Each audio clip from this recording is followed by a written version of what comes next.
This episode is brought to you by Shopify. Upgrade your business with Shopify, home of the #1 checkout on the planet. Shop Pay boosts conversions up to 50%, meaning fewer carts going abandoned and more sales going cha-ching. So if you're into growing your business, get a commerce platform that's ready to sell wherever your customers are. Visit Shopify.com to upgrade your selling today.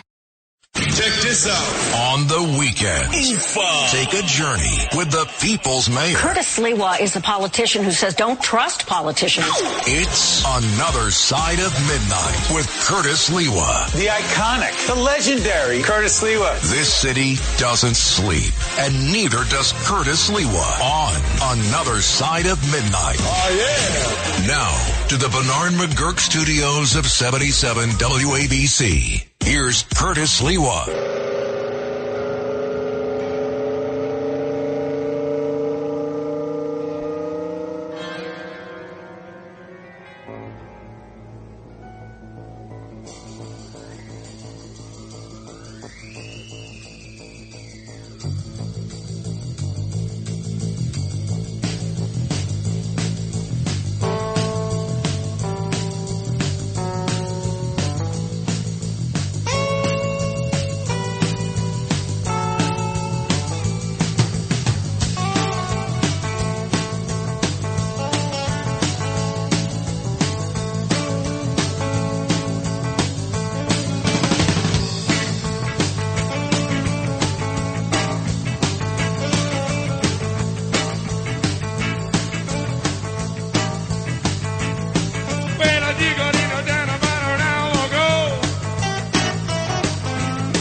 So alone,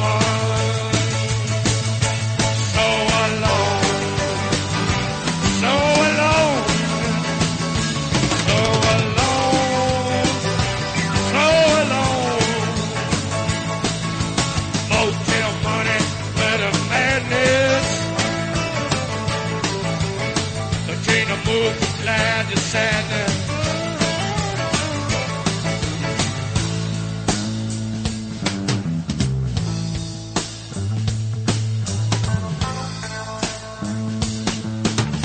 No better song to play. It puts in perspective this inferno, this apocalyptic series of fires that has now engulfed Los Angeles County for 5 days. And the power of the winds is whipping up those Santa Ana winds. And it's rising. The fire is rising and rising. They're gonna grow and grow. They're spreading. Got to keep on rising. And they're rising everywhere. Those embers are flying.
Is burning. LA is burning.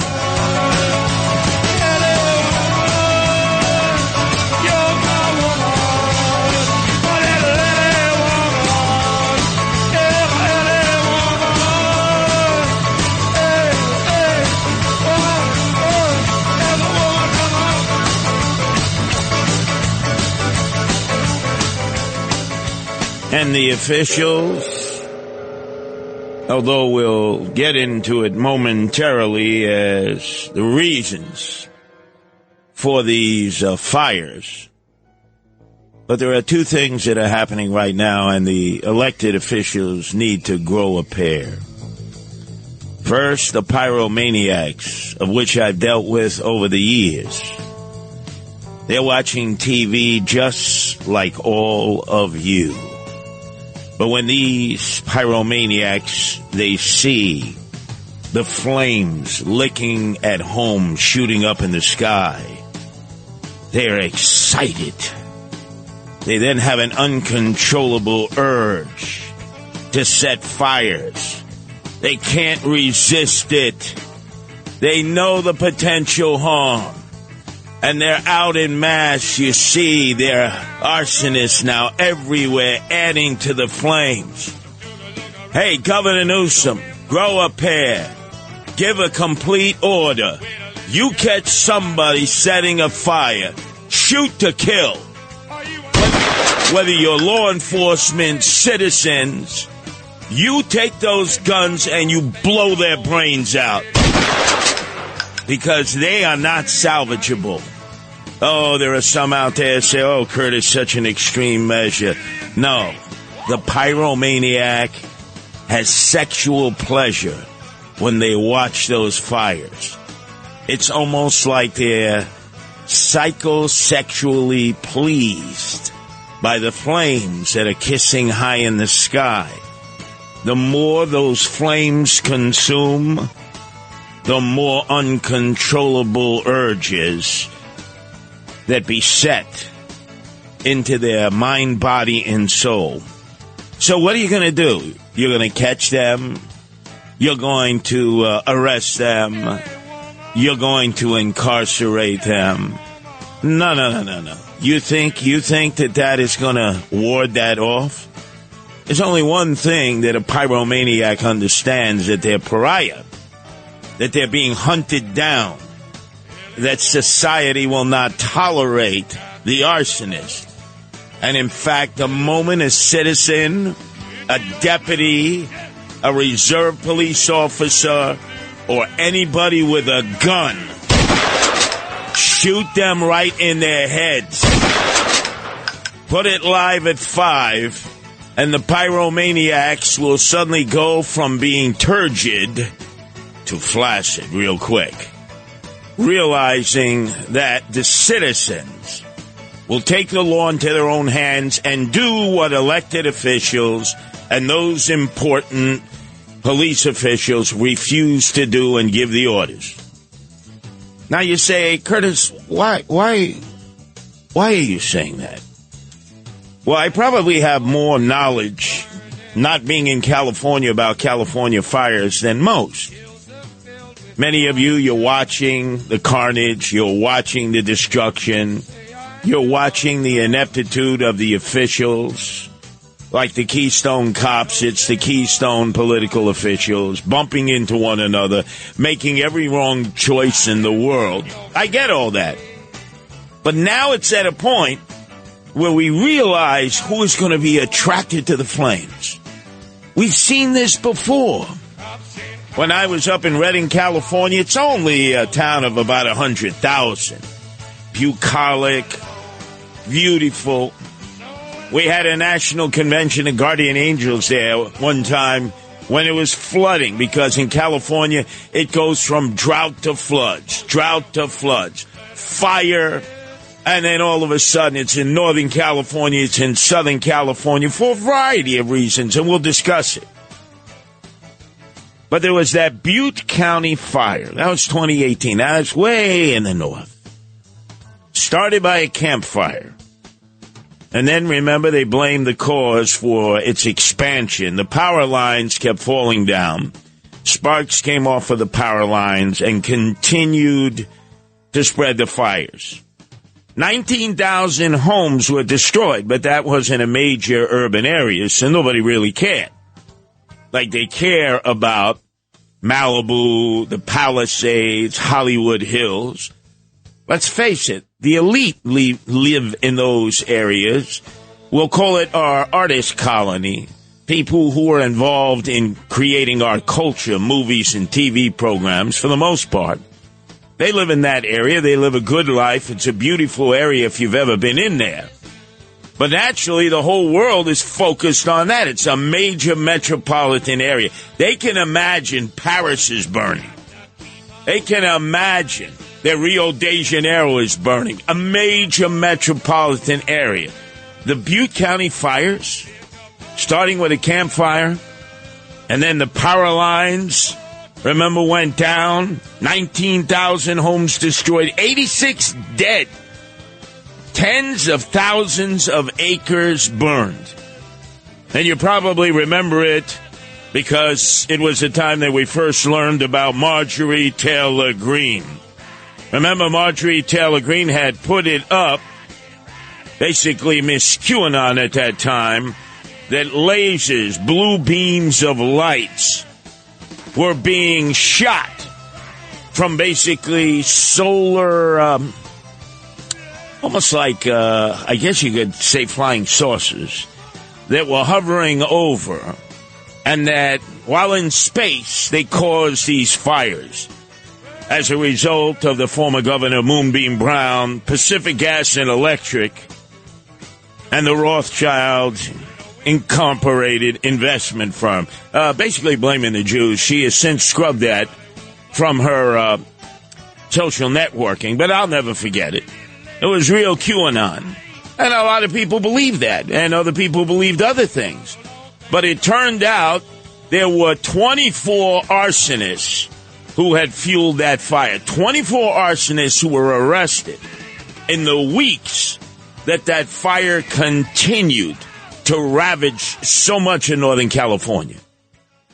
And not one of them was shot and killed. So how is that a deterrent? 24 started coming out after the second day because they're excited. They see the flames. Now, in addition to that, you have the vultures and buzzards who are following behind, and they are looters. And we've seen looting galore in Los Angeles and Los Angeles County all during the summer of George Floyd. Remember? 2020, looting everywhere, in the rich areas, even in Beverly Hills. Looting in all of those locations because Black Lives Matter decided they were going to make some money and become big, large mansion owners themselves, which they did. But Los Angeles, even today, you go to a 7-Eleven, they've closed half of them. They come in there like locusts through a cornfield. They go into the malls, and it doesn't matter what neighborhood. They take everything. So looting is a way of life in Los Angeles that the police have never stopped. The DA, until recently, was a George Soros-supported DA, was the white version of Alvin Bragg. Thank God a Republican beat him on the law and order issues. But you think that the looters out there are not going to take advantage? That some of the wealthiest homes in that area have been devastated and there's still things to be picked? Why not give an order? You loot, we shoot. We loot, you loot, we shoot. I don't see any of those signs up in any of those neighborhoods. I tell you, when there was Superstorm Sandy and I went to Broad Channel, which is on the other side of Howard Beach, and also, more importantly, Hamilton Beach, right next to the JFK Airport, there were people had plywood up in big red letters. You loot, we shoot.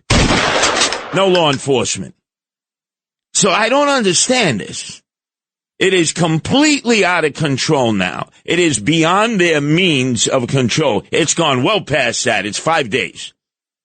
And these winds are gusting up at times 80 miles per hour, 100 miles per hour. If you've ever been out there, those Santa Ana winds, they come in and it's like hotter than hell to furnace, much hotter than the surrounding temperatures. But the one thing you can control are the pyromaniacs and the looters.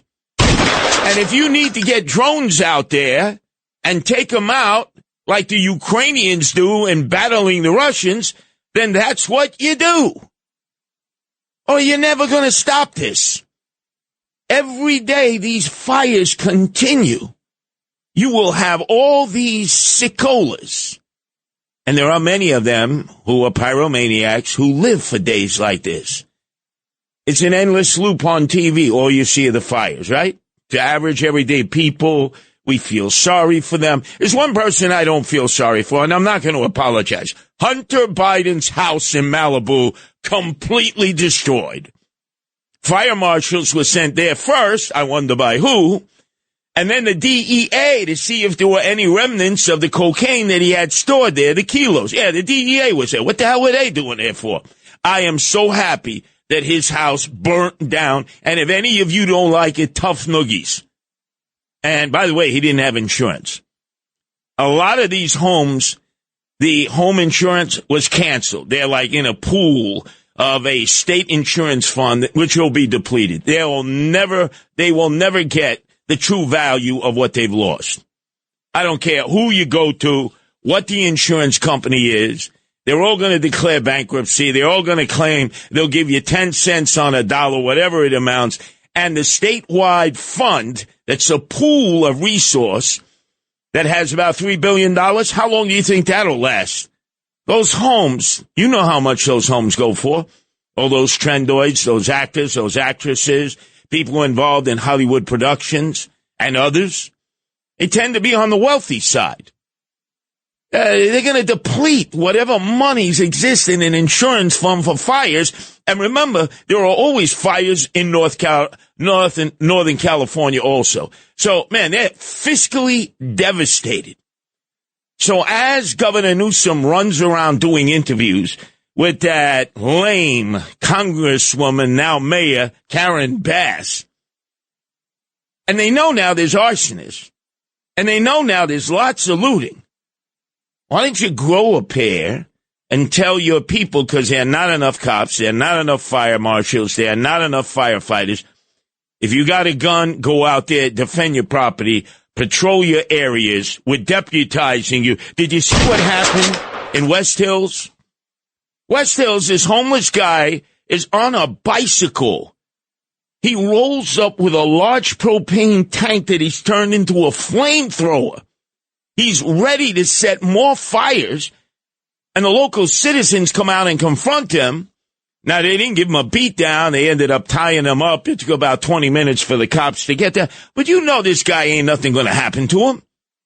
This guy is not going to be sent to Vacaville for the criminally insane where Charlie Manson was, which is north, on your way to Sacramento. No, he won't be sent there. He's not going to do any hard time. They're going to say he's a pyromaniac who's homeless, and hey, let's cut him loose, and he will slip through the cracks. That's California. And he will go, imagine, you're riding around like Pee Wee Herman on a bicycle with a large propane tank in your arms that you have turned into a flamethrower. You think he's the only one? He's maybe the only one who was caught by the citizens. I want to give a high five to those West Hills residents. They surrounded him. They took him down. They tied him up. And they waited for the police to arrive. But he's just one of many. And every day these fires go forward. It is a psychosexual allure to these pyromaniacs. What they should be doing right now is looking at a listing of all those who have been arrested for arson and who are pyromaniacs, and basically pick them up and detain them because they're not going to be able to control themselves. I've dealt with pyromaniacs. We saw that Guatemalan illegal alien, right? Torch up that woman. What's her name? Say her name. Oh, we're going to get into that later on. I've said this to there must have been at least 200 people so far. You know that incident, December 22nd, on the platform of the F train? 7:30.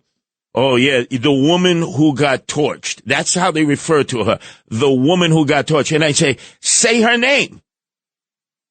That guy was a pyromaniac. How do I know? Look at him. He didn't just set her on fire. He got sexually gratified. He fanned the flames while others chose to do nothing. And then, remember, he sat on the bench to watch her screaming in pain, melting away because he's psychosexually turned on by fire. You think there's hope for that guy? Of course not. Thank God other people have not gone out there and copycatted that.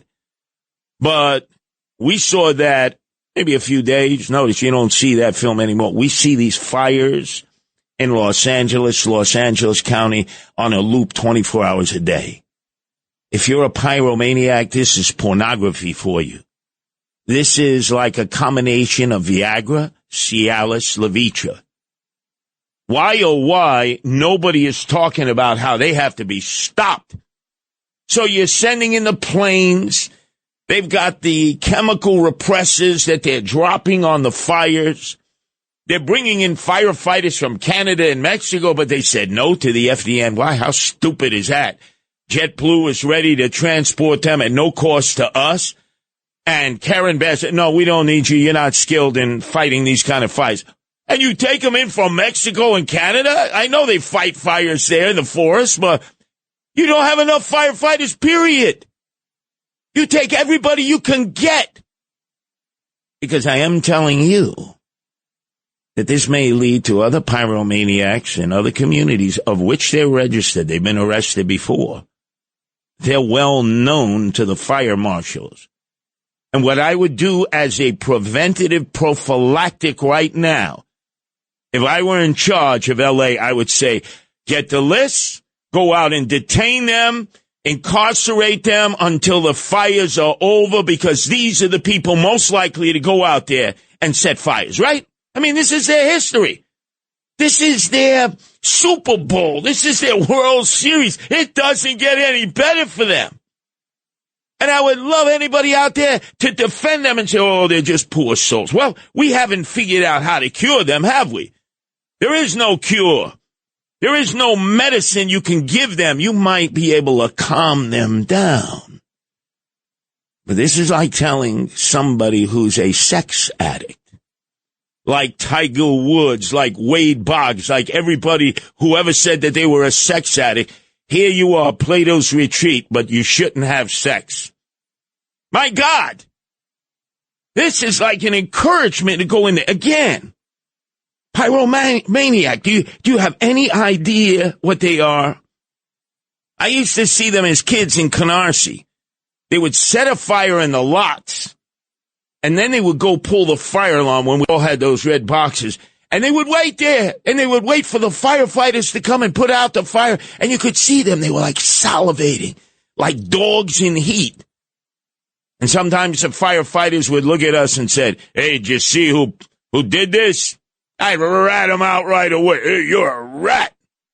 I've been a rat since I was a little kid. What? We're not going to rat him out? He just set a lot on fire that almost caught that house next to it, that detached house. You shouldn't rat anybody out. The guy's a sickola. You know, he's got something wrong upstairs. All the furniture upstairs rearranged in the wrong rooms. So we got pyromaniacs, arsonists, who are psychosexually titillated by these fires and are now going out there and setting more fires. And we have looters who already operate with impunity throughout Los Angeles, I mean, every day of the week, now feeling like they have entree into all these mansions. Now, some of the pictures you say, well, what are you talking about, Curtis? There's nothing left. That's some of the pictures. In other pictures, it's damaged houses. They'll go in there. They don't care. There's no booby traps. People in L.A., they don't have weapons. It's not like down south. You ain't going into their homes. You go to Florida, right? You know what happens. The sheriff will tell you, shoot him. You don't even have to grab him inside of the house. We'll come pick him up, and we'll give you a Congressional Medal of Honor. In California, they'll arrest you and charge you. They'll do an Alvin Bragg on you. That's why Gruesome Newsom should grow a pair, pretty boy. It's out of control there. It's anarchy. There's mayhem. It's a crisis. You got citizens who will get involved to patrol their own communities. If they have guns, let them patrol. If they see arsonists, if they see looters, shoot to kill. But they're not going to do that. Let's bring in the National Guard. They should have already been there. Right? That should have already been done. It's like when you had the L.A. insurrection. It was a riot. I was there. Remember Rodney King? They knew there was going to be riots. And who was, at that time, it was Mayor Bradley, a former police officer, almost became governor, ran for governor twice, just barely lost, African American. And then there was John Darrell Wayne Gates, the police commissioner, who thought he was the boss. He wouldn't even talk to Mayor Bradley. So the National Guard wasn't brought in until 72 hours later. Because these two jerks wouldn't even talk to one another. And L.A. burned then, remember? Remember, Ice-T made an entire selection of songs. No, that was Ice Cube, excuse me. I'm getting my ices mixed up. Ice-T, Ice Cube, Ice Tray, Vanilla Ice, all those ices, they should melt. Ice Cube, we were out there. He called us Red Devils because he was supporting blacks going into Little Korea and burning down the stores after they looted it. The only stores that survived were the Koreans that had their AK-47s. The other Koreans who had no guns, they just came in there, the Bloods, the Crips, and they picked whatever they want. And as soon as they picked it clean, they burnt it down. Remember, there were fires then. How quickly we forget. I'm a New Yorker, right? I've been there for most of that. And I would easily say, okay, you can't control the fires right now, but you got to stop the pyromaniacs, the arsonists, they're spreading it, and you got to stop the looting. And you don't have enough cops to do that. So empower the citizens. If you loot, we shoot. If you try to set a fire, oh man, we light you up with lead. We shoot you so many times that they'll have nothing to scrape up off of the asphalt, the hot asphalt, to bring in to do an autopsy. I mean, come on, ladies and gentlemen. We're acting like we're impotent. The second largest city in America.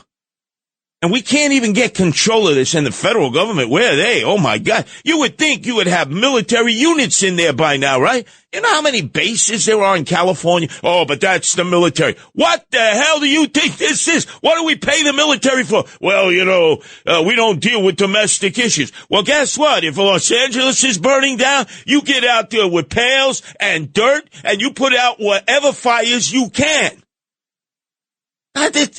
No, we can't use the military. Says who? Says who? Who says we can't use the military? You know how many Army bases there are? You know there are the Marines, and there's the Navy down in San Diego. Oh, no, well, we can't use them. Oh, yes, you can. Just do it. And where's Biden? Biden is watching it, on the big screen, 72-inch big screen, while having conversations with Gruesome Newsom and Karen. I'd rather be in Ghana. My time's up. Bass. Our number is 1-800-848-9222. You see, I handle these kind of talk issues differently than everyone else. They repeat what has already been said. They don't come up with any solutions. Most of them have not been there. I've been there over the years. And I'm telling you, this is the only thing that's going to give people in that area any hope. You got to get rid of the pyromaniacs and the arsonists because they're going to be coming out by the dozens now. You got a list of them. The fire marshals know who they are because they're the ones they always have to watch. They're the ones that go to their house whenever there's a fire and it's a suspicious fire. The fire marshals have a whole list of the pyromaniacs. Who are the guys most likely to do it? Who are the women most likely to do it? Lock them up temporarily until these fires are over. Take them off the list. And if people go out there and loot, oh man, you loot, we shoot. How do you like these ideas, ladies and gentlemen? I tell you, I should be mayor of Los Angeles. I should be governor of California. I probably know more about California, and I definitely know more about Los Angeles than Karen Bass. I used to do KABC there for a whole year for Al Rentel, who had broken his hip, mid-mornings. Here it was on, I did it from 1 to 3 here, and it was on like 10 to 12 there. And nobody ever knew that I was doing it from New York City. Check the records. 1-800-848-9222. Oh, my God. We're talking about something other than just repeating what we saw on Talk TV earlier, which is nonsense. Now, one call. Oh, man, I'm stunned. I actually am able to have an opinion on this. I don't have to be preached to by talk show hosts and hostesses who don't know what the hell they're talking about, and they just repeat what they heard an hour ago. I'm giving you good stuff. You tell me if this is going to work or not, because I don't want to tell you on day 6 or day 7, isn't it horrible, all these rich, wealthy people losing their homes. Yeah, I feel for them except for Hunter Biden. To him, I'm happy. I wish if he had another house, that would burn down too. I'm not saying he should be in at the time, smoking crack or doing lines of blow, but let's face it, a few kilos went up in smoke there. That's why the DEA was there. 1-800-848-9222. That's 1-800-848-WABC. This is Another Side of Midnight with Curtis Lewa. Now to the Bernard McGurk studios of 77 WABC. Here's Curtis Lewa. There's rumors of war. Midnight lying. If you breathe the air, you'll die. Perhaps you wonder the reason why. But wait! Don't you worry. A new day is dawning. We'll catch the sun, and away we'll fly.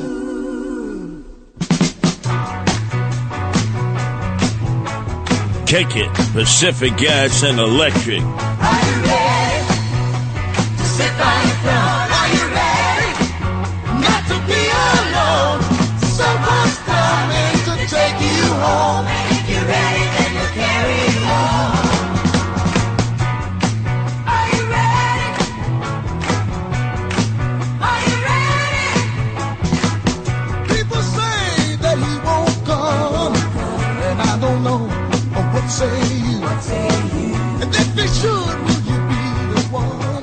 I got a little question I'd like to ask you. Are you ready to sit by the throne? Are you ready not to be alone? Someone's coming to take you home. If you're ready, then we'll carry you home. 1970. Pacific Gas and Electric. Where did they start? Los Angeles.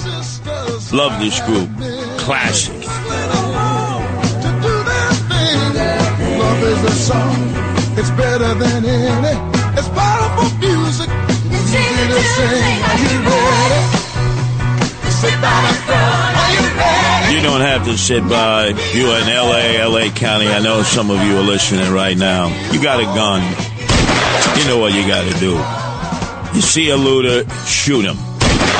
You see a pyromaniac sexually getting pleasurized while they try to torch up more fire. Just shoot him in the head. Don't worry about it, huh? It's either that or your house burns down and everything you got. Oh, I can't do that, Curtis. Okay. Okay, what are you going to do? Move to Texas like half of California is doing? Because you know they wouldn't allow for that in Texas. Hell no. Oh, they got snow in Texas. We'll talk about that later. Snow and ice, and they don't know how to deal with that. Hell no. Anyway, let's see if we can go to Brian in Valley Stream. Your turn to be heard here at WABC, Brian. Yeah, Mr. Sliwa. I don't call you Curtis, but Mr. Sliwa, I have great respect to you. But I've called your show a number of times and sound like an idiot a lot of times, the heavy breather. But it's ironic how why Newsom reached out for firefighters from Mexico. He called the president of Mexico, the woman out there, and he has there's firefighters from Mexico fighting this fire. Yeah, and Canada. And when the FDNY offered their services to Mayor Karen Bass, she said, no, you're not experienced in fighting these kind of fires.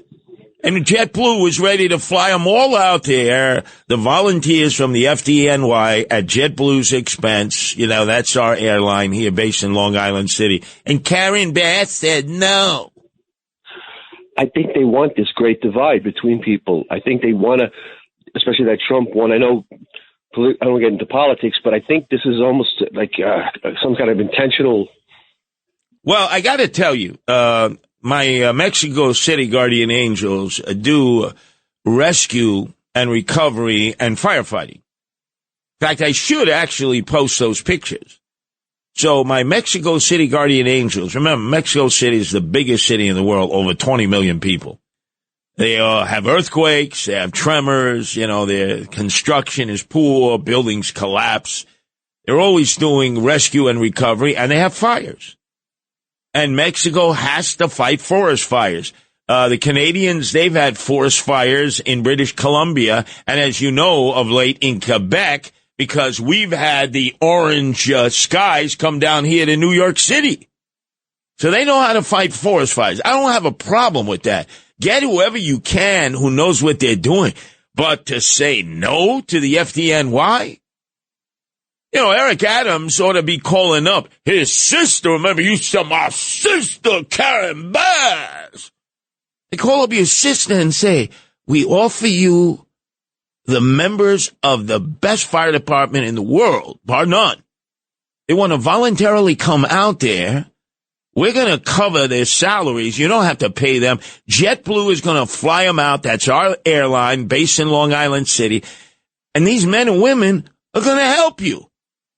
And Karen Bass, SWA, sister with an attitude. My brother Johnson, my sister Bass. Yeah. Let me hear that again. My brother Johnson, my sister Bass. How come you ain't talking to your sister soldier, Mayor Karen Bass? My brother Johnson, my sister Bass. Pick up the phone, Eric, and say, how my dare brother you? Johnson, my sister Bass. How dare you turn down the FDNY? We got the full package. You don't have to pay a dime. Just find them a place to sleep. They'll even bivouac out there. My brother Johnson, my sister Bass. Yeah. Now, they ain't your brothers no more. Now you want to be MAGA, right? Oh, no, man, you're going to be vilifying them.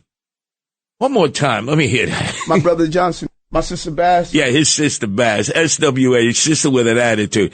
Is she a waste or what? Johnson, the socialist mayor in Chicago, is he a waste or what? My brother Johnson, my sister Bass. Now, why don't you talk to your sister Bass and say, you ungrateful SOB. And that ain't son of a, you know what? That's a sister of a. My brother Johnson, my sister Bass. How the hell do you refuse?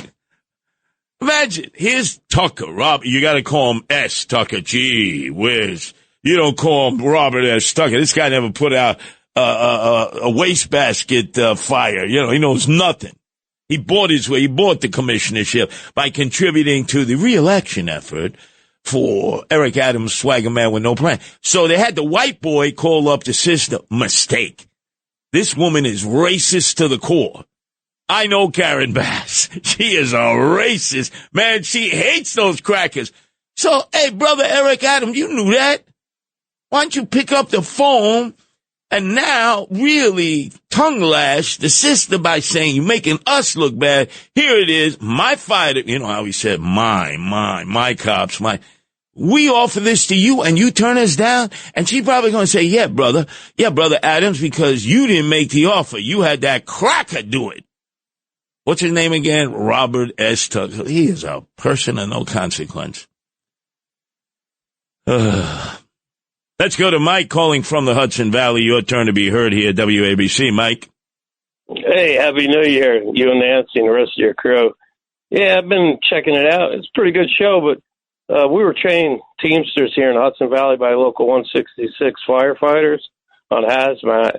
And they do a good job, real good teachers, but the only thing I could figure is Cheech and Chong, in Hollywood, were trying to come up with a production, and it got out of control. Gavin Newsom and Karen Bass. How they do? They got wooden balls, man. I got a joint here, man. I've been saving for a special occasion. Play on fire, hey, I hope the drums don't mess up your upholstery, man. Nah, I'm in a band too, man. Oh, are you? Yeah, I'm a lead singer, man. Ah, that's hip. Yeah, we play everything from like Santana to El Chicano, man. Like everything. Hey, I'm just a love machine, and I don't work for nobody but you.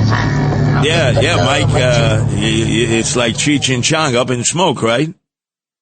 Yeah, I ain't been listening much, but like I say, local 166 firefighters, they did a good job training us, but, they're checking off the boxes for sure out there, and they missed this box for sure.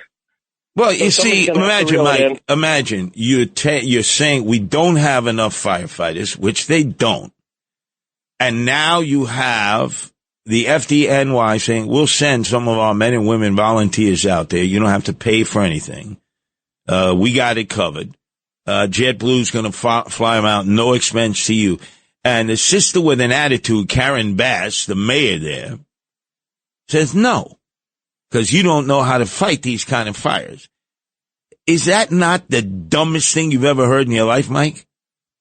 They can't do the math. They got $70 billion going to Bakersfield on a high-speed rail, and they got $130 billion more they got to tie into it. So they're tight for money, and their president didn't get in. Oh, wait a second. Slowly I turn step by step. You know what that sounds like? You know what that sounds like to me? The high rail, speed rail to Bakersfield from L.A., QAnon. Goes back to Marjorie Taylor Greene who, when she claimed that it was lasers being fired from these, what can we call that? I guess satellites, shooting lasers into the Northern California forest that set off those fires, what they called back then in 2018, I know it well, having dealt with the guardian angels in Redding who weren't too far away, and claiming that it was a combination of Moonbeam Jerry Brown, who was the governor at that time, Pacific Gas and Electric, and of course the Rothschild Investment Company, and they followed the property line of the high-speed rail that was supposed to go through there. You know, a Jewish conspiracy. She has since deleted that from her social networking, thank God. Let's go to Al in Brooklyn. Your turn to be heard here at WABC, Al. Hey, Curtis, how you doing? How you think I'm doing? Yeah, I'm still the same way.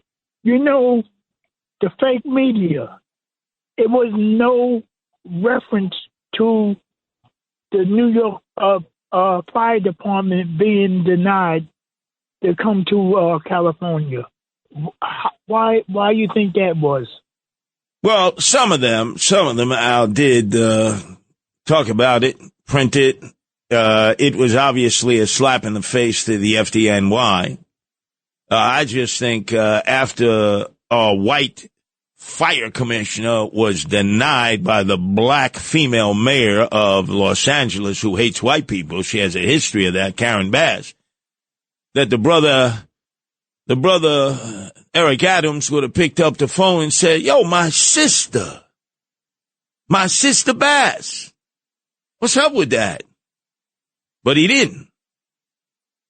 So I'm wondering why he didn't do that and chastise her. We make an offer to you in our time of need, your time of need, and you say no. My brother Johnson, my sister Bass. Right. It's his sister, right? SWA, sister with an attitude. Our number is 1-800-848-9222. That's 1-800-848-WABC. It's another side of midnight. 77 WABC. This is another side of midnight with Curtis Lewa. Now to the Bernard McGurk studios of 77 WABC. Here's Curtis Lewa.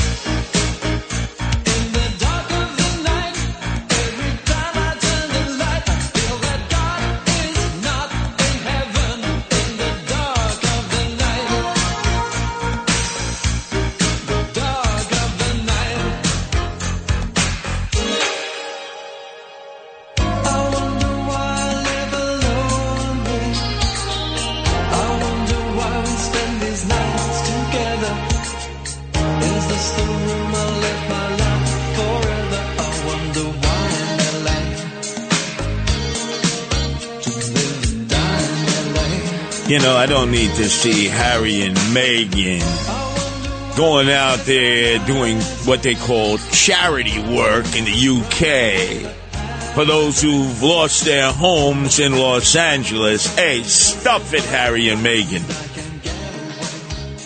I want you out there, Gruesome Newsome, and SWA, Sister with an Attitude, Missing in Action, Mayor Karen Bass, to empower your citizens to take the law into their own hands. The pyromaniacs are running crazy.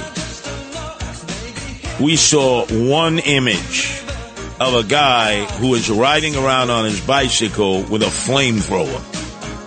And the citizens tackled him, arrested him, and you know, because it's California, he's going to be released in West Hills.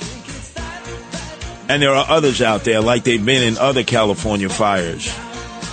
And they never catch them, most of them. They see video of them, but they never catch them. You would think you would have drones out there to catch people who are looting. I mean, that's a day-to-day activity in Los Angeles and Los Angeles County. Looters. They loot Beverly Hills shops. They loot 7-Elevens. They loot malls. San Fernando Mall. Boom, looted. And you know what you got to do to them? There's only one way to stop them. You got to shoot them. But the governor's lost out there. Gruesome Newsom, pretty boy, he wants to put up a website that is going to take on all of the conspiracy theories and the religious zealots who believe that, yeah, this is because you're Sodom and Gomorrah. You get what you deserve, the Holy Rollers are saying. You turn your back on God. It's an evil place, Los Angeles. The politicians are godless and bad. This is like God's descent upon Mount Sinai in fire. Where's Jonas when we need him? That's Exodus chapter 19, verse 18. Oh, yeah, the Holy Rollers are saying this is like the fire that devoured Sodom and Gomorrah. Huh? Old Testament, man, OT. Yeah, Tony, better dust off your Old Testament. We don't have prayer boy Jonas here. You know, he's doing Bible studies like Jimmy Carter did in Plains, Georgia, every Sunday morning. Jonas, that's right, and his lovely wife, they go to Valentine Avenue in the Bronx. I mean, that's a danger zone in order to teach the children their Bible studies. So, Jonas, if you're listening right now, I want you to refer to Exodus chapter 19, verse 18, and Leviticus chapter 9, the deaths of Aaron's sons by fire. Oh, yeah, we're getting into it big time up next. All the kooks have come out. Oh, man. They're rolling out there in California. The next thing they're going to want is the San Andreas Fault to finally crack and have California go right into the Pacific Ocean. Oh, they've advocated that, too. Check this out. On the weekend, take a journey with the People's Mayor. Curtis Lewa is a politician who says don't trust politicians.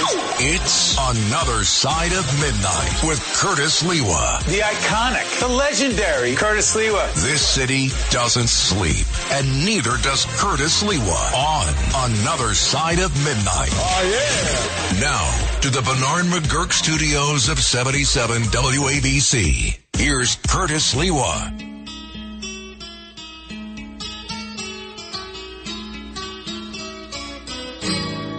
All the leaves are brown, and the sky is gray, I've been for a walk on a winter's day, I'd be safe and warm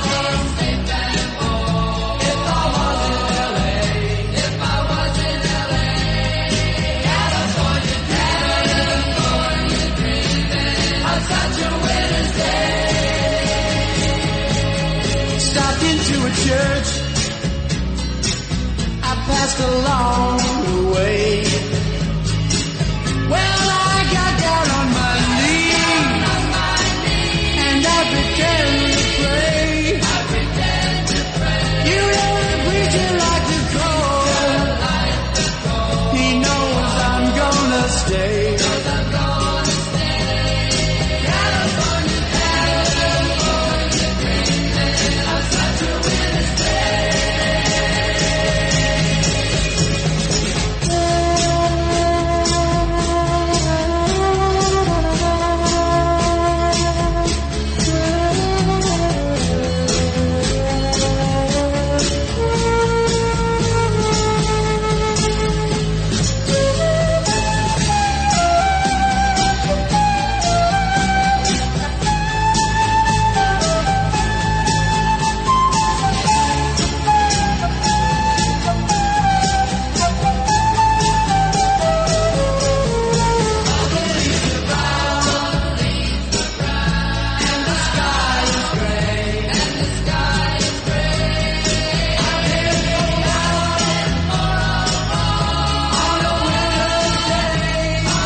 What a great song. 1967. I remember it.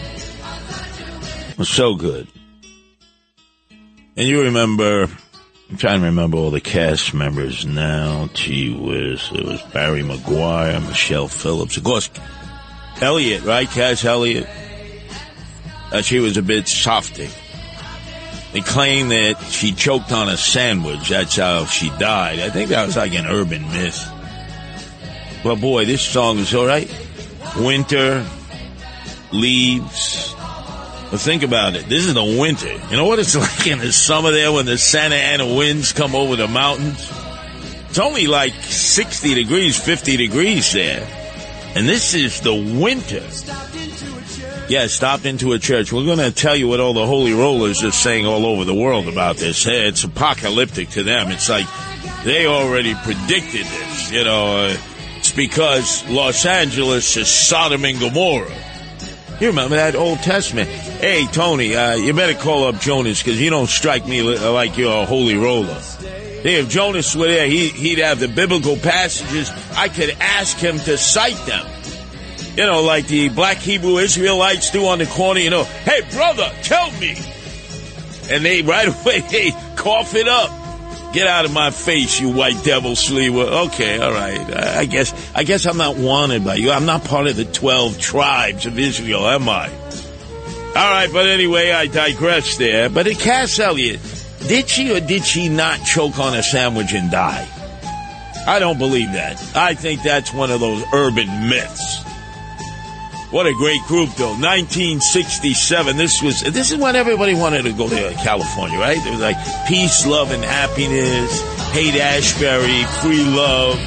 Until Altamont, the racetrack, goes, hey, Mickey, the Rolling Stones, they wanted to do their own Woodstock with Garcia and the Dead and the Hells Angels. It didn't work out too well, did it? Mickey, your button fell off your trousers. Oh, God. It's Sodom and Gomorrah, isn't it? Let me hear that.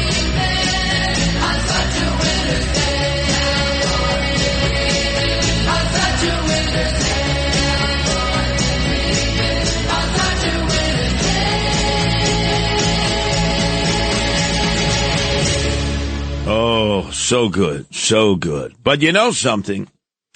You got sagebrush, you got leaves, you got all that debris, especially down in those canyons. If you've ever been high on top of the canyons and you see everything, they're like fire pits.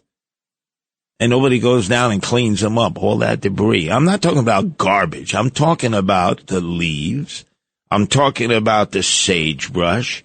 I'm talking about I guess they call it the scrub. The scrub. You know, that's at least what they called it when I was there.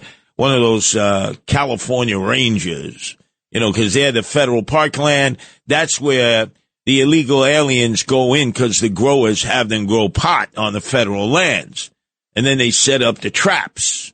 You know, so if you happen to be walking through Broadway Billy, loving these California federal parks, you know, you want to see the redwoods in Santa Cruz, right? And then all of a sudden you hit a tripwire because a grower has the illegal aliens growing his pot there. Oh, yeah, Mendocino Valley, the Golden Triangle. I know California. I'm listening to people here. Oh, we are California. I say these people know nothing about California. What? They had a visit to San Francisco, you know. Maybe they had a flashback to Rice-A-Roni, the San Francisco treat, you know. You know, it's like, okay, they went to L.A., but did they really know California?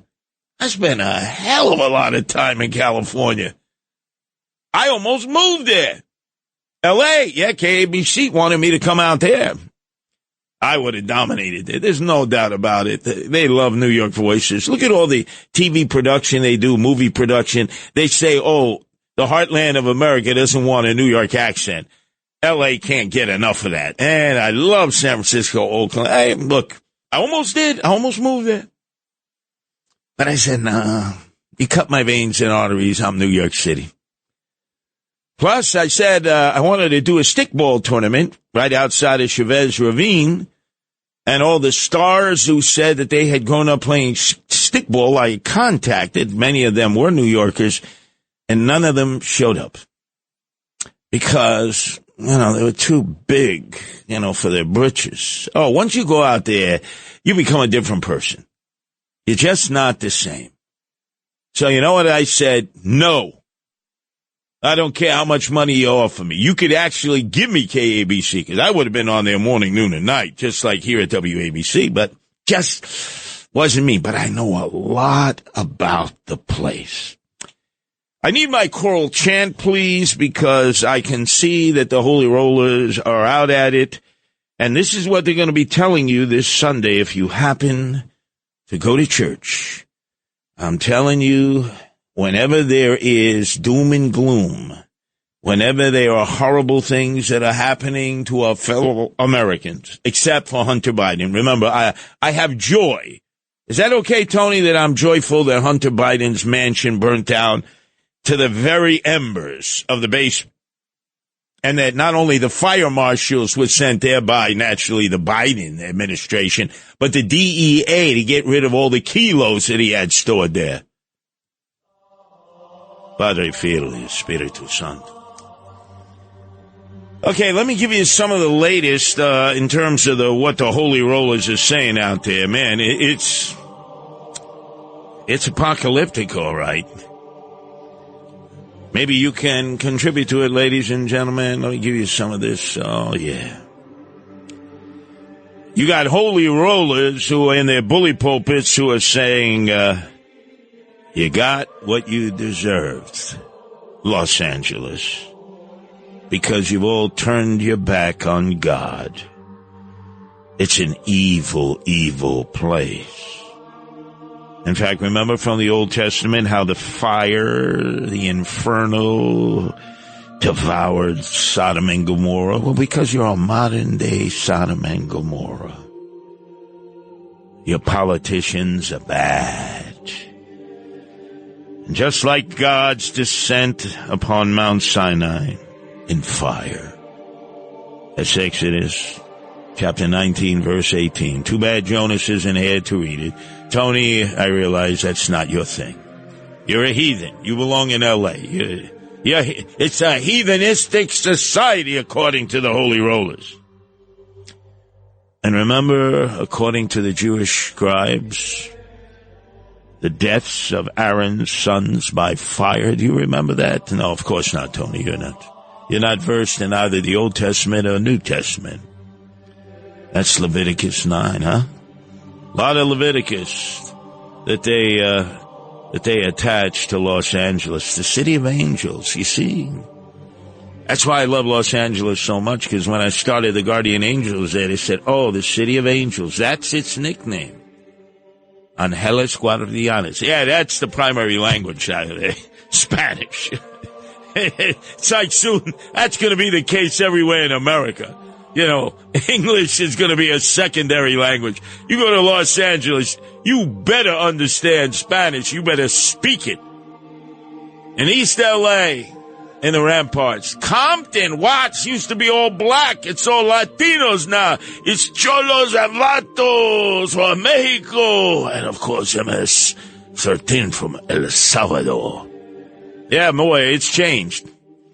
It's changed. A lot of the African Americans have moved out towards Riverside. You know, they're out there in that whole area on your way to Vegas.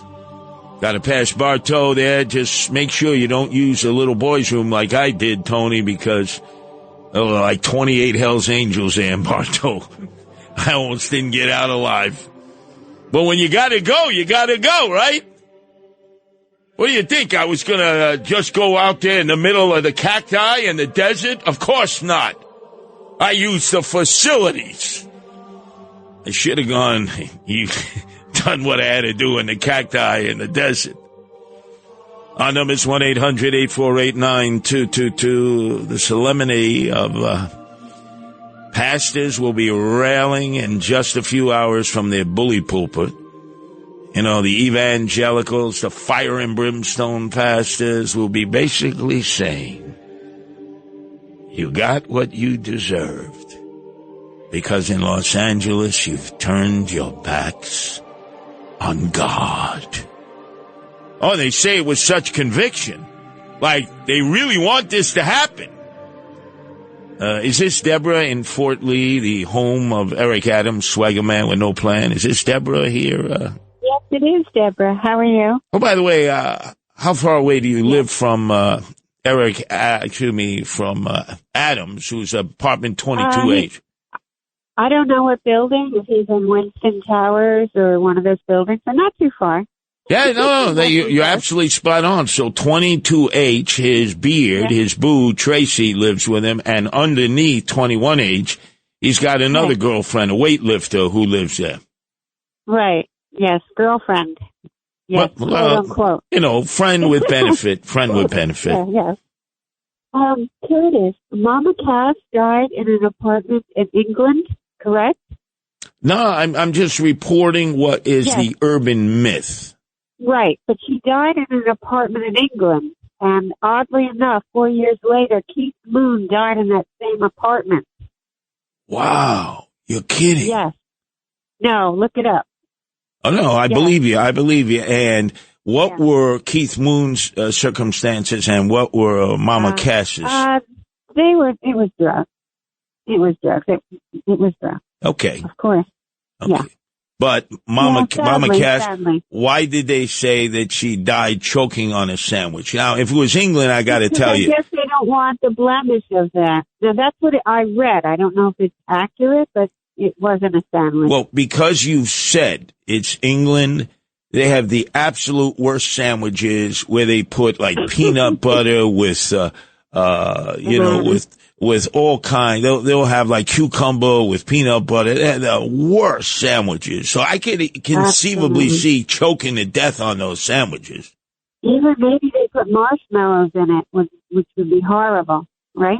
Yes. No, first of all, that's why England went out and conquered the world, because their food is the worst. It really is. Right. So they had to conquer the 7 seas because they needed good food to eat. Right. And they were looking for a good dentist too. Right? I couldn't hear you on that. Are you close? They were looking, they left the country because they were looking for a good dentist. A big breakfast. You sound like you're in a chamber here, Deborah. Dentist. They were looking for a dentist. Oh, a dentist. You're absolutely right. Yes. That's why if you want to take the fluoride out of the water like RFK Jr., all you got to do is go to England and look at their teeth. And exactly. It is the worst, Deborah. Exactly. Well, thank you. Thank you for enlightening us.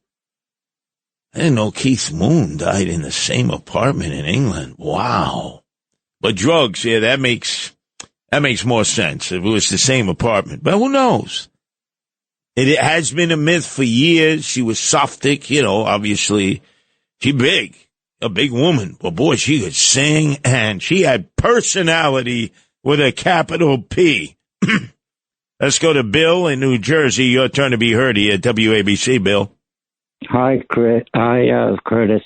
Listen, Fatima Cass, that's the way they used to call her at that time.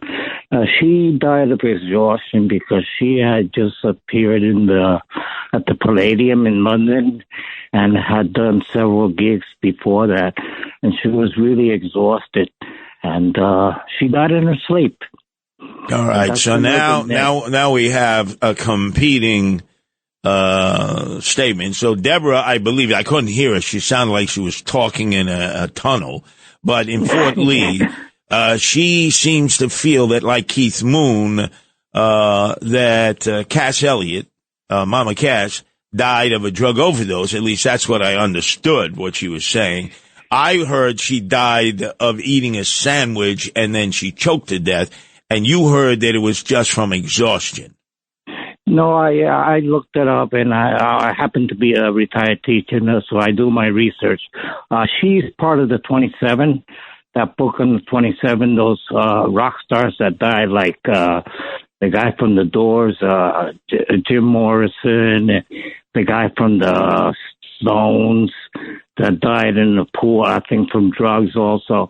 yeah, she's part of the list of the 27, like JJ, Janis Joplin. Yes. So I also wanted to tell you, Curtis, that sometimes you offend Latinos when you say illegal aliens. Who are the legal aliens? All of us, children of immigrants or grandchildren or even now.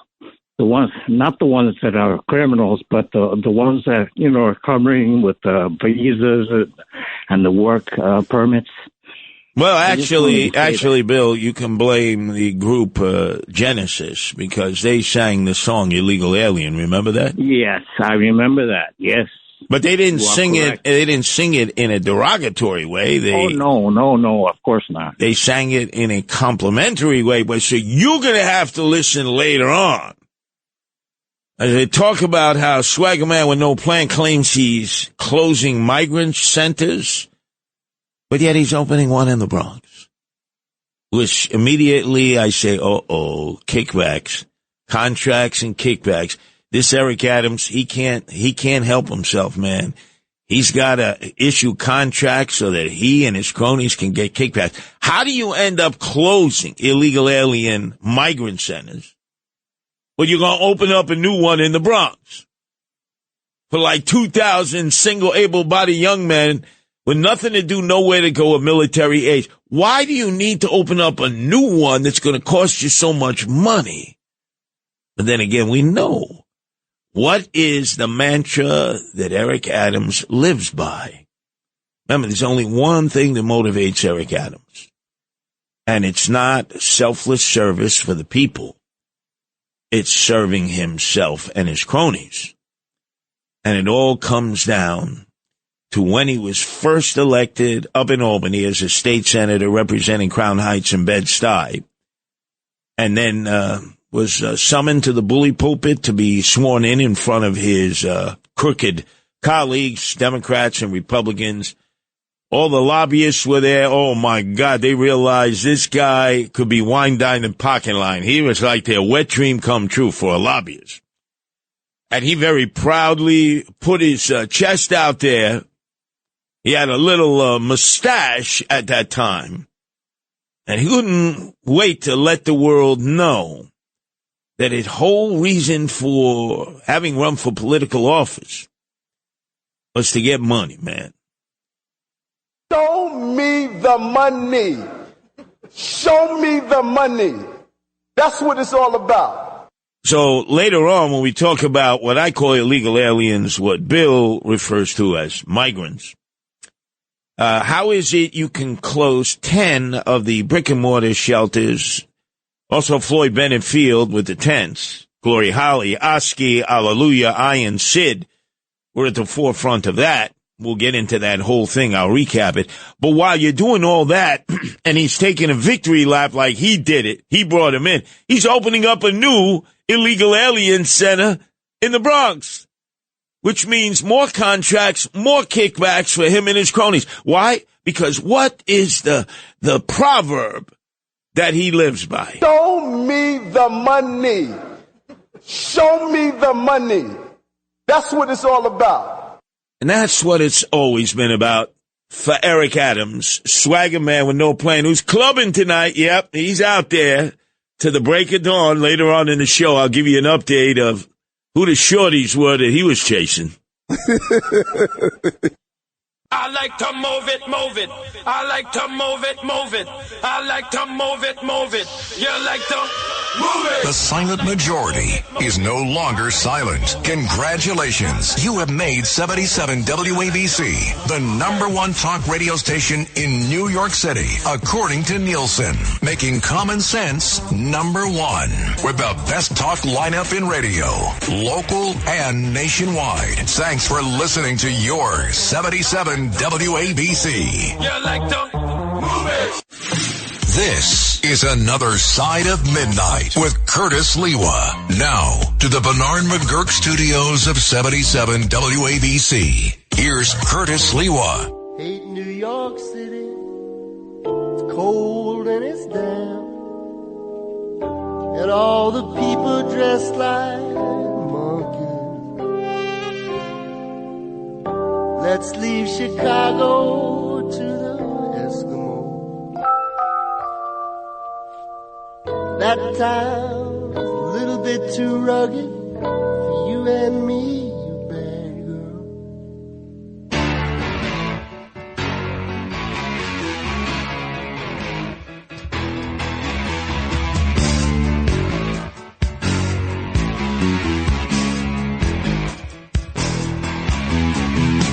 Rolling down Imperial Highway, the big nasty redhead at my side, Santa Ana winds blowing hot from the north. We were born to ride. Roll down the window, put down the top, crank up the Beach Boys, baby. Don't let the music stop. We're gonna ride it till we just can't ride it no more. From the side bay to the valley, from the west side to the east side, everybody very happy, 'cause the sun is shining all the time. It's like another perfect day. I love LA. We love it. I love LA. We love it.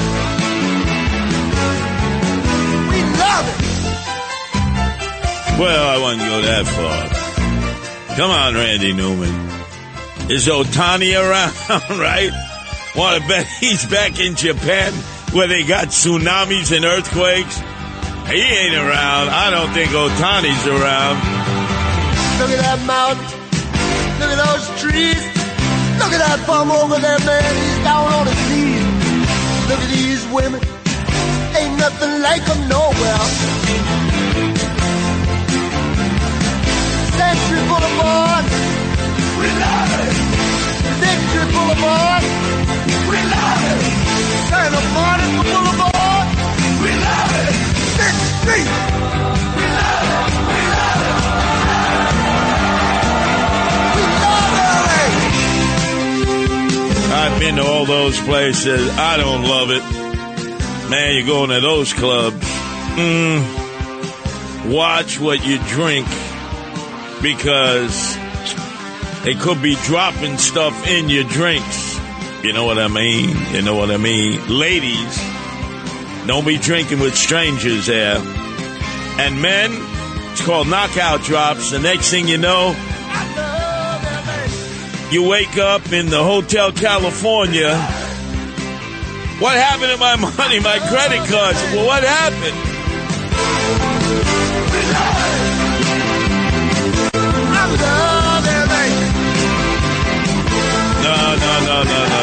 No. I don't love that part of L.A. No. That's a trap for men and women, those gin mills, those clubs. Just a little advice. If it don't burn down and you decide to go, clubbing there, just be careful what you drink. They're not going to hit you over the head. You're not going to get shot or stabbed. No. They just like to spike drinks. Don't do it. Tell them, I don't drink. I'm like a dromedary camel. I drank 4 years ago. Everything is stored in my hump. Let's go to Lisa, who's calling from Long Island. Your turn to be heard here at WABC, Lisa. Yeah, hi, Curtis. I'm surprised that you haven't discussed the possibility of this being more an Islamic terrorist thing. And I say that because they're big on burning down forests in Israel and, discussing how you're going to burn like Gaza has burned. And I'm just wondering if you have any thoughts on that, because you and Nancy are really on the ball. Well, I don't rule anything out. You're right about that. There are some who have already posted remarks like, you see what you did to Gaza? You see what you supported in Gaza? Now you're getting a little bit of what you gave us tenfold in L.A. So you're right about that. There's certainly motivation. I really didn't factor that in. I appreciate you reminding me, because on social networking, there are those people who sing every day from the river to the sea, Palestine will be free. Intifada, intifada, intifada. You're absolutely right. They're comparing the fires that are consuming L.A. to what has happened in the Gaza, and they're saying basically, okay, you see what happened to us? Now you get it back tenfold. Am I correct on that? Yeah, and Curtis, one other thing. I remember, and I don't remember the detail, years ago, Canada let in a bunch of immigrants from the Mideast or whatever, and there were terrible fires, and it was somehow related. And I'll just leave you with this. If it does turn out to be some form of Islamic terrorism, my concern is we will never hear that. They will never permit that to get out in California. They won't. They just will cover that up. I will concur with you that is a place where if you are walking around the street wrapped in a Palestinian flag, a flag of Hezbollah, a Hamas flag, and actually an ISIS flag, if you are singing Intifada, Intifada, Intifada, Intifada, oh, they were all at the red carpet for you in Cali. They love you in Cali, especially at UCLA. By the way, I need my religious music. I haven't finished what I think the Holy Rollers are going to be saying in just a few hours at the evangelical fire and brimstone presentations that exist in some churches. Too bad Tony Jonas isn't here because he could actually recite the biblical passages from the Old Testament as a Bible school teacher with his lovely wife on Valentine Avenue in the Bronx on Sunday mornings like Jimmy Carter did in Plains, Georgia. I believe that some holy roller out there, Broadway Billy, will say the bush. No, not the ones that you smoke in the Midwest. That's actually slang for reefer. The bush. Oh, yes. I remember it well. In the Old Testament that Moses saw that burns but cannot be extinguished. A symbol of the divine presence. Jonas, wherever you are, please, Exodus chapter 3, verse 2. And then during the wilderness sojourn, God's presence as a pillar of fire. Exodus chapter 13, verse 21. Jonas, wherever you are. And, of course, other places. Then there's God's descent, as I had mentioned, upon Mount Sinai. Not Sinai, the hospital, Mount Sinai. In fire. In fire. Exodus chapter 19, verse 18. The prohibition against kindling fire on the Sabbath. That's why you need the Shabbos Goy like Elvis Presley was. Like, yes, General Colin Powell was in the South Bronx. These are Gentiles who, for the observant Jew, will tear all the tissue paper ahead of time so you get to wipe your tuchus with that. Can that tear paper? Turn the lights on, off, light the burner, for the boiler. Yep. Shabbos Goy. The General Colin Powell, no longer with us, Elvis Presley, from Tupelo, Mississippi. A lot of people don't know that. He was a Shabbos Goy. And the fire on the altar that will never be extinguished. Where is that from, Jonas, wherever you are?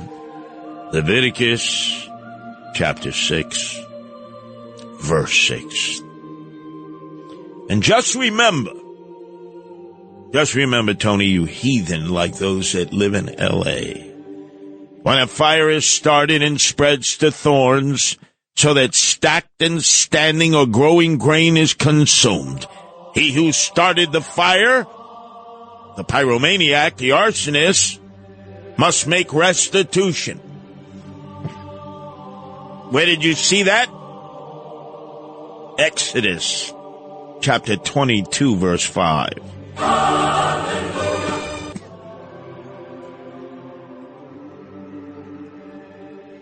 Padre, Filio, Spiritu Santo. Jesus, God. Yeah, Diamonds.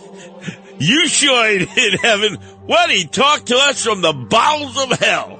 Oh, my God! I know this is a bit much coming from me.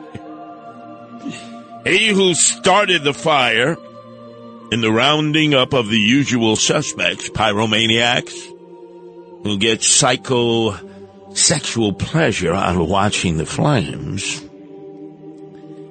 That would be the forces of climate change. I added that. I added that. 'Cause, you know, Jesus! I'm sorry, I believe in global warming, climate change. I know that pisses people off, but you gotta factor that into this too. What am I quoting? Jesus Christ! What am I quoting the New York Times on that? I know, that's like a heretic. How dare you, Curtis, bring up global warming and climate change? Well, I believe that. That's a contributing factor. It's not the only factor. God, if you even mention global warming, climate change. No, absolutely not. It's the fish. It's the fish. What are you talking about? The smelt. Is that like a filter fish? No. Gavin Newsom did this to protect the smelt. What are you talking about? The little fishies. You mean like the Keeleys we used to put the little milk bottle in with the breadcrumbs, remember? We have a little string on it and we put it down in the polluted water and catch a few killies. No, the smelt fish. Is that the spores, you know, that I used to make for my sons, you know, on the graham cracker? Not spores, smelt. Well, there's only one fish I know, gefilte fish, right? Isn't that from the Bible? Didn't they pass around platters of gefilte fish in the Old Testament? At the Last Supper, I could have swore that all the apostles were dining on gefilte fish. I may be a little off there, but hey, my contribution to this is to say, hey, let me quote the New York Times, global warming, climate change. Oh, now I'm a heretic. Now they will burn me at the stake. Especially our listeners. Oh, absolutely not. No, it's the smelt. What? The what? The little fishies. They rather protect the little fishies. I'm like, what are you talking about? They'd rather take all the water and release it into the Pacific Ocean. What are you talking about? See, everybody has, how about if it's a little bit of everything, huh? How about if it's a little bit of the smelt that I have no idea what the hell that is? How about if it's a little bit that they're dumping precious water into the Pacific? A little bit. How about a little bit of global warming, climate change? A little bit. How about a little bit of the fact that they have horrible politicians? A little bit. How about a little bit of all of that and you mix it up and it's like a toxic cocktail? Hell no. Well, yeah, that's James Golden, right? What? Global warming, climate change? That's in your imagination. No, it's real. I hate to tell everybody. Keep burning fossil fuel. You heat the air up. It hits the ozone layer. Whatever goes up, then obviously it either lays there or comes down because it don't go into outer space.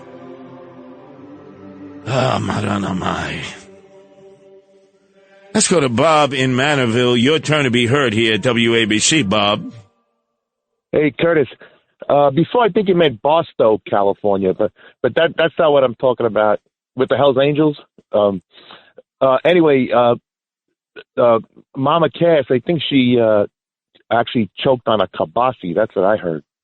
But I want to talk about the band, the Mamas and the Papas, how good a band they were. That was really a poor joke there. I thought you were like Al from Amityville. Yeah, Mama Cass choked on a kielbasa. Oh, my God. Where was that drum roll there, Broadway Billy? That was a horrible joke. Okay. Can you enlighten the listeners about Michelle Phillips? She was a dish. I mean, when she was young, she was hot. God. She was like the equivalent, remember, of Peggy Lipton. Remember Peggy Lipton, who was Ironside or whatever that, Raymond Burr, the perv who had Pedophile Island past Catalina or somewhere. I mean, she was hot too. You heard she's the reason the Mamas and the Papas got their start, right? You heard that story, right? No, I didn't. Can With you the producer? Enlighten us, please? Oh, okay. Now, this is what I heard, that there was a producer that had the hots for her, and her husband, what's his name, Phillips, her husband, actually let him sleep with Michelle Phillips to get the record deal. And they did that a few times with her. Now, back then, in the era of free love, that is plausible. That's plausible. Yeah. And by the way, was it the producer of the Mark Levin show that he's constantly, hey, Mr. Producer, is that the guy? No. Well, Mark Levin's always calling out, Mr. Producer. Occasionally he says, hey, Rich Samantha, but it's always the producer. So maybe it was. Who knows? Oh, wait a second. Hello, Mom and Papa's here. Somewhere where she's never been before. Worn out phrases and long engagements won't get you where you want to go. No. Words of love, soft and tender, won't win her. It is plausible, Bob. San Francisco? Yeah, it is plausible because that was the era of free love. Look, I would not discount that. But Michelle Phillips, hot. Peggy Lipton, hot. Definitely. Guys would have their full-length posters on their ceilings in their room, and Mommy would ask, why do you have that woman's full-length poster on the roof? Well, not the roof. The ceiling of your room. It's just because when you're laying down, you're looking up. It's a lot easier to look up than look to the side, right? That's what I would tell my mother. She's still nice looking for an old bag. Well, then you had Sarah, Farrah Fawcett.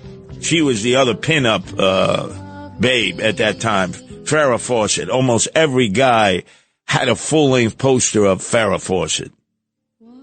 Yeah.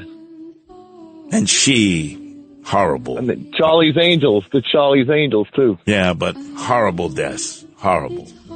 Yeah. God, you know what that involved? You know how Farrah Fawcett passed away. Something to do with the $6 Million Man?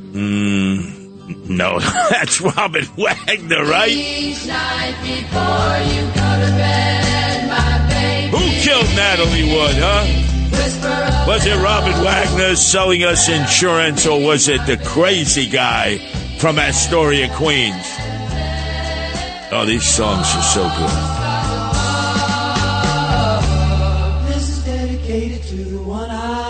It was the era of free love, I must admit. You know, I was too young to engage at that time, but I certainly was aware of it. All the hippies were involved with it. I was 13 years old at the time. And it's something that everybody needs.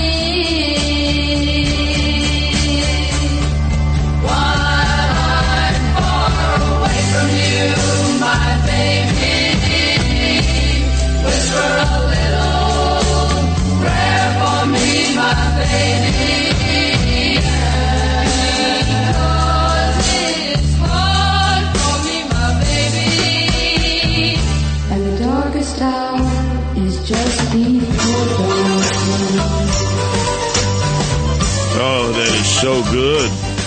You forget how good they were.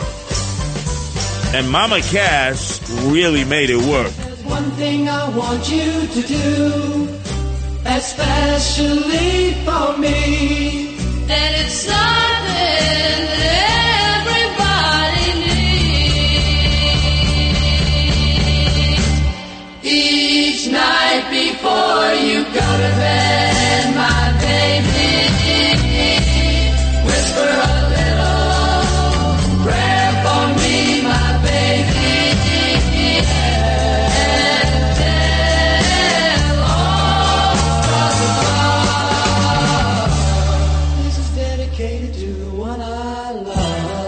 No, if you ever go through Westwood, been there, right outside of UCLA, they have the Memorial Cemetery, where all the trendoids are buried.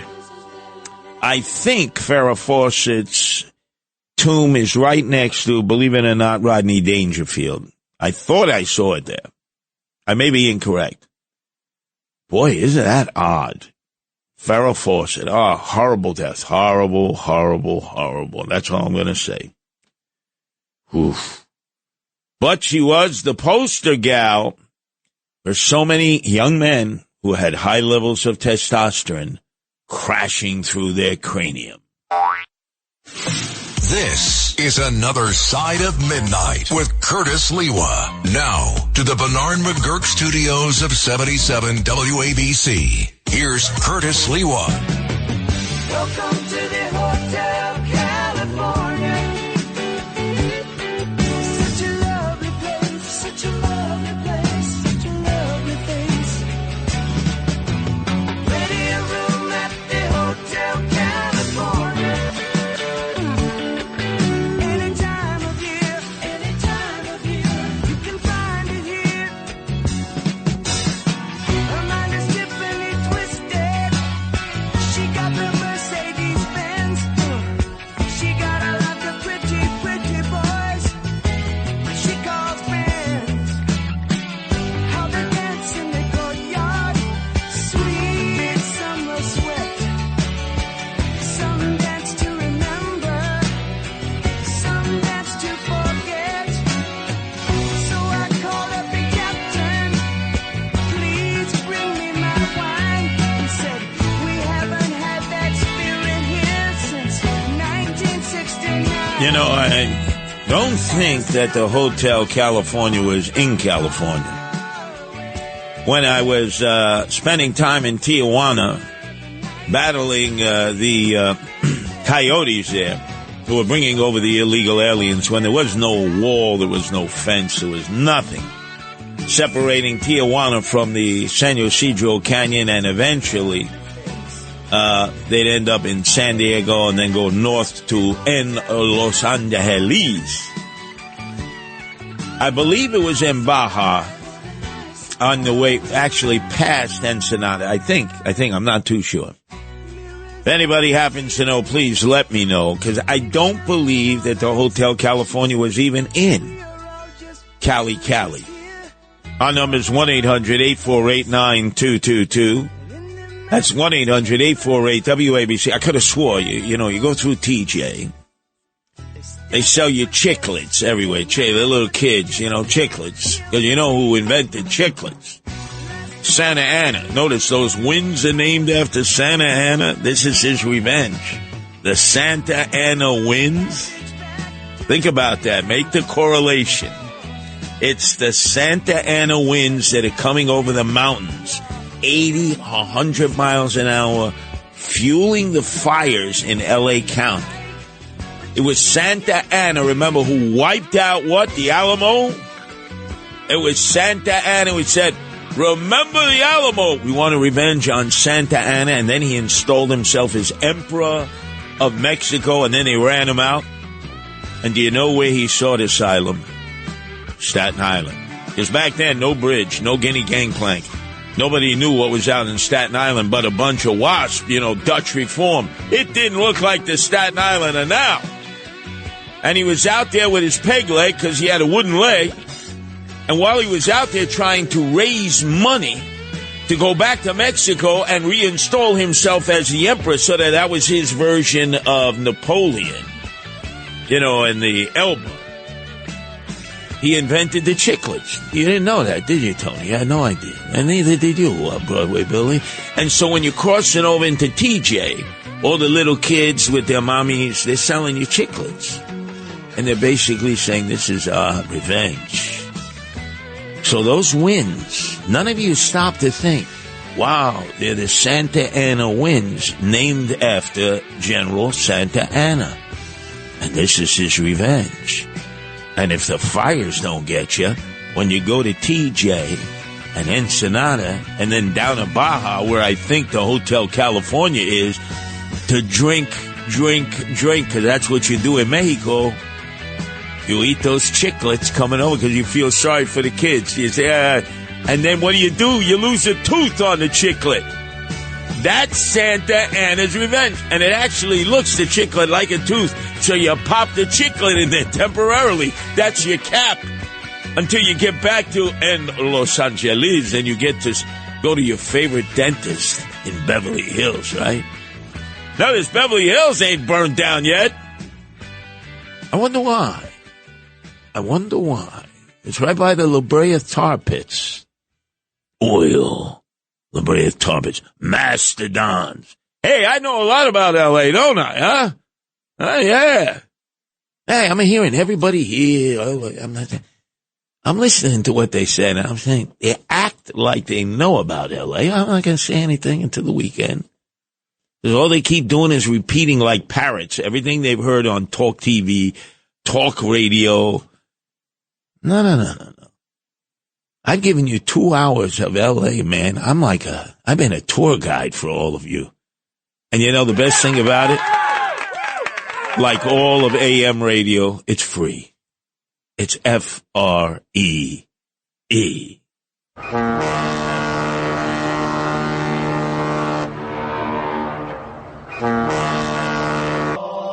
Padre, Filio, Spiritu Sanctum. Yeah, you just heard that promo with the Mama Luke Frank Morano, his Mob Talk podcast or whatever he calls it.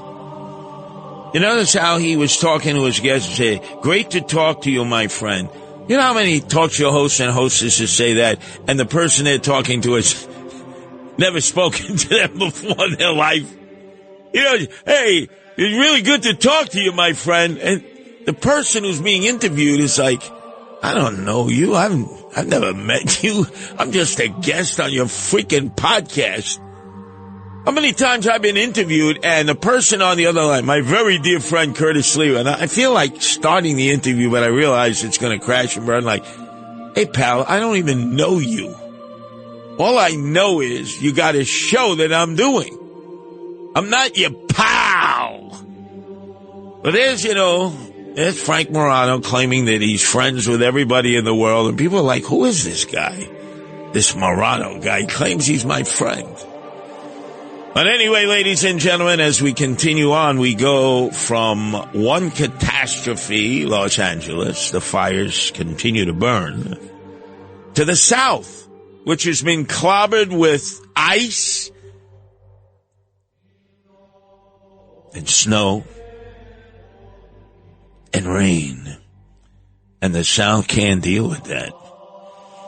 There are a lot of snowbirds who've moved down there who continue to listen to WABC to keep their connection as they left Connecticut, New York, New Jersey, Eastern Pennsylvania to go down to North Carolina, South Carolina, Georgia, Florida, Texas, Tennessee. But I guarantee you, they know how to handle snow and ice and cold rain that then hits the ground and then turns it into black ice on the asphalt. But those Southerners, right, they have no idea, those rednecks. They're in their 18-wheel tractor trailers crashing, spinning. You would think, just stay off the road. You Southern boys, you Dixie guys, you don't know how to handle this. Dukes of Hazzard wouldn't know how to drive in the snow or in the ice. And yet they're out there crashing into telephone poles, spinning around on the highways, and just stay home. Texas, they got them 18-wheel tractor trailers. They're like just bending around like Gumbies on wheels. And they don't seem to realize when there's snow and ice in the South, stay home. Because you don't know how to handle it. I'm putting out the call to any of our snowbirds who've transferred down there because there has been this huge migration to those red states, and I understand why. Better quality of life, more affordable, better schools, just better almost everything. But not when it's snowing and ice out there. Stay off the road. When those guys flying the stars and bars, the flag of truce and the Johnny Red flag, the Confederate flag, while they got the gun rack up, with the shotgun loaded in the pickup truck, Because, man, they do not know how to drive in snow and ice. We're going to talk about that up next. Because it just seems that America is engulfed in catastrophic weather situations. Because, that's generally what happens in the winter. Global warming, climate change. Never used to snow. They never used to have ice on the roads in the deep south. But there was a time that I was in Forsyth County. That's right. Marietta, Georgia, and Atlanta, when they had ice storms, and they didn't know how to handle it. Check this out.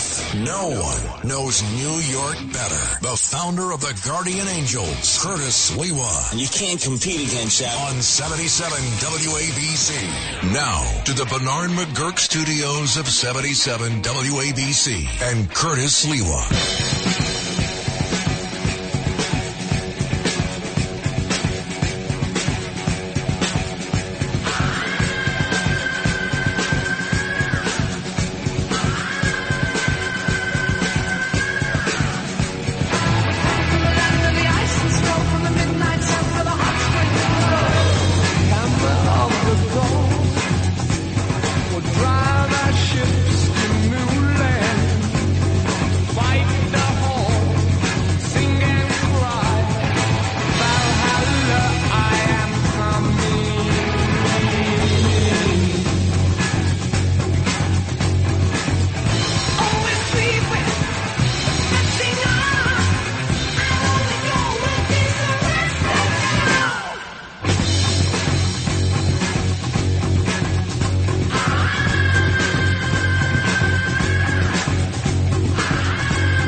Well, you have extraordinarily dangerous weather in Los Angeles, and you have extraordinarily dangerous weather down south.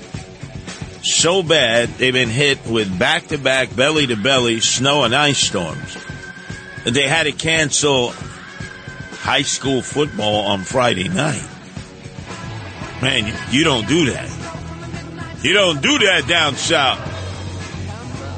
College football on Saturday, pro football on Sunday. I mean, that's like the Trinity, the Troika, the trifecta. But then again, a lot of the high school football teams, they don't play this time of year. They're not supposed to. But it's year round down south. They cheat.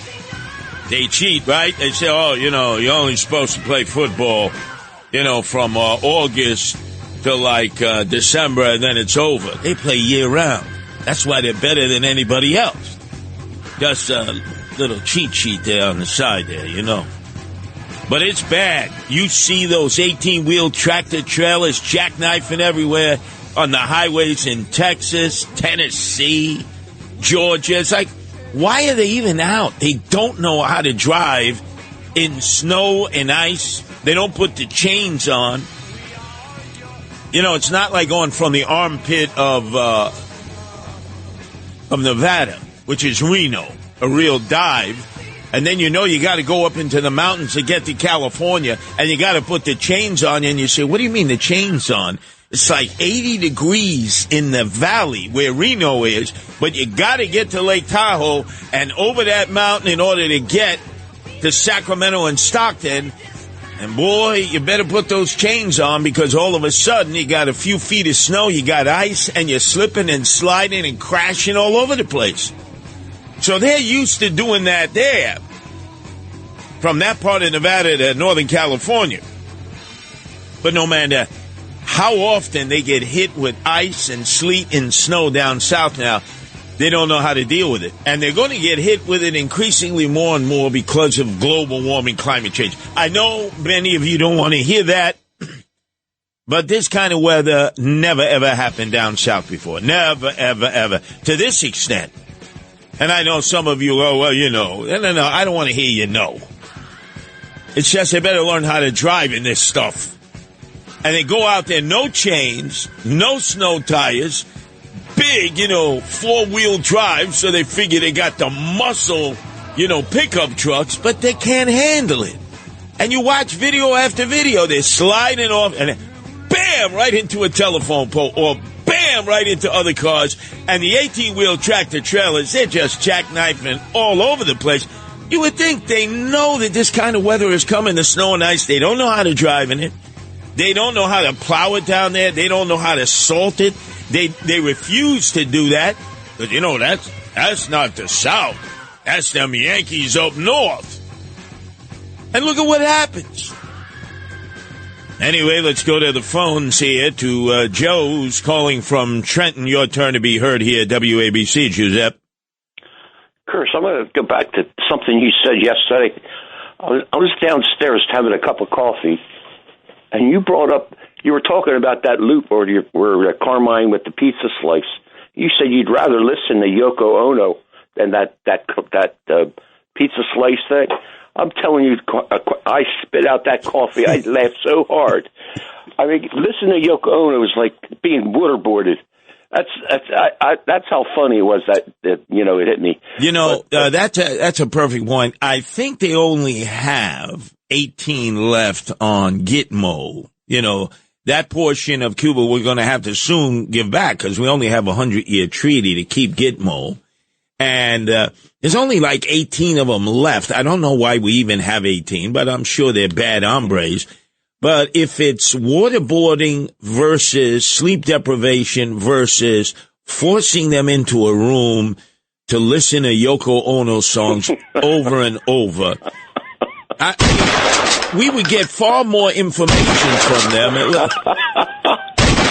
Let's see if we can get a little Yoko Ono action here. I guarantee you, forget the waterboarding. They must have waterboarded Khalid Sheikh Mohammed like 118 times. He never gave up anything. Sleep deprivation, they make you stand up like you're a horse. They won't let you lay down. That's all part of the CIA torture techniques. Criminals in action. But the one thing, all they would have to do is give you a bunk, give you decent accommodations, let you bow down, 5 times a day to Mecca, Medina, and praise Allah because you want to jump on the Paradise Express. And then all you got to do is just for the guy, just play Yoko Ono.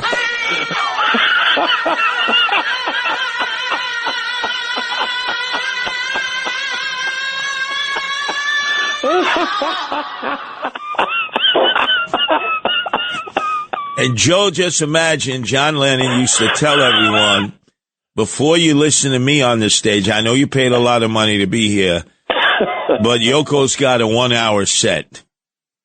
And people had to sit and deal with that.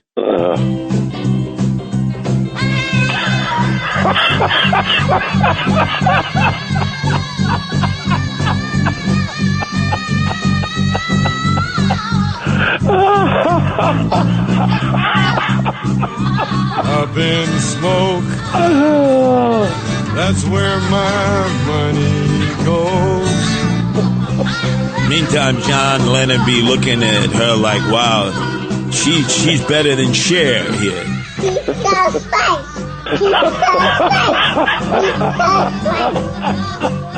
Now, I guarantee you got one of these remaining 18 Al-Qaeda terrorists, ISIS terrorists on Gitmo, Guantanamo, and you one day just play Carmine over and over.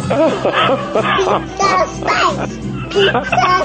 Pizza slice over and over. And then the next day you just bombard them with the worst of Yoko Ono. And I guarantee you, whatever secrets you need to know from Al-Qaeda, ISIS, any plots about destroying Western civilization, they'll give it up in a heartbeat. Please, no more. No more.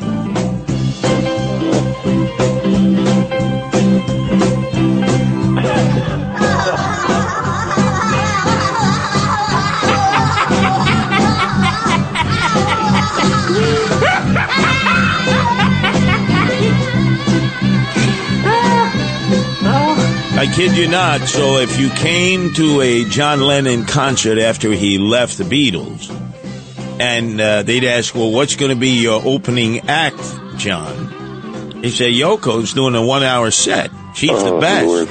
And people were like, they wanted to hear John. So they had to have the earplugs. They had to have smile. They had to fake that they really liked hearing this crap. Now, she claimed that this was like natural childbirth, you know, without drugs, without the epidural, whatever they call that crap. That this is like what real natural childbirth is like. I would say, Yoko, if I was coming out of you, put me back in. I don't want to hear this crap.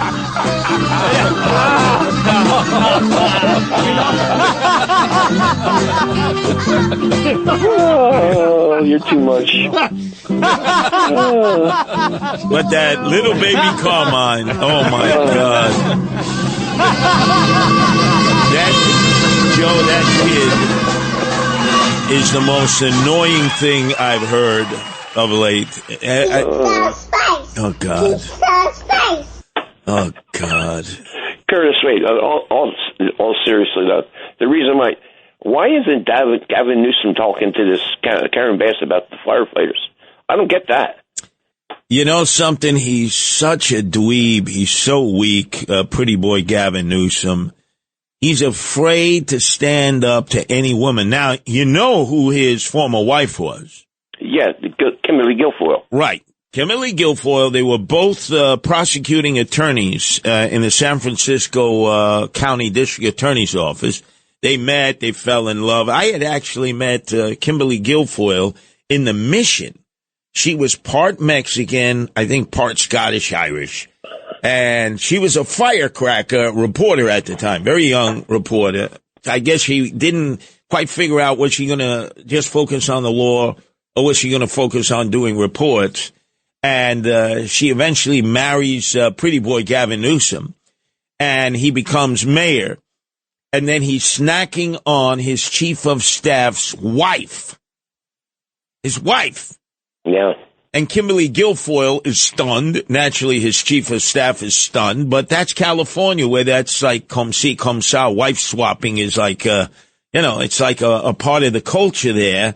And he never stands up to women, Gavin Newsom. I think he has done so many women wrong in his life that he's so used to being yelled at, screamed at, that when he sees like Karen Bass, who's like a sister with an attitude, man, she hates white people. That's the way she was. In fact, when she was younger, getting out of college, she joined the Venceremos Brigade, volunteered to go cut sugarcane for Fidel and Raul Castro behind the sugarcane curtain, as you know, because she believed in communism. She really don't like, and let's face it, when you look up white boy in the dictionary, whose picture do you see? Gavin Newsom. Yeah. So now you know, man, he is whooped. He's probably been screamed at by more women that he's done wrong in his lifetime. And he is like, the moment a woman gives him any beef, he's like whooped. So understand that. But this offer made by the FDNY, men and women of the department would volunteer to come there and help put out the fires. They say they need firefighters. They're taking them from Mexico. I get it. They're taking them from Canada. You take it from wherever you can. And then you say no to the FDNY, sister Karen Bass. And you would think Eric Adams, swagger man with no plan, the brother would pick up the phone and say, yo, sister Bass, Why are you turning down this offer that's not going to cost you any money? JetBlue, which is our airline based in Long Island City, will fly them over, no cost to you, no cost to the city.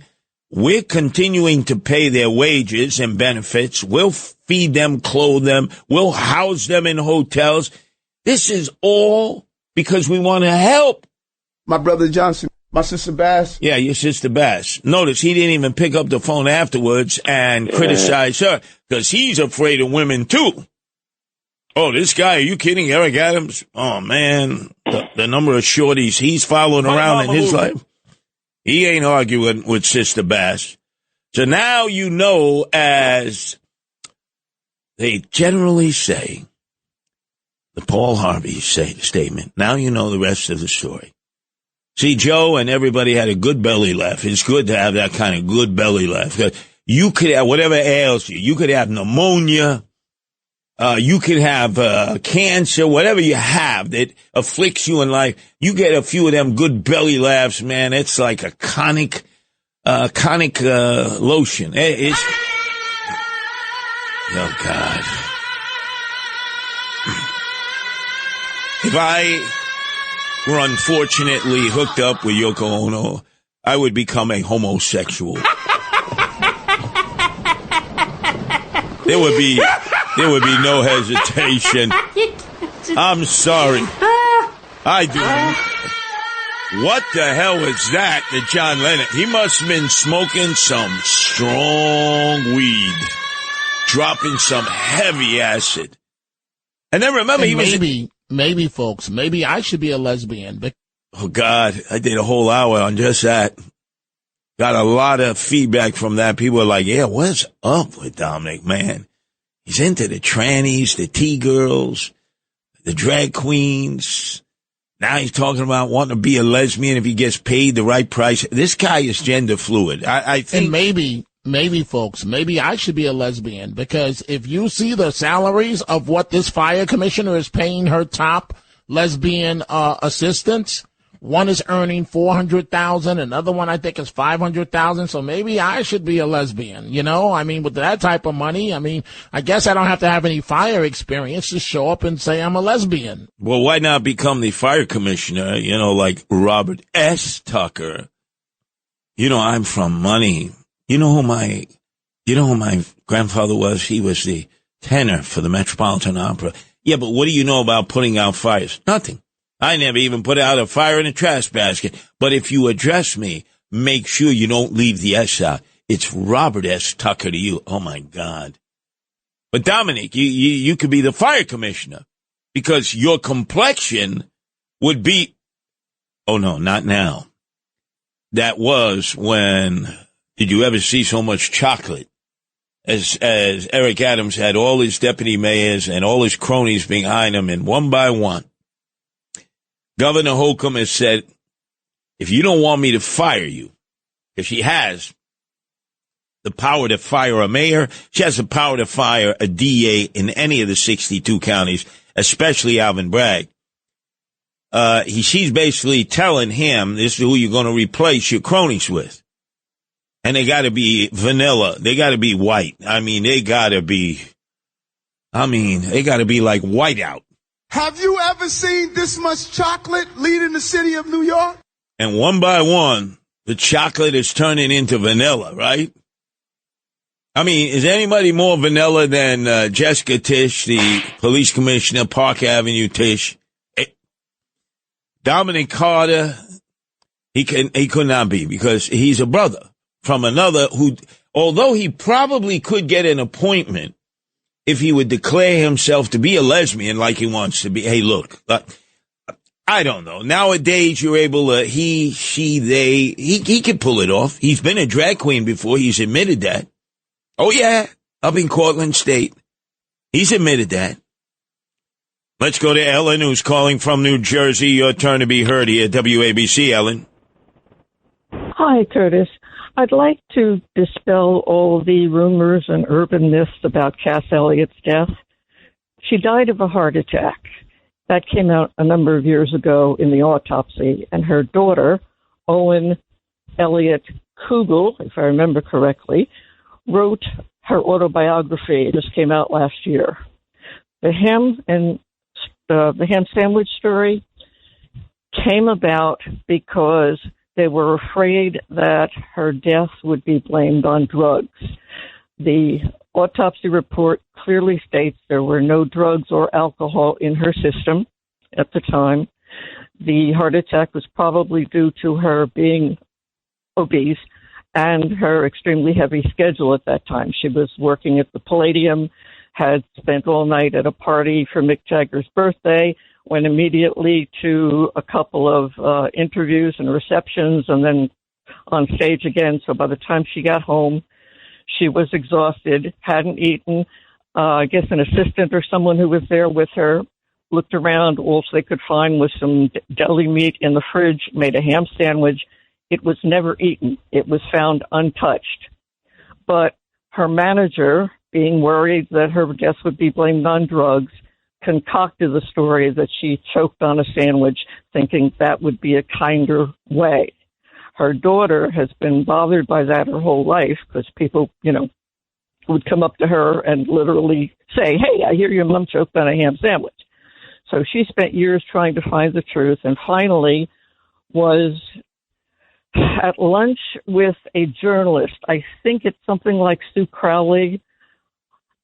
And she said, "I did it. I had called your mom's manager when I heard about her death, and he told me that he didn't want her death to be blamed on drugs, so he saw the sandwich on the spot, came up with this story, and asked her to publish it, which she did. I believe it was in the Hollywood Reporter." Yeah, well, see, what you're saying, Ellen, makes a lot of sense now, because I grew up with the urban myth that she was eating the ham sandwich and she choked on it and passed away. Then you heard the other woman from Fort Lee who said that it was in the same apartment as Keith Moon, obviously not together at that time, but different time, different circumstance. He died of a drug overdose. So the assumption was that she died of a drug overdose, because in the rock and roll world, back then, everybody was dying of drug overdoses combined with alcohol. So now that makes a lot of sense, Ellen. And you can check it out in her daughter's biography, and also get a copy of the autopsy report. But I remember both of what you said, hearing both of those. And, they always say that these rumors come out of a little bit of truth. So there was a ham sandwich, but she never got to eat it. She had the heart attack before that. She had, earlier in her life, suffered with alcohol and drug problems. But at the time of her death, she was clean and sober and just working too hard. Now, hypothetically, since you seem to know a lot about her just in following her career, she always had the problem with weight. A lot of Americans have that. I call that the Oprah Winfrey syndrome. They lose a lot of weight, and they gain it back, lose it, gain it back. Do you think, hypothetically, if she was alive today because of her struggles with weight, that she was happy with that, or would have been right on line to get that Ozempic, and start shooting it up like people do now to lose weight? From what I've read, she struggled with being overweight from the time she was in grade school. It was literally a lifelong battle.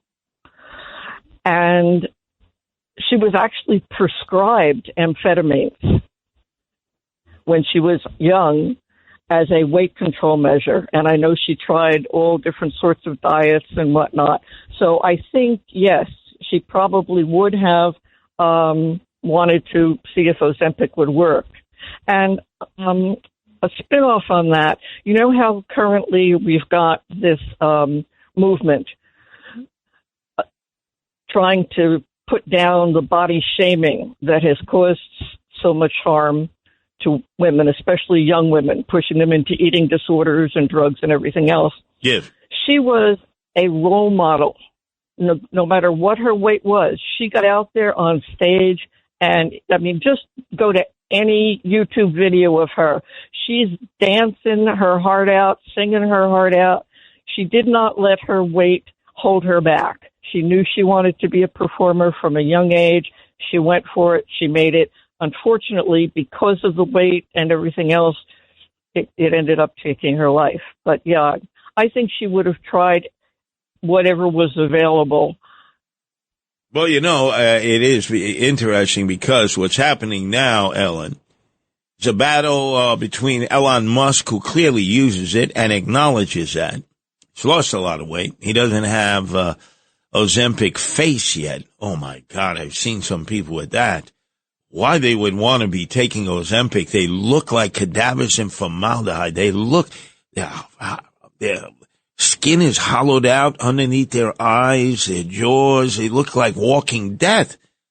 And they didn't have a weight problem, much of it to begin with. Maybe they needed to lose 5 or 10 pounds, like most Americans. And they're taking Ozempic. Meantime, RFK Jr., if he becomes, if he passes muster, the confirmation process to replace Dr. Fauci, the evil one, in the Trump administration, he has said he does not want to see those kind of drugs made available to the general public for the use of weight loss. He says weight loss should be done by diet, exercise, the good old-fashioned way. Meantime, you have Elon Musk, who's clearly using it, doesn't seem to show those side effects, Ozempic face. I call it Ozempic shrink. But there are some people I run into now, I look at them, I say, oh my God. Now, I don't know if you should confront them. I'm asking advice, ladies and gentlemen. These are people who really didn't need severe weight loss. They only needed to lose maybe 10, 15 pounds. And it's obvious they're taking Ozempic every day, probably shooting up. That's pretty much the way you take it, or the alternative drugs. And then you see them in public, and it's like they're a skeleton. It's almost like Al Slim Shady Sharpton. His method of losing weight, basically exercise. He almost doesn't eat anything, and he looks like a bobblehead doll. He looks unhealthy. Too much weight loss. But that's not Ozempic, because he was doing that for years. But now I've seen like 4 people in the last month. Not going to name names.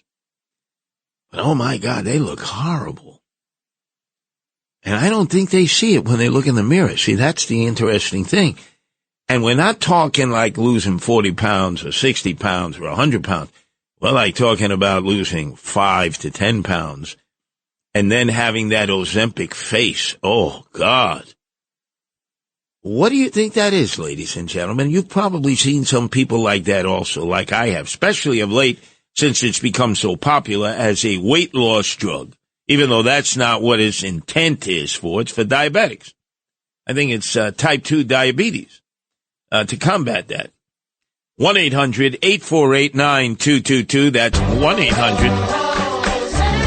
Oh, yeah, there it is. I'm advertising it everywhere. RFK Jr. gets in. He doesn't want any of that advertising, no more of that drug advertising that we see Type 2 nonstop. Diabetes? Discover the Ozempic Trizone. With my Ozempic Trizone, I lowered my A1C, CV risk, and lost some weight. In studies, the majority of people reached an A1C under 7 and maintained it. Ozempic lowers the risk of major cardiovascular events, such as... Yeah, but, there's side effects, too. It's called Ozempic face. Caved-in face. You look like you actually look like you're a mummy. Well, now people will just be like, Ozempic. What is your energy on that? Oh, boy. I'll start with this. Up until now, my strong opinion is we are in the beginning of the most effective medical intervention for obesity that we've ever seen in our lives. This is going to completely revolutionize and change pharmaceutical industry. That's how powerful these peptides are. You look great. Everybody looks so great. When I look around this room, I can't help but wonder, is Ozempic right for me?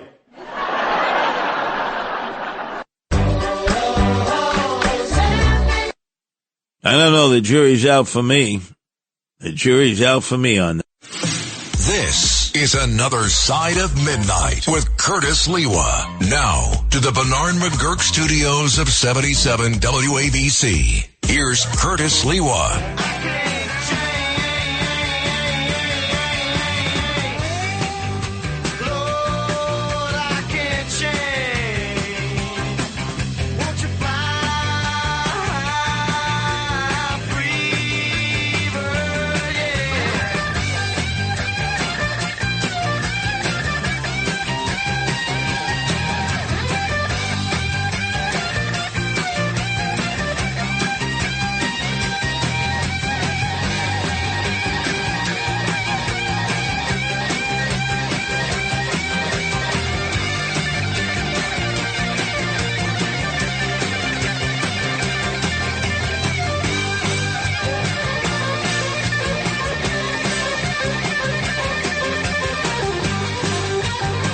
To the break of dawn, ain't nobody going to sleep.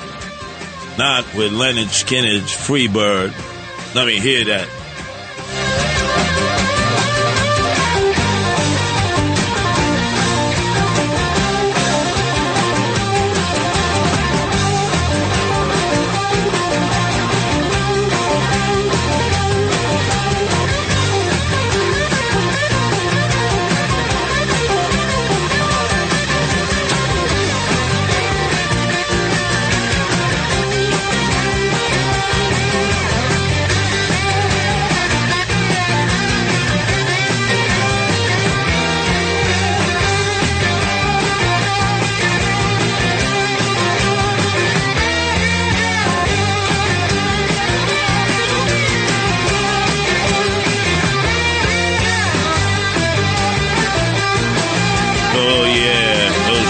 Boys out there and their four-wheel drives, their pickup trucks with the shotgun racks, the devil, rebel, Confederate flag, the stars and bars, the flag of treason, spinning off the road, crashing into telephone poles. It don't matter. They don't know how to drive in snow and ice. And the 18-wheel rubber ducky boys in their tractor trailers. Oh, my God, jackknifing all over the place. Hey, when you're down south and it snows and there's ice, now that there's global warming and climate change, you're going to get a hell of a lot more of it. Stay home. Because you don't know how to handle it. They don't know how to plow it. They don't know how to salt down there. Stay home, rebel boys.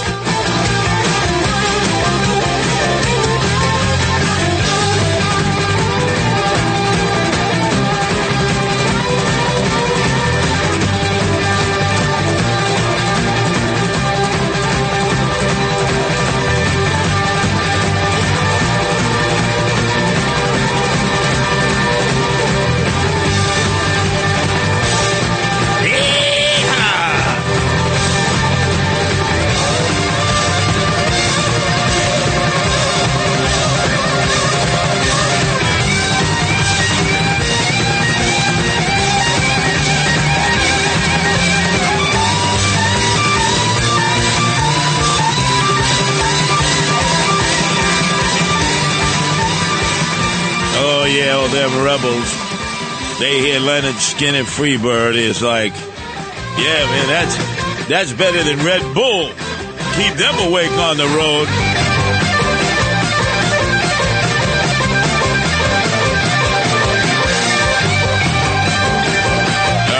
All right, enough of that. So good. Greatest guitar riff ever of all time, without a doubt.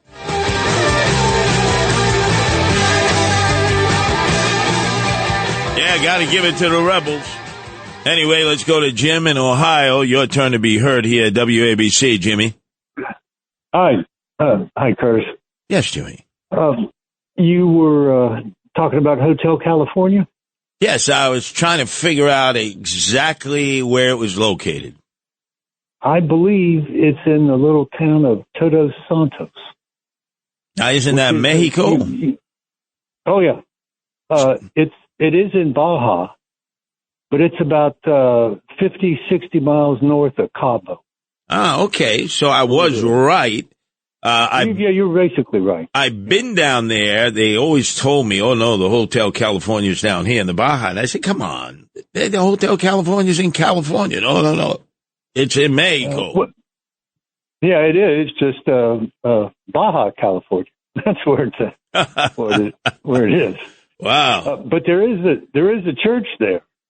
You know, they kind of play the tourist gig. Well, I knew you would probably ask, when was I there? And it's been quite a while. And then I just remembered, and I know you got a pretty good memory.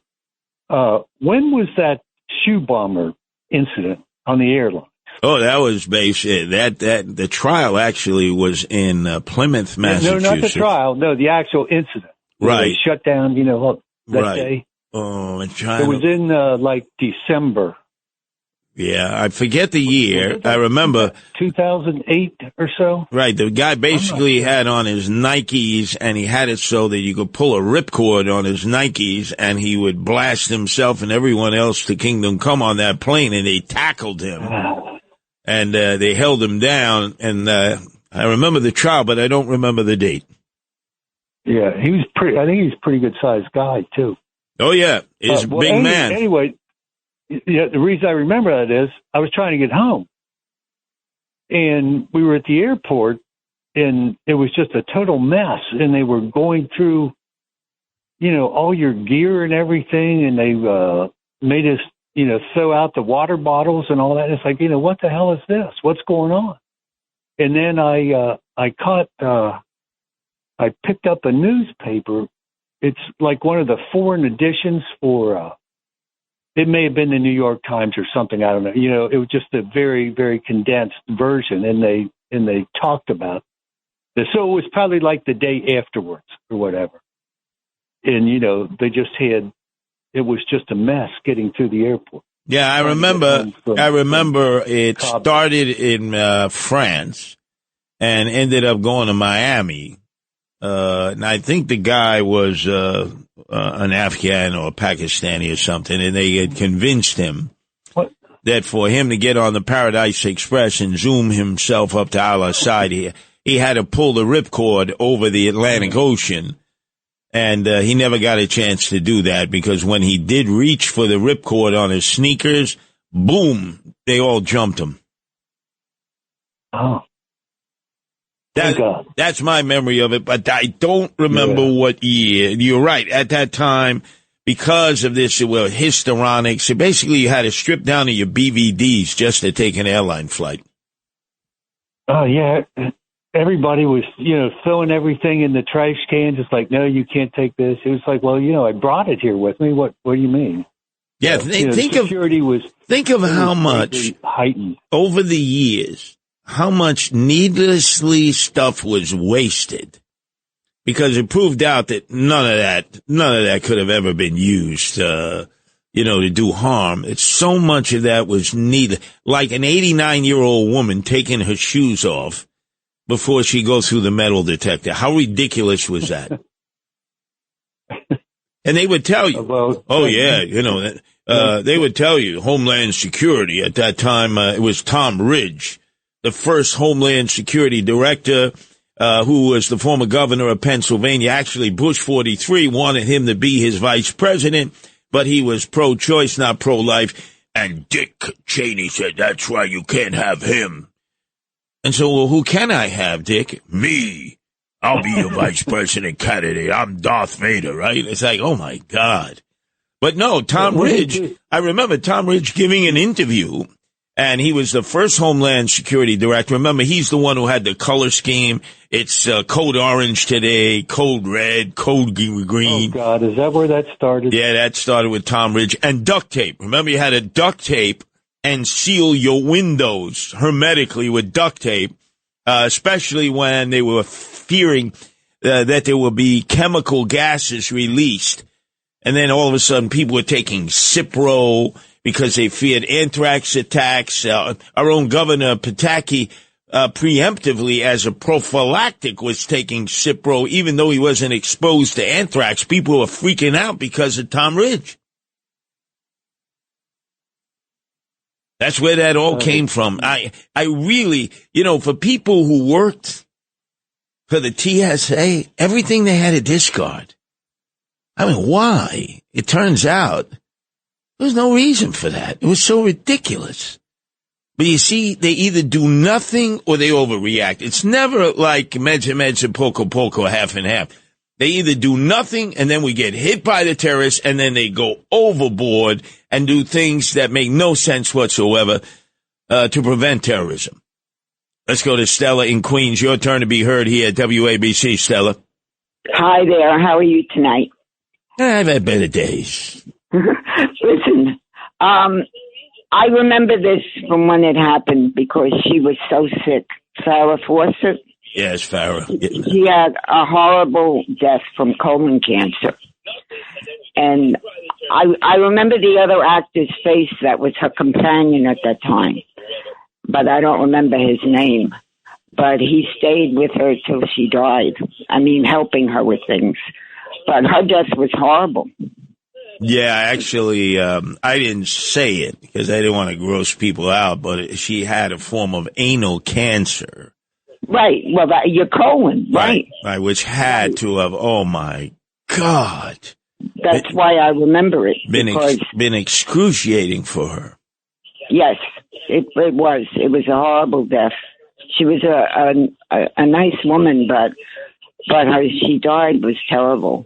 And remember, Stella, you would go into any hairstylist, and her picture would be up there because women would say, I do remember. I want to look. I want that look. I want that hairstyle of Farrah Fawcett. So even this guy, hello, gorgeous Vinny Bassiano, head of the Bonanno crime family, who had a hairstyling joint on East Tremont. I used to taunt him. So what kind of a mob boss could be a hairstylist?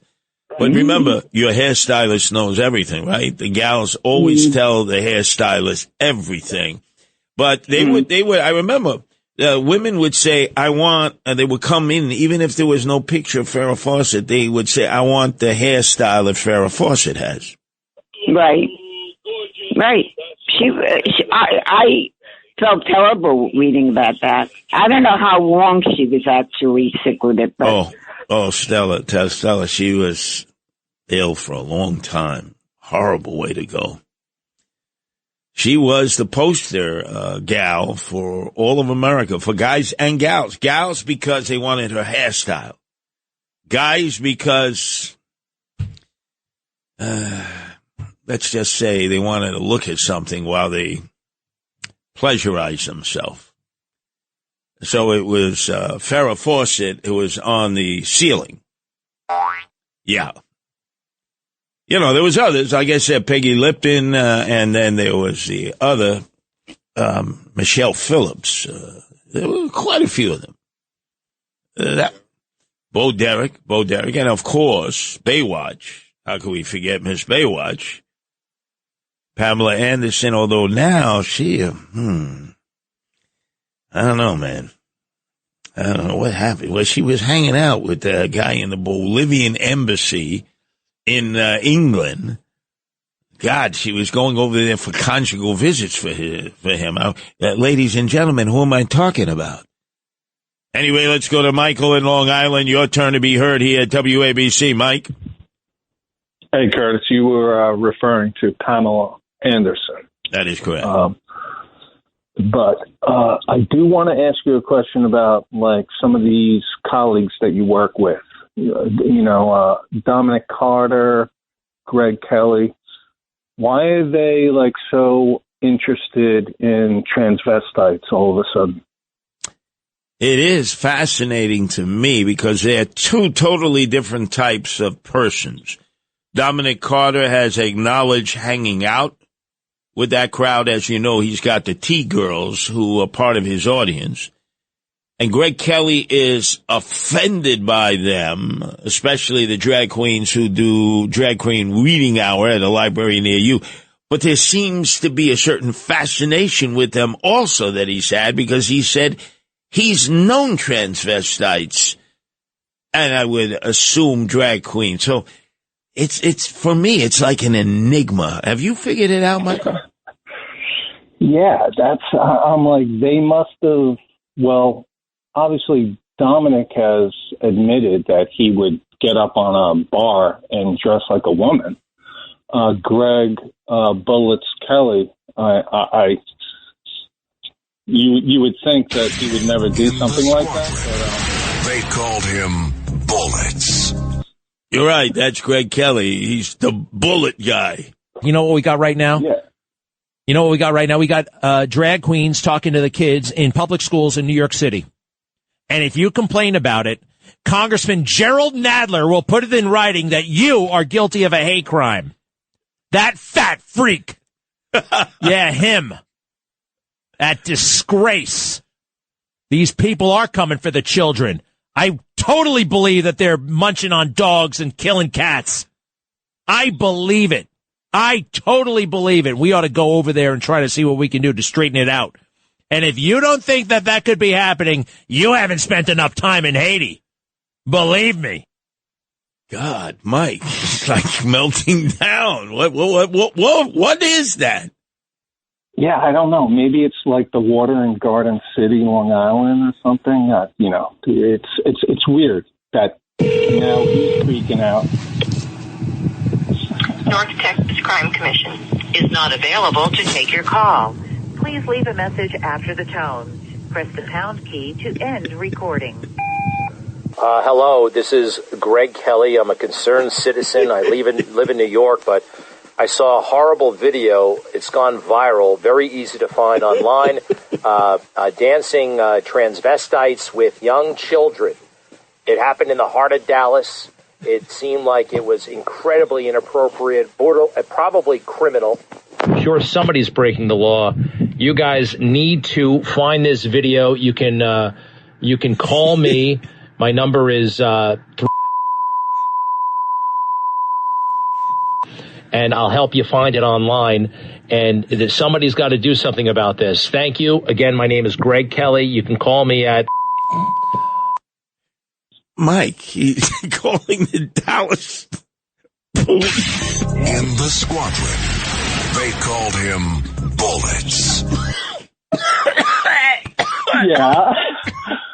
I don't even know. Is it something related to, like, the Frank Morano's egg salad? Like, is it, like, something that's in the fridge that these guys are eating? Like, bring in the drag queens, bring in the transvestites. Hey, I know some transvestites, actually. They're actually okay. I have no problem. I mean, but they're adults.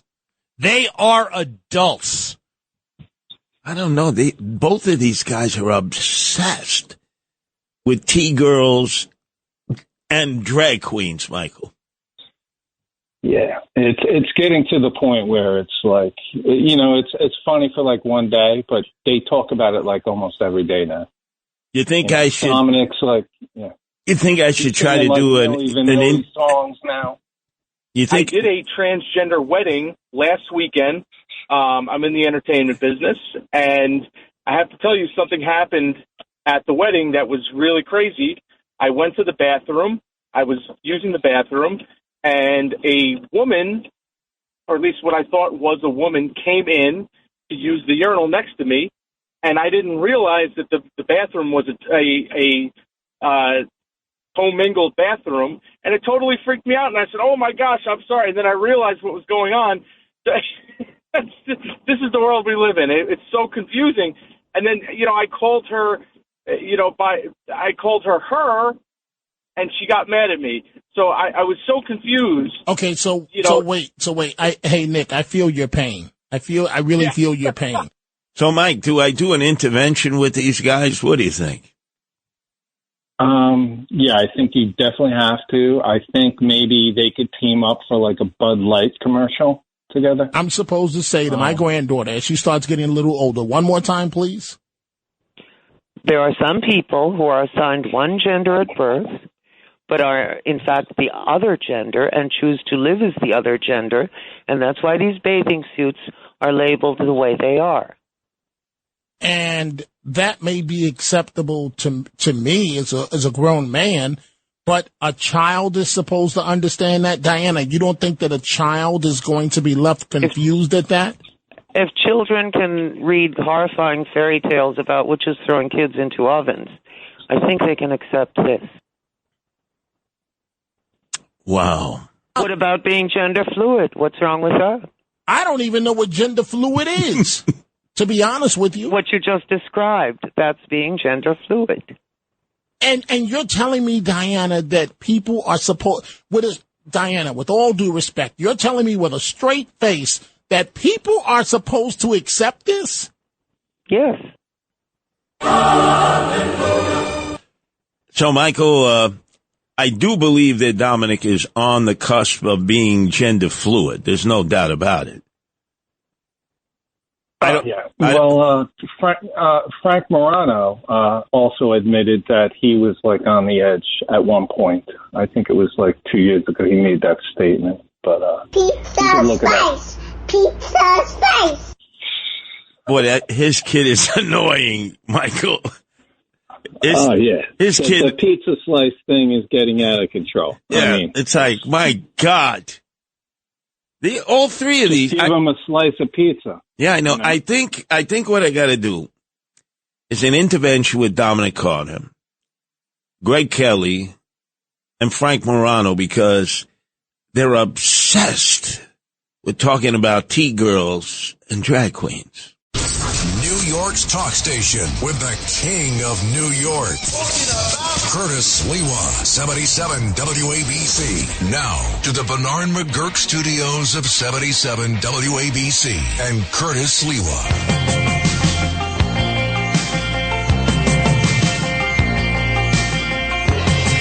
Don't come around here no more. Don't come around here no more.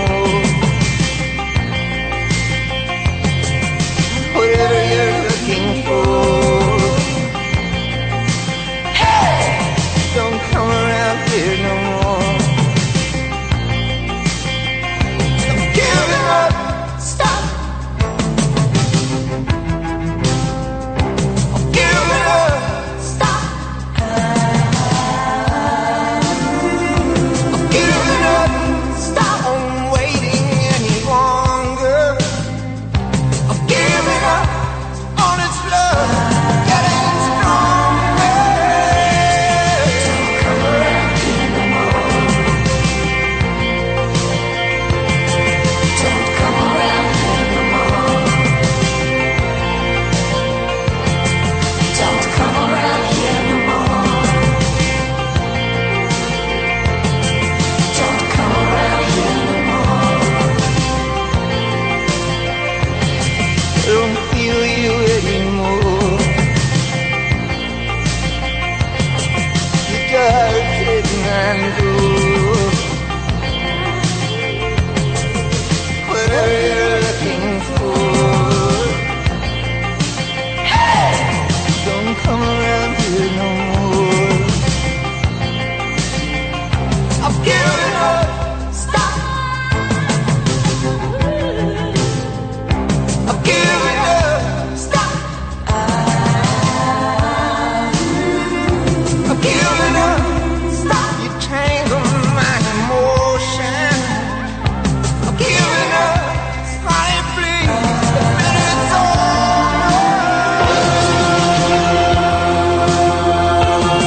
During our battles against the illegal aliens who invaded our city, this became our theme song. Tom Petty, don't come around here no more. And naturally, they were here at the invitation of Papa Chulo, Joe Biden, the president, the Czarina of Border Affairs, who never went to the border, Vice President Harris, Giggles Harris, and, of course, Mayorkas. But locally, they were here at the invitation of Governor Holcomb and, of course, Eric Adams, swagger man with no plan, because remember, he said he'd offer them more than anybody else. Before any other city started putting them up in hotels, it was Eric Adams that started right away by bringing them to the Milford Plaza. In fact, Broadway Bill Lee, I need my Milford Plaza hook, because that was the very first hotel that he housed the illegal aliens from Venezuela. When they first were shipped here by Governor Abbott of Texas on the Greyhound bus, they pounded the hound after Eric Adams called him a racist. And then Eric Adams was out there with his $5,000 customized suit and members of his staff at City Hall, and they were giving the illegal aliens, as they came off the bus of the Port Authority, swag bags, took them over, registered them into the Milford Plaza, and I'm sure many of you had the same kind of flashbacks that I had. Come on along, I'll take you to the lullaby of Broadway. The Hickory and Ballyhoo. The lullaby of Broadway. And in the center of it all is the Milford Plaza. Stay at the Milford Plaza Hotel with cocktail dinner and breakfast for $49.50 per person. Discover why we are the lullaby of Broadway. The Milford Plaza is the lullaby of all Broadway. All of America would see that commercial when they'd be watching the superstation WWOR TV Channel 9 out of Secaucus, especially when they were watching Joe Franklin at night, because that was a theater crowd, movie crowd. People around the country say, oh, I got to make that trip, that pilgrimage to New York City, take in a Broadway or off-Broadway show, a fine restaurant, go shopping till I drop. You know, that was then, not now. But the point being is $49 and what, 95 cents? We were paying $400 a room, and still are. For Venezuelans, many of them gangbangers, drug dealers, sex traffickers. And Eric Adams, swagger man with no plan, decided that there would be no vetting that would take place. There would be no cooperation with ICE, the Migra, Immigration and Naturalization Service, because we would do it better. In fact, if you can, Broadway Billy, would you play that cut you played originally that talked about all the things that we were gonna do for the illegal aliens who were our unwanted guests? You and I, we didn't want them, but hey, the mayor invited them in, and man, it was going to be 5-star top shelf treatment. If you're a single adult man, you're going to come here to this facility starting tomorrow. When migrants first walk in after intake, they will see a recreational room set up with rows of couches, TVs, Xboxes, and board games. There will also be a phone bank so migrants can connect with family in order to find more permanent housing. We can do that in 24 hours, maybe even less. Many times, it's going to take longer than that. It could take days. Next, there is a cafeteria that will provide migrants with 3 meals a day, and snacks, coffee, and tea will be available 24/7. Those meals are all culturally appropriate. It is South American fare. The menu rotates on a regular basis. And that was 2022. Now, look at the disaster, the full catastrophe. We had to pay $5 billion a year. Almost no help from the state and none from the federal government. Because this mayor decided he was going to do it better than any other mayor. He thought that was a ticket to a future trip to 1600 Pennsylvania Avenue. In a delusional way, he thought that because so many of them were Latinos, Hispanics, that the Latino community would be grateful to Eric Adams as the savior of illegal Latinos, when in fact they were one of the communities most who rejected it, saying, wait, our compadres, our family members had to wait, some of them 4 or 5 years to come in legally. And these folks get an easy pass, and then you treat them better than you would treat a visiting delegation coming here as a sister city wanting to establish some kind of relationship. And absolutely true. Absolutely true. And then we went to battle against Eric Adams, who called us racists and xenophobes when we protested him just indiscriminately deciding he was going to put illegal aliens in neighborhoods. No conversations, no town hall meetings, no information, even to the local elected officials. It was his way and no other way. And he pissed off so many people. He alienated so many people because of his actions, especially at Floyd Bennett Field, which officially now has been closed to illegal aliens. But he just turned off an entire neighborhood that surrounded that federal park. It's part of the National Gateway Federal Park. No federal park has ever had people living in it before, under any circumstance, even during the Depression, when housing was badly needed. None. A special exemption was made for Eric Adams in New York City and Kathy Crime Wave Holcomb to house them in tents. They claimed 2,500, I believe, upwards of 4,000. That was my head count. They had 5 tents on the runway. It's in a flood zone.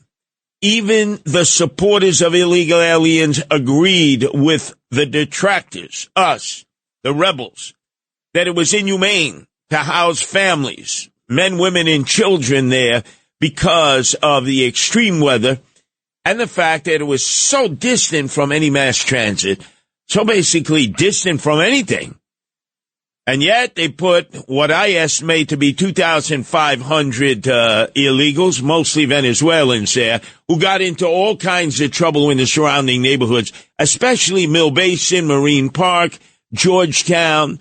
You go over to Gravesend. They were there. They were everywhere. They were soliciting for money. They were coming onto people's porches, knocking on doors, going into the backyards of people, just trying to grab whatever they could. Even our own homeless people didn't do that. And then it was snatching packages, because they learned from our own porch pirates, follow the trucks, Fed Express, follow the, USPS, follow the UPS, follow any package delivering service and just steal the packages. They would send their kids up there to snatch the packages. They turned into a criminal organization. Many of those who lived in the tents, they should have never been put there. They were put there because of Kathy Crime Wave Hochul, who's full of nonsense, and Eric Adams, swagger man with no plan, who thought that this would be his future ticket to becoming president of the United States. And we told him at the time he was delusional. We had protests.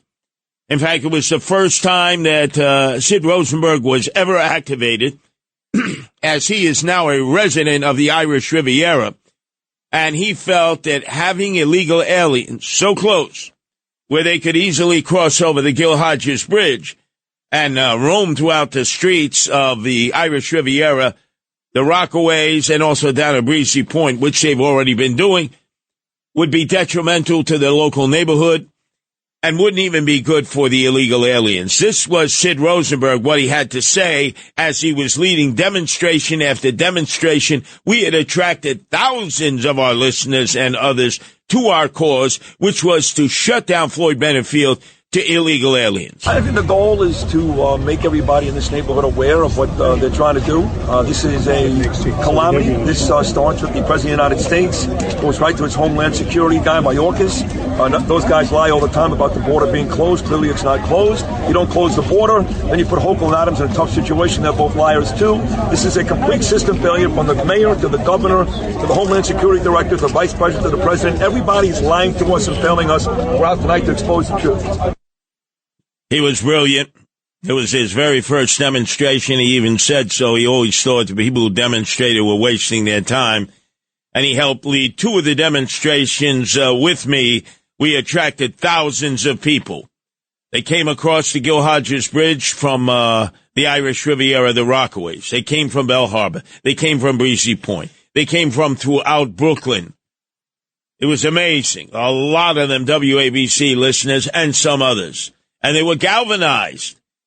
And then finally the other day, no more tents, no more illegal aliens. And I reminisce because I remember that one time where the weather was so inclement because of the high winds that they decided to take everybody out from the 5 tents, all 2,500 of them, mostly Venezuelan illegal aliens, and bring them over to Madison High School. When Mayor Adams immediately removed the 2,000 migrants from the tents, transferred them over to Madison High School, everybody on this issue agrees that was a mistake. Whether you're pro-immigrant coming here or you want the immigrants out, it doesn't matter. Both sides now agree that there's no reason that there should be tents in Floyd Bennett Field. The mayor was told that originally. You can't put tents in Floyd Bennett Field. It's a floodplain. He didn't care. He was still not. One of the few times that those that were encouraging illegal aliens agreed with those of us who were resisting the illegal alien invasion. It was inhumane to house them in the 5 tents on the runway at Floyd Bennett Field. Winds, as you can imagine what they are in these last few days, they have been, whipping up a storm there. Rats, just worst of circumstance. And they decided to house them at Floyd Bennett Field. Well, that's over. It's closed. They moved them on to other brick and mortar locations where they will remain illegal aliens, hoping to get some kind of a job skill and job training in the future meetings of the Brooklyn GOP as they put together a plan for them to get employed, a plan for their children to get better schooling and better education, and all of that will come about. But the pressure started from Sid and myself leading those rallies. And to all of those who attended, we give you a high five.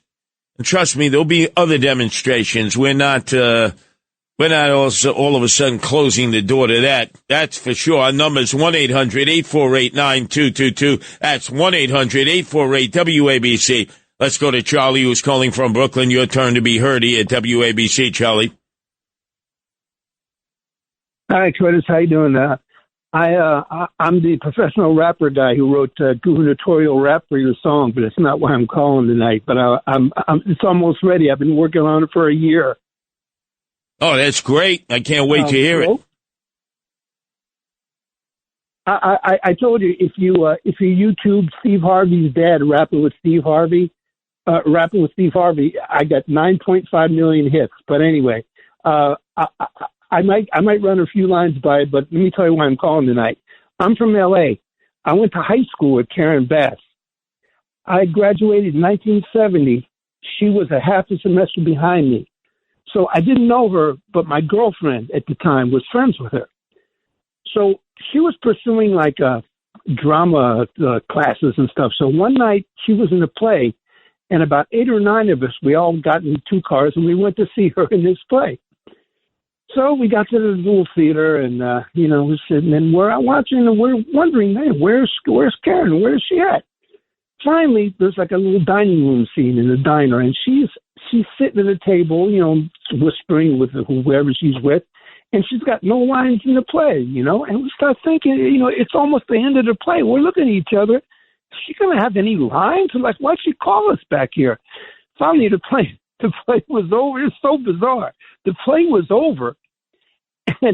And so we all got up and went backstage to say hi to her and ask her, like, it didn't make sense.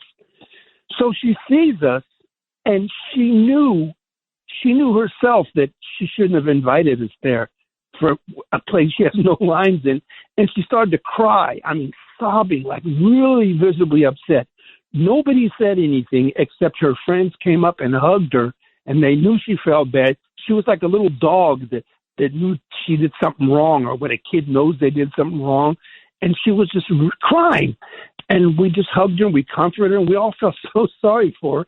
We went in on the way back home. We just like nobody could make heads or tails out of it. And that's a true story. It might tell you something about the way she governs. I don't know.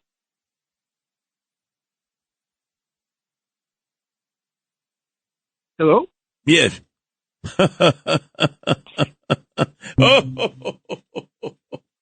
Oh, man. Oh, I was thinking back to Karen Bass. I'm sorry. I'm very sorry, because as he was talking about her, and I was so rude because I was self-indulged with images of Karen Bass, a young Karen Bass who had gone over to Fidel Castro's Cuba, behind the sugarcane curtain of Fidel and Raul Castro, to join the Venceremos Brigade to cut the sugarcane. Stupid Americanos. I can't use gringo for her because she's black.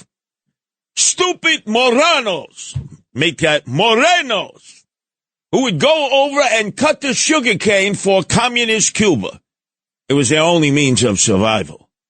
The sugarcane and, of course, the Cohiba cigars. Everything else was a dismal economic failure. And as Charlie there was talking about his relationship, I said, no. It's not the Karen Bass I know. Karen Bass was a hardcore communist. Sort of like Ruth Meshuggah Messenger was on the Upper West Side, because she, too, decided, in an enlightened and in a naive way, she was going to go cut the sugarcane.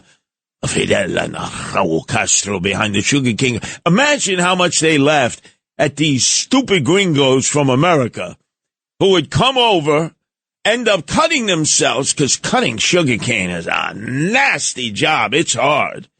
Get all beat up, all cut up, end up going home to mommy and daddy with pictures of them and Fidel, and they would be so proud of their children that they were sending to Harvard and Yale and Princeton and other Ivy League universities. I'm sorry, Charlie. I have to apologize to Charlie. I was in a different zone. You know what that's like, ladies and gentlemen, when you're listening but you're not listening? I must admit, I was in my own twilight zone. I was on the island of Cuba, which I've been there before, courtesy of John and Margot Katzimatidis, when they took a whole, I think, 727 plane load of Greek Orthodox. They were christening a basilica there because Fidel Castro was trying to show the world that he was open to religion. With the Archbishop who came, and I said, but there are no Greek Orthodox in Cuba. No. Russian Orthodox, a lot of Russians there. Some Jews, I went to the synagogue there, but no Greek Orthodox. I said, this is a great way to get a trip to Cuba. And I taught the Cuban kids in Havana stickball. And all I did was bounce that Spalding a few times, and the kids came running out of everywhere. And I had the stickball bats, and I left it all to them. And who knows, maybe to this day, they're playing stickball in the Plaza de la Revolucion, or whatever the hell they call that. As I was under a T-2 tank in a video that was made saying, "Death to Castro, death to the bearded one." I'm sorry, Charlie, I was so consumed in my own thoughts about Cuba. Let's go to Nate in the Bronx. Your turn to be heard on WABC, Nate. Just concerning Dominic Carter, I think you made a comparison to Bob Grant, the late Bob Grant, and I just want to draw a sharp distinction between Dominic Carter and the late Bob Grant. Bob Grant was a true legend, not just simply a radio personality and entertainer, but he was a true academic. He was an intellectual. No, it was the same. It was the truth. He was a very sapient broadcaster. Dominic Carter just bloviates when he's on the air. He just simply, it's empty talk. It's condescending, but it's empty, superfluous. It's just an act. He just bloviates because he's too dumb to do anything else. And when you hear him ranting and raving on the air, imagine what his wife has to go through when he's beating her up in domestic violence. Nate. Bad Nate, right? Bad Nate. I think Nate is upset because Dominic has such a huge following now. He has been christened the Black Bob Grant, and the ratings certainly show that. Nasty man, Nate. Nasty. I'm still thinking of Cuba. Down on the beaches of Santiago, the white sand. And they had the stores for all the turistas packed with goods from Europe and North America and Mexico. But for the local people, that's it. You get ugats, you get bupkis, you get a coupone book. You get a coupone book, and you get a chicken leg once a month. Once a month. You go into the butcher, they chop the chicken leg off a mangy chicken, and you put it in an old, smelly, dirty plastic bag, and that's it. For the month. For the turistas, they get whatever they want, because in Cuba, they need that currency. They need the euros. They need the American dollars. Our number is 1-800-848-9222. That's 1-800-848-WABC. Let's go to Stephen in New Jersey. Your turn to be heard here at WABC, Stephen. Yes, thank you. Good morning, Curtis. I want to talk about how come, as of now, there hasn't been a national holiday for women who I feel have been verbally and physically abused, as I see it on TV, the papers, and so forth. Don't you think there should be a national holiday for women as we have for men? Well, explain that to me. What would it look like? Explain. It would look like, say, a Martin Luther King, Coretta King holiday, lump them together. I think it would give women a sense of importance. And I could tell you with a situation that I know of other people, Curtis, is that with women, they're afraid to go out. They have to have somebody go with them. And when they get there, whatever it may be, they have to have somebody call them up. Are you okay? And then from that location, whatever, have someone call them back to see if they're home and they're okay as well. No, you're correct. So you would have a singular stationary day, not like coupled with the Martin Luther King Jr. holiday, which is coming up on the 20th, January 20th. So you would couple Coretta Scott King on that day. Would you want a singular separate day just for women?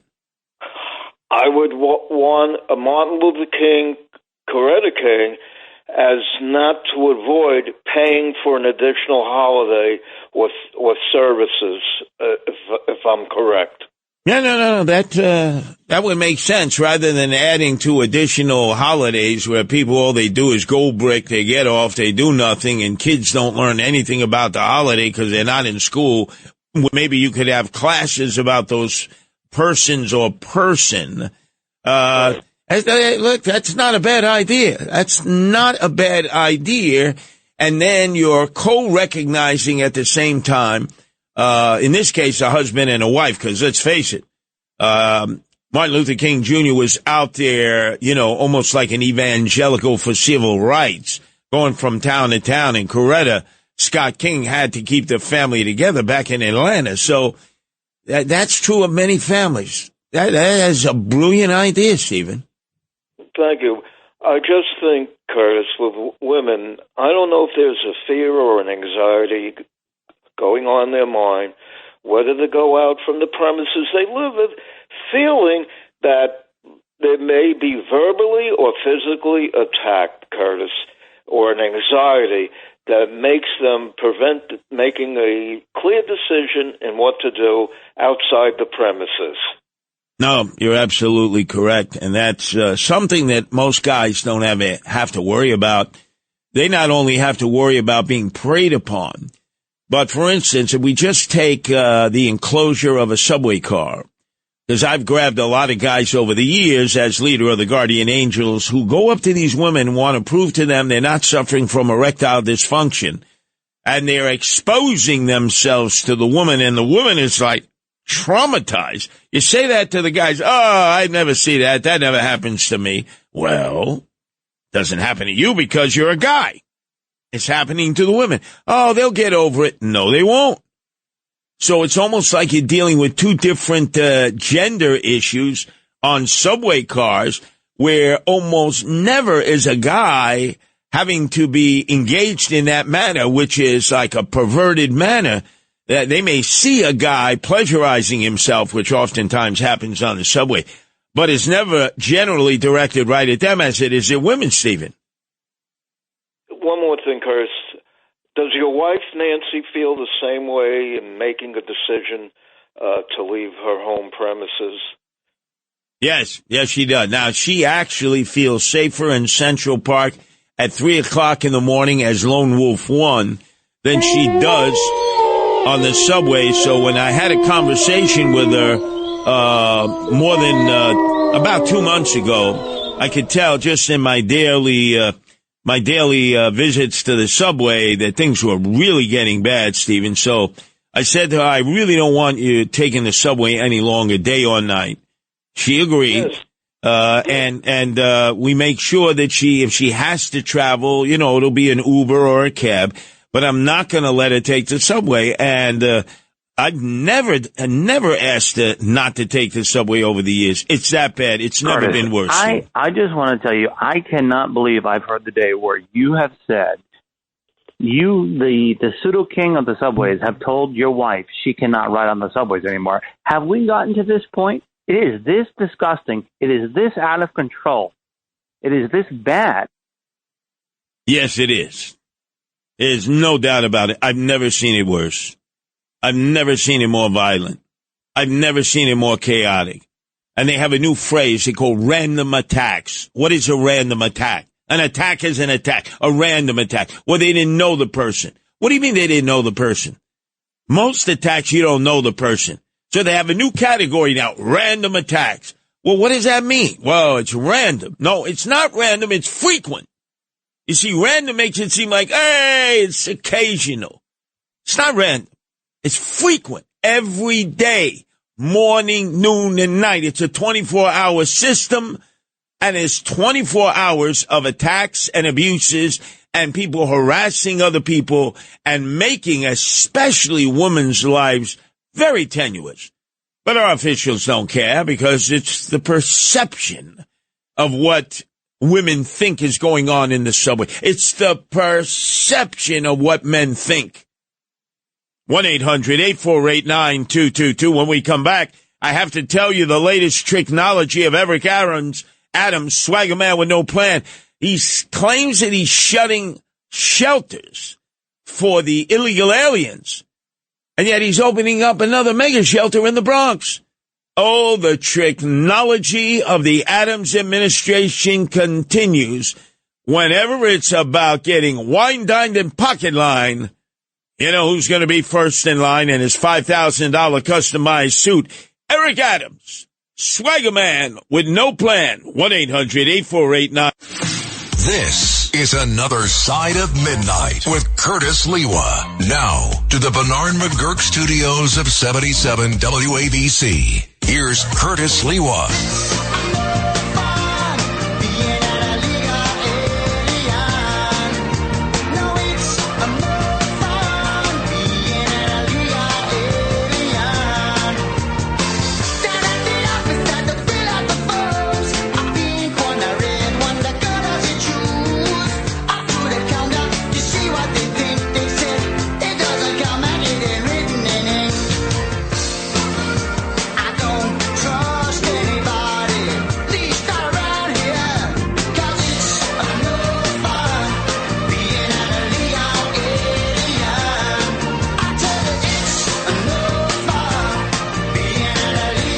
Bill Collins and Genesis.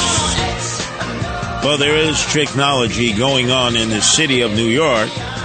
You see Eric Adams, swagger man with no plan, who invited in all these illegal aliens, guests of ours that we never asked for, but we've been told, here's the bill, here's the invoice. $5 billion a year. They've been put up in five-star hotels, $400 a night, culturally appropriate food. They get iPhones, they get cell phones, they get health insurance. They get everything for free, free, free, free. But as you know, nothing in life is for free. Somebody's got to pay for it.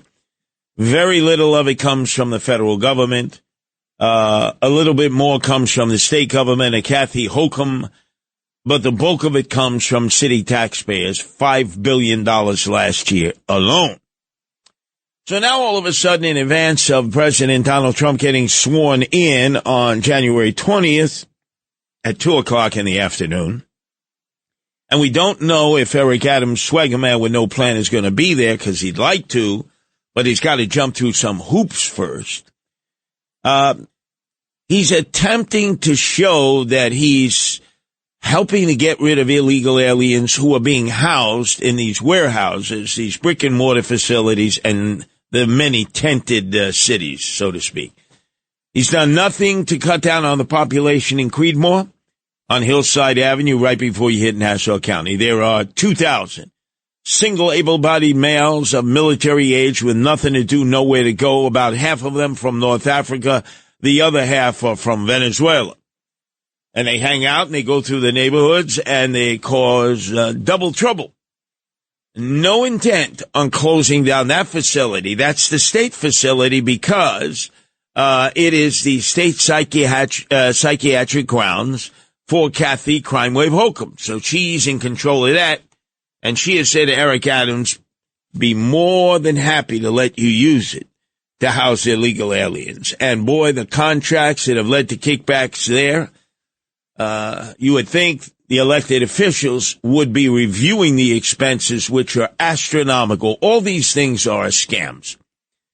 Eric Adams will issue a contract to a crony, a friend, and then there's a kickback. And the kickback may come in the form of a donation to his legal defense fund, which is bleeding money. He needs it desperately with all the legal issues that he has to deal with. Then there is the money for his reelection effort, which is not anywhere near what it needs to be, according to his supporters. And he has been denied matching funds by the CFB because his corruptive ways, which have gotten him and his campaign in a lot of trouble. But that's where he is at this point, and now he's going on a PR campaign to try to say that he's actually closing these illegal alien migrant centers. And in some instances, he is. But now he says, I'm closing Randall's Island with the tents there, but I'm also opening up a mega shelter along the Brooklyn Boulevard in the South Bronx. And I said to myself, whoa, I wonder why he's doing that. And then I realized the contract is going to go to a big political ally and contributor to his cause, since he was Brooklyn Borough president, and then before that, state senator representing Crown Heights and Bed-Stuy. And remember what his famous statement was when he was the state senator in Brooklyn, and he has repeated it when he was Brooklyn Borough president. He's done it publicly. He's done it privately. If you know how to reach Eric Adams, it's simply by pulling out your pocketbook and your wallet and giving him that green in between. Show me the money. Show me the money. That's what it's all about. So imagine. He claims he's getting rid of these illegal aliens. He's cooperating with Team Trump and especially the border czar, who had a meeting with him at Gracie Mansion. And Eric Adams seemed to have pledged that he will cooperate, unlike other mayors in other blue cities and other sanctuary states and sanctuary cities around the country.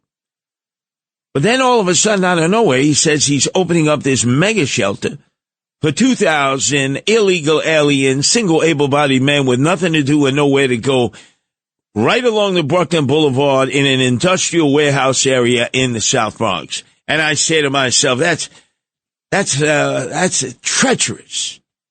That's really like a double dip. Yeah, I'm closing 10 facilities, but I'm also going to take some of the people from those facilities and jam it into a brand new facility off Brooklyn Boulevard in the South Bronx. That's bull feathers. But he's going to try to do it. 1-800-848-9222. Let's go to Carl in the Bronx. Your turn to be heard here at WABC, Carl. Curtis, I live in the Bronx, and thank you for taking my call, and a Happy New Year. This is dumping the homeless people in the Bronx. The Bronx used to be such a beautiful area. If you know all the areas, the Grand Concourse, where Yankee Stadium is. I grew up on 151st and Morris Avenue in Mott Haven, where a 14-year-old boy was stabbed to death down there. I grew up in that neighborhood. I went to Our Lady of Pity Church there, and I went to grade school, and I went to All Hallows High School on the Grand Concourse. These were all prominent neighborhoods that now these are all turned into like crime areas, very scary places to go to. The whole, what they're doing to the city now. Why dump all these people in the Bronx? It's like dumping on the Bronx. It's ridiculous. Why not put all these homeless people on Ellis Island? Build up Ellis Island, build the shelter on Ellis Island. Why bring them to the Bronx? We have already too many problems here. The whole country is under siege. We're under siege. This is if we don't correct all these situations, we're going to become a socialist communist country. Possibly, it's going to be controlled by China. I'm very paranoid about what's going on. I'm really hoping that Donald Trump is going to is going to try to correct all these situations, because our government has become very corrupt. All our agencies are corrupt. All the money that people are getting under the table, envelopes of money, money that was put in shell accounts offshore, pardoning everybody, what Biden is doing, pardoning his son, pardoning himself. This is all corruption. Well, there's a few good things that have happened, Carl. Hunter Biden's mansion is burnt down in Malibu, and I'm applauding that. Not the other mansions, but his. The fire marshals came there, sent by the White House, and then immediately the DEA arrived. Now, why would they be on the grounds of Hunter Biden's mansion there, Broadway Billy and Tony? Because they were following up on a report that Hunter Biden was moving kilos of cocaine through his mansion in Malibu. Want to bet that there's probably remnants of cocaine there, kilos? Remember that nickel, or what was it, that dime bag they found in the White House? And they would never say whose dime bag it was, even though they had fingerprints and they took the DNA. You know it was Hunter. But they, hey, Joe didn't want no trouble from the FBI. No. You already made enough trouble. The DOJ, they're treating my son with lawfare. What the hell are you talking about? But opening up a brand new Bronx shelter for illegal aliens in the heart of the South Bronx off the Bruckner Expressway, when in fact the owner of the property is a contributor to Eric Adams' reelection, UFA, and apparently is being given a sweetheart contract in which there is a demand for kickbacks, which has occurred in earlier years of the Eric Adams administration, when he was so friendly to illegal aliens, because it was a great way to procure money and then claim that you were doing service in return for the money. Our number is 1-800-848-9222. That's 1-800-848-WABC. Let's go to Andy, who's calling from Bay Ridge. Your turn to be heard here at WABC, Andy. Buchanan. Got through. First time in a long time. Tony's ears were not filled with hot wax, although he did stick a can of Green Giant kernel corn right in your ear there, your cauliflower ear. He got you. Let's go to Gus in the Bronx. Your turn to be heard here at WABC. Gus. Good morning, Curtis. I'm Greek, and every year there's a Greek church in Cuba. A homeless of older Greek guys go. And you go over there for 3 weeks. You give $500 the first day you go to the priest. You have dinner with them. And then you disappear for 2.5, 3 weeks. You come back. You have dinner on the last day. The priest gives you a list of things you did at the church while you were there. And then you come back. But they fly through Mexico. They fly from U.S. through Mexico. And from Mexico, they go to Cuba. The Cuban people are very nice. They do not stamp your American passport. They put a piece of paper, they stamp the paper, close the passport, and tell you, thank you very much for coming. The other thing I saw there, Gus, when I was in Cuba, and I was walking around in all the neighborhoods of Havana, I ran across some American doctors who tell their wives that they're going deep sea marlin fishing, the Gulf of Mexico, and then they're going to go around the Keys, and they're going to go towards Cuba and start fishing for marlin out in the Atlantic Ocean. And then they end up coming to port in Havana, Cuba, and they have second families there. And of course, the wives have no idea. Well, supposedly have no idea. Well, a lot of the older guys, the Greek guys that are very successful, when they first came over to the States, they married for the papers. And then once they became successful, they kept that family aside. They supported that family. and then they opened up another. They got married, with the Greek church, and then they have a complete other family, and the second family knows nothing about the first family. But that's the deal they make with him. I'm going to take care of you, blah blah blah. Yeah, no, there's a lot of that. I'm amazed because sometimes, especially when you go down to South America, Peru, Argentina, Brazil, you go to somebody's wake, and all of a sudden you have what we would call the traditional family, and then the Gumara is there with her family. Yes. And they're all there in the funeral parlor at the wake, and they're divided. Traditional family on one side, then the women or the widows on the other side. And some of these guys have had like 3 or 4 Gumaras with children. It depends how successful they are, and that's the mathematics of it, and also in their culture and their DNA, and how the more unconfident they are with themselves, the more think they need more female companionship around them. That's for sure, but boy, I thought for sure there'd be a lot of angry people in that wake. But it seems like they already knew. 4 women for 1 guy, 3 on one side, they're the Gumaras.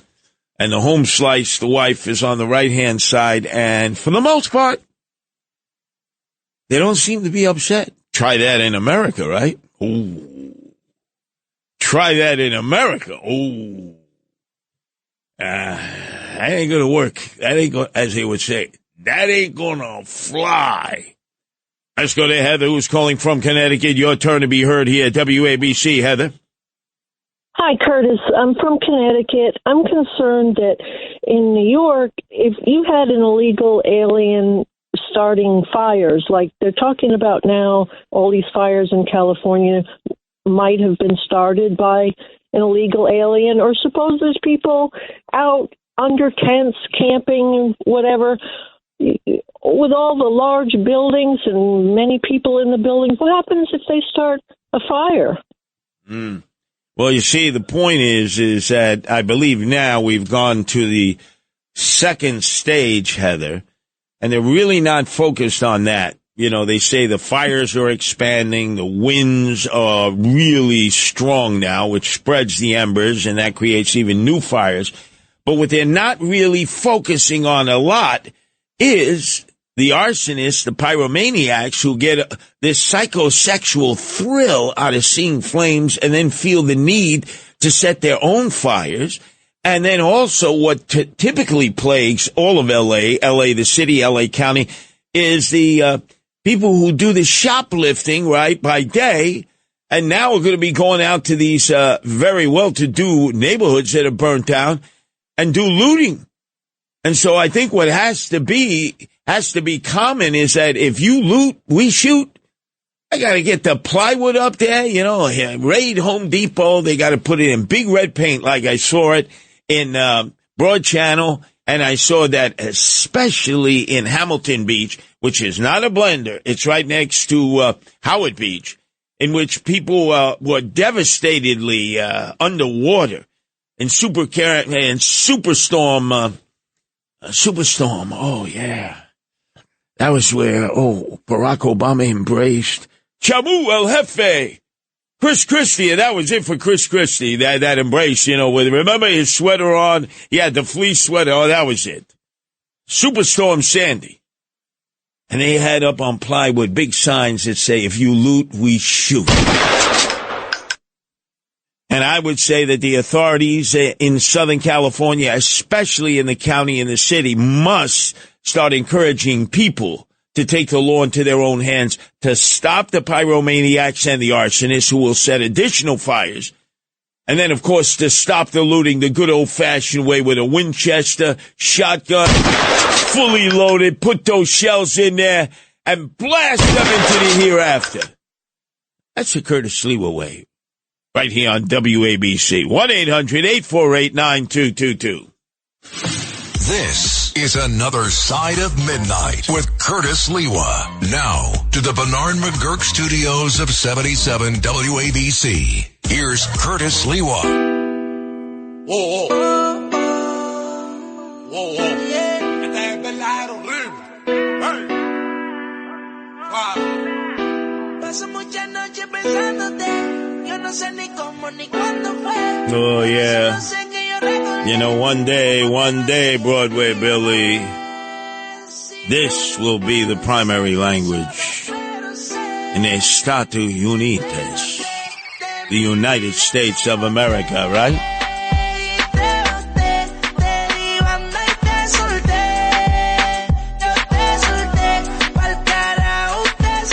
Get ready along the Bruckner. They're bringing in 2,000 single able-bodied illegal aliens of military age with nothing to do, nowhere to go. And where are they mostly from? Maduro land, Venezuela, Caracas, the favelas. You look at them all tatted up right on their necks. Basically in Spanish, what does it say on their forehead? F you. You gave me free food, and how did I reward you? I mugged you. You gave me clothes, and how did I reward you? I terrorized you. You gave me culturally appropriate food, and how did I reward you? I started a traffic in drugs. I'm a narco-terrorist and a sex trafficker to boot. They're coming to the Bronx.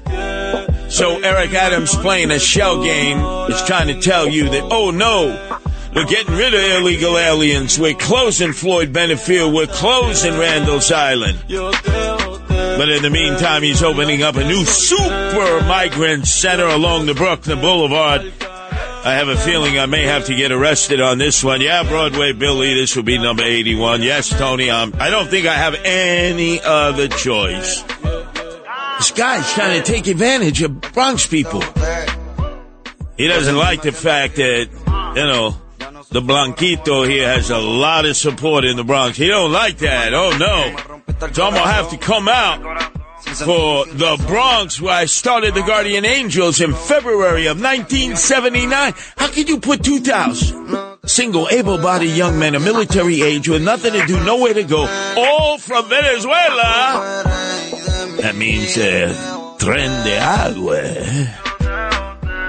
Gangbangers. So you can imagine you feed them, you clothe them, you house them, you keep them warm, and they're scheming all day to rip off the people in the Bronx. And you know what? It's all about the money, because the guy who owns the building now, who will get the no-bid contract, that's called a kickback. So how is it you're getting rid of illegal aliens, which is good, but you got a new facility for 2,000 single able-bodied young men with nothing to do, nowhere to go, a military age from Maduro land, Venezuela, from Tren de Agua, huh? What do you think? Hey, what's the border czar Tom Harmon going to think of this? Sounds like a bit of technology. Oh, no. I'm working with you, Tom, but I'm backdooring these 2,000 illegal aliens because it's quite a payday. New York's talk station with the king of New York, Curtis Lewa, 77 WABC. Now to the Bernard McGurk studios of 77 WABC and Curtis Lewa.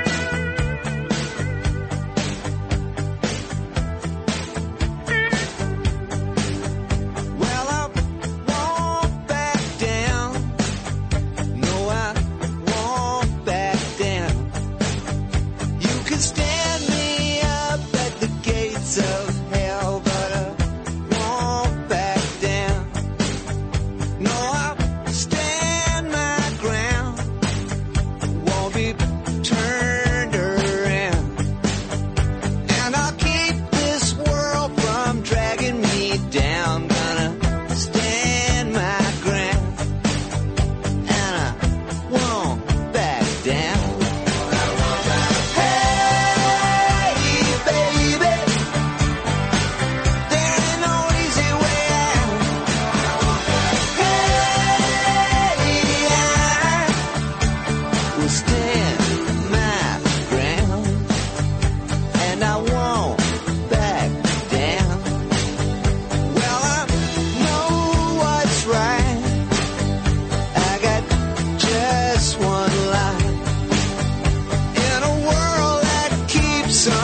pushing me around, but I'll stand my ground, and I won't back down.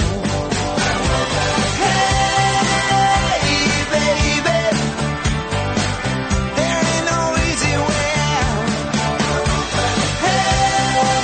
Hey, I will stand my Oh, it was great the other day. I was at the American Legion Post in Whitestone, Queens, for the first meeting of the year for Vicky Palladino's Whitestone Club, the Republican club, the most vibrant, most active. It is almost like you're going to a revival meeting, although it's a Republican political meeting. I mean, the music is up, and when I was introduced to speak, this was the song that they played. There ain't no easy way out. Hey, I won't back down. Hey, baby, there ain't no easy way out. Hey, I will stand my ground. Tom Petty, another winner. And very, very synonymous to the Trump campaign, both the first time around, 2013, and obviously this time around, another winner. As President Donald Trump is set to be sworn in on January 20th at 2 o'clock in the afternoon in Washington, D.C. And guess who will be leading the counter-protests outside? You got it. Al Slim Shady Sharpton.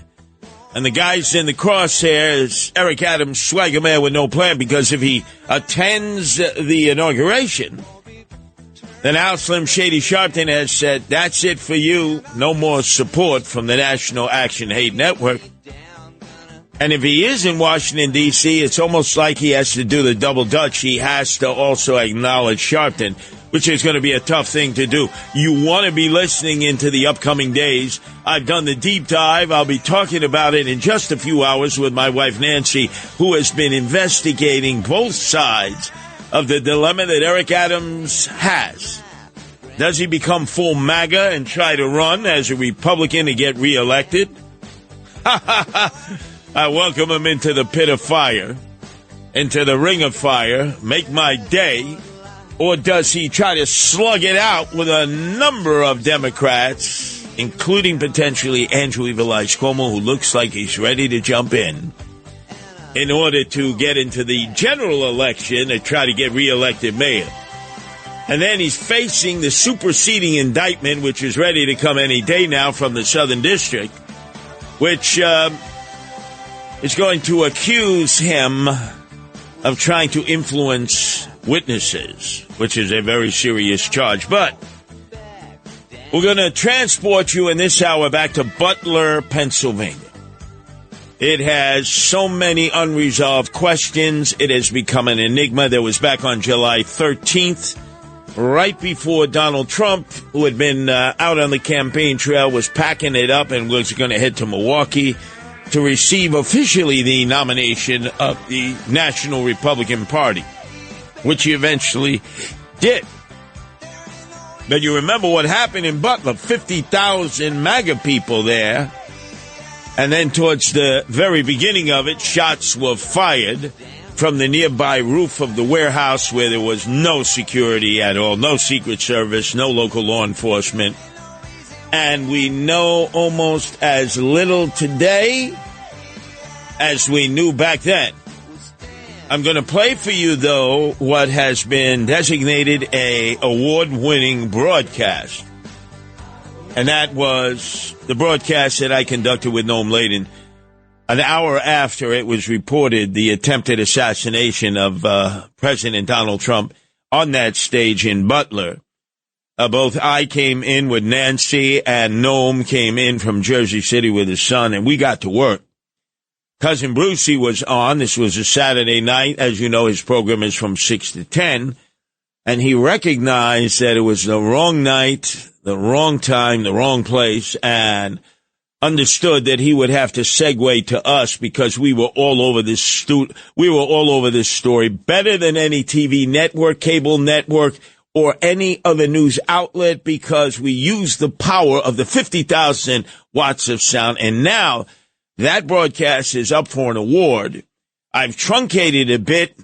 I want you to hear it because still, if I were to ask you, as I will afterwards, what more do we know about the assassin on July 13th, Sniper Boy, who was there to try to kill Donald Trump, almost succeeded in Butler County. What more do we know about this guy now than we knew back then? And we knew almost nothing. We knew Ugats. We knew Bupkis. So listen to Noam Laden as he intros us in and gives us the highlights. Okay, I'm going to interrupt this record. I'm going to interrupt this record right now. Noam Laden, our news director, is standing by. Can we please go to him immediately? Are you all set? Let's go to Noam and let's find out what is happening in this tragic evening. Here you go. Okay, Noam? Cousin Brucey, here's let's start off with the news that we know for sure. The former president Donald Trump is okay. That's what the Secret Service is telling us. If you have not heard this story yet, the former president rushed off stage after loud bangs were heard, fell to the ground at the start of a rally in Butler, Pennsylvania late this afternoon. Secret Service telling us the former president is safe. He's under protective measures. We had some contact just in the last second, actually, with some of the pool reporters. Those are the reporters that do the coverage for the greater number of reporters that are outside that rally that was taking place. And they say they watched on as Trump was rushed off stage as shots were fired. They could not figure out where they were coming from. They said they sounded like either loud explosions or bangs. We don't know how many were. Secret Service agents rushed to Trump's side. If you've seen the video, if you haven't, he goes down, he gets back up. He seems to be bleeding from his ear after these shots were fired. Blake Marnell, he was in the front row and he witnessed the scene. Did you see blood on his ear? Above his ear. It did not look like he was bleeding from his ear. And everybody in the front row, we were just all started praying for him. While Trump was speaking, audible pops could be heard. Again, tackled by Secret Service, rushed off stage. We're also hearing that President Biden has received an initial briefing on the incident at the White House. And we may hear from the president before the night is out. Great reporting, Noam. You held. I can let you know that Noam was getting a lot of information about who this gunman was, and it turned out not to be true. Not true at all, Noam. We would have been going out there with information, and you would have earned John and Margot Katzimatidis one hell of a lawsuit. Yeah, you should see all the names that I'm looking at. I got a list of 5 names that I got over the last 4.5 hours. And they all swore, right? Yeah, 100%. Oh, look, I have the documentation, I have the video, I have the film. And I said, Noam, it seems, and he said, nope, we're not going with it. You reminded me of my wife, Nancy. How many times I wanted to run with information, and she goes, nope, we got to double check, triple check, quadruple check. An assassination attempt on former President Donald Trump. Former President Donald Trump rushed off stage late this afternoon by Secret Service agents and into his motorcade just minutes into his rally this afternoon in Butler, Pennsylvania. It's right outside Pittsburgh. After a series of pops that sounded like gunshots rang out, Trump's face and ear were bloodied as he was rushed off stage. Keep it here for live, up-to-date reports on 77 WABC. An attempt on former President Donald Trump. Now the latest from 77 WABC. Any continued updates in the aftermath of the attempted assassination of Donald Trump earlier today in Butler, Pennsylvania? The big thing, of course, Curtis, we're waiting to hear is who was this gunman? We know he's dead. We know that he was on the outside of the perimeter of this rally that was taking place in Butler, Pennsylvania this afternoon, a suburb of Pittsburgh. We know now that from the president himself that he was injured in the upper part of his right ear. We saw the blood when he stood back up after ducking beneath that podium when the bullets were fired.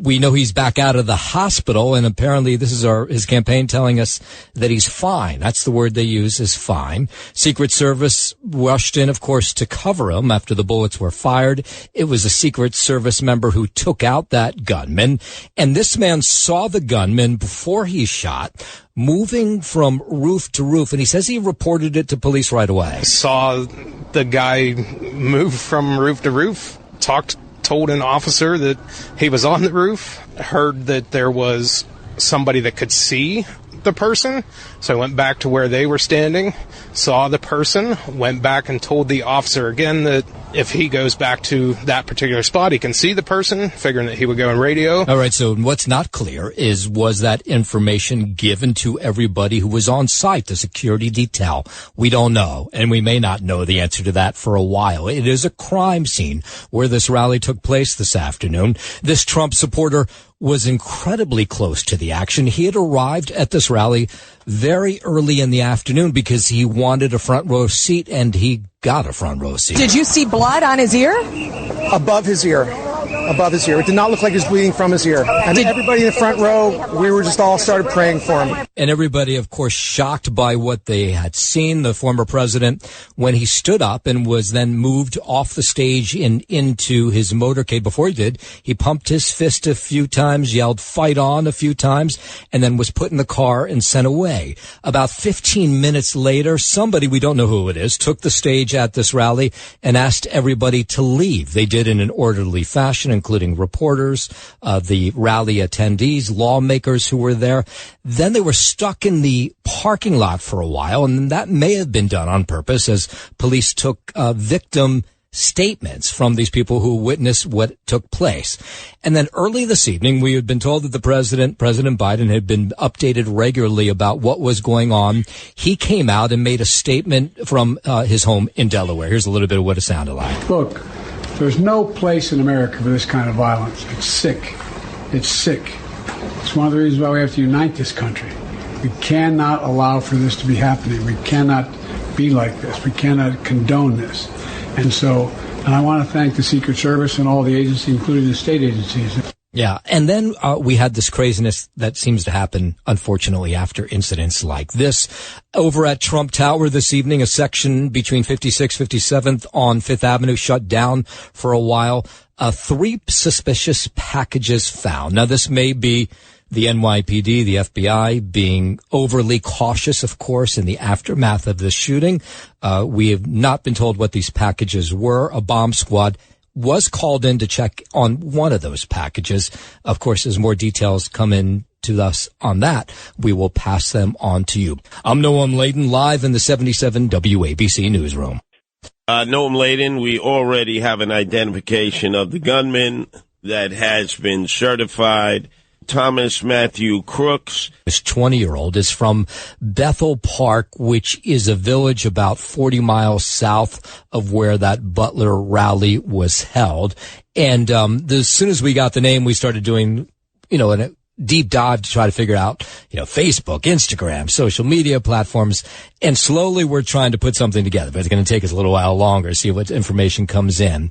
And what's interesting, Curtis, is we've now heard from a number of people who said they saw this person going from rooftop to rooftop, and all of them saying the same thing, that they had notified the authorities because they thought something was strange about it. I don't know that any of them saw that he had a gun, but they thought it was strange that somebody was standing or sitting or lying down on a rooftop. And so that's going to be, no doubt, a bigger part of this investigation. How was this individual able to get on a roof? Why, if they were notified, the Secret Service and police, did they not respond? Or was it too close to when the actual event took place? Maybe they did get the information, but it was just seconds later when he was able to get those shots off. Well, interesting. There were only 4 buildings in that whole area. on one of the buildings was the snipers for the Secret Service. They had their sniper nest set up. So when you look completely across the field grounds to the other side, that's where the other two buildings were that apparently had no security personnel posted on the roof at all. Noam Laden, we already have an identification of the gunman that has been certified. Thomas Matthew Crooks. This 20-year-old is from Bethel Park, which is a village about 40 miles south of where that Butler rally was held. And as soon as we got the name, we started doing, a deep dive to try to figure out, Facebook, Instagram, social media platforms. And slowly we're trying to put something together. But it's going to take us a little while longer to see what information comes in. And what's interesting, Curtis, is we've now heard from a number of people who said they saw this person going from rooftop to rooftop, and all of them saying the same thing, that they had notified the authorities because they thought something was strange about it. I don't know that any of them saw that he had a gun, but they thought it was strange that somebody was standing or sitting or lying down on a rooftop. And so that's going to be, no doubt, a bigger part of this investigation. How was this individual able to get on a roof? Why, if they were notified, the Secret Service and police, did they not respond? Or was it too close to when the actual event took place? Maybe they did get the information, but it was just seconds later when he was able to get those shots off. Well, interesting. There were only 4 buildings in that whole area. On one of the buildings was the snipers for the Secret Service. They had their sniper nest set up. So when you look completely across the field grounds to the other side, that's where the other two buildings were that apparently had no security personnel posted on the roof at all. Let's go to Emily in Bethel. Your turn to be heard here at WABC. Emily? Hi. I just wanted to say my experience living here in Bethel Park. Well, hold on a second. Specify, Emily, are you from the same town in Western Pennsylvania that the gunman is from? Yes, I am. Okay, first, before you say what you called up to say, what is your town like? And do you happen to know this guy who's been identified? No, I do not know him. Before, we used to be a pretty good town. But we've gotten really radicalized within the last 10, 12 years. The Democrats have, blown this out of proportion. They are unhinged, especially my generation, 35 and below. They are unhinged. If you have a Trump sign in your business, they will go in and tell you they will burn your business down. Let's go to George, who's calling. Your turn to be heard here at WABC, George. Hi, Curtis. I wanted to profile the guy. Guy was a hard shot. I don't think he bought a gun 2 days ago and was practicing. I really think he's probably a young guy, and he was in good shape to shimmy up the building. It's a hard shot. I would think he had some training. Not conspiracy. Maybe I would think he's ex-military or at least a hunter or something. So some nut who just got out of the hospital is not going to be able to do that. How is it in a very limited area where there weren't that many buildings to begin with? It's very rustic. It's very rural. How is it that no man and no women in law enforcement were placed on that rooftop? How is it the gunman was able to get up to that building without being identified, without being seen? Our number is 1-800-848-9222.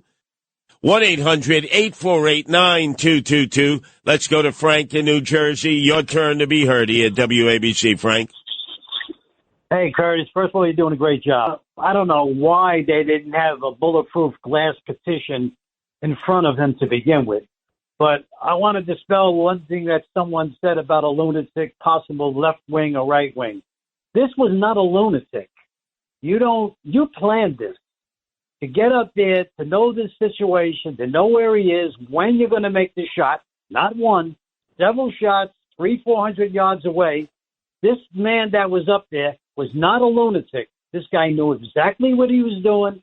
He planned this to the letter, and he got his shots off. Yes, he got killed.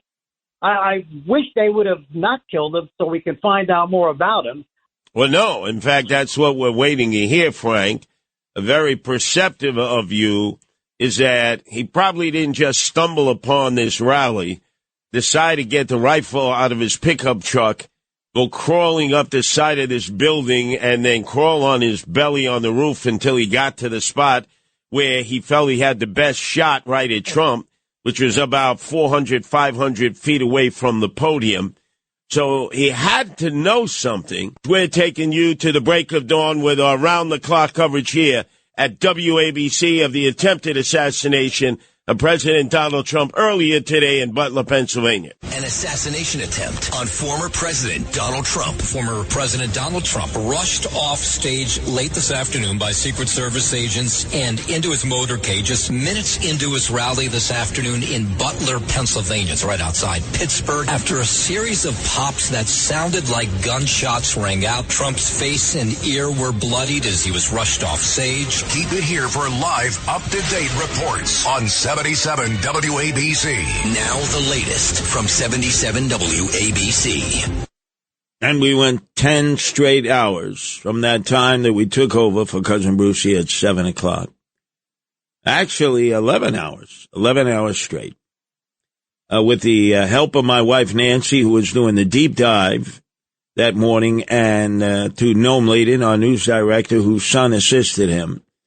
We collect more information about this gunman than any other network had, and as a result, we are winning accolades and awards. Now, that's all great. We did what we had to do, and Cousin Brucey stepped aside. He understood wrong time, wrong place to be playing music. We were all over it, covering it in every different way, and so many of the callers were helpful.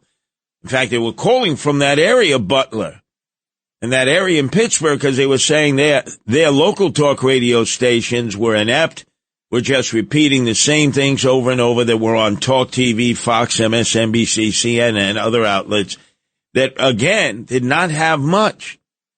That night, we covered the live press conference from Pittsburgh, in which they had the director of the local FBI bureau there, they had the state police there, they had the local Butler County sheriffs there, they had the Butler police there. They did not have the Secret Service there. And I was furious because I said, look, it really appears here that the Secret Service were not just inept, but they may well have wanted President Donald Trump to get clipped, to be dead. And we found out more and more as the night wore on into the morning. And now, as a result, it's an award-winning broadcast that others in the business are going to use when they're developing their news gathering teams with their talk radio show hosts to show you what you can do. You don't have to have the resources of a Fox News channel. You don't have to have the resources of a New York Times. You can do it based on callers feeding you information because they got boots on the ground. And do we know really anything more than we knew then? What about that shooter boy? What about the assassin? What about the guy who had crawled up on top of the warehouse that was empty, that was void of any security by any agency? Do we really know anything more about Sniper Boy? We know all about Luigi, who shot and killed that CEO of the healthcare company and insurance company right outside of the Hilton. We know a lot about Luigi. We know a lot about people who've committed crimes. We know almost nothing about Sniper Boy. And I felt it was important on the cusp of everybody basically burying that story and saying, look, Trump is president. He's not making a big deal out of it. We shouldn't either. No, we should. We should. Because within 10 days, the FBI came to the coroner's office in Butler County. I didn't even know they had a coroner there. He came to that Butler's coroner office, took the body away, took it to a crematorium, and they put ashes in an urn, and they gave it to the parents who now have it over the fireplace.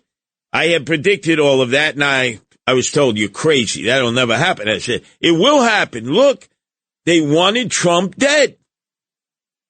Our number is 1-800-848-9222. I challenge anybody out there Do we know anything more about Sniper Boy than we did within like 48 hours after the attempted assassination? It's almost like after 2 days, nothing was spoken about this guy. Almost as if he didn't exist, as if he were a placebo, as if, please don't get involved in this because it was a failed assassination attempt, but it was one that we supported. So we're not going to be talking about anything. It's going to be hush, hush, mush, mush. We not only talked about it, we blew the hinges off the door. We were the first to come up with the guy's location, where he lived, who his parents were, and naturally, who he was. Our number is 1-800-848-9222. That's 1-800-848-WABC. As a result, the Secret Service director was swapped out. She was completely inept at covering up. A temporary Secret Service director is in place. He recently had a battle royale on C-SPAN in the well of the House, coming before a committee. Arrogant, brazen, nasty. But the House wasn't going to have any more of that crap from the Secret Service or any federal agency of the Biden administration. Our number is 1-800-848-9222. This is Another Side of Midnight with Curtis Lewa. Now to the Bernard McGurk studios of 77 WABC. Here's Curtis Lewa.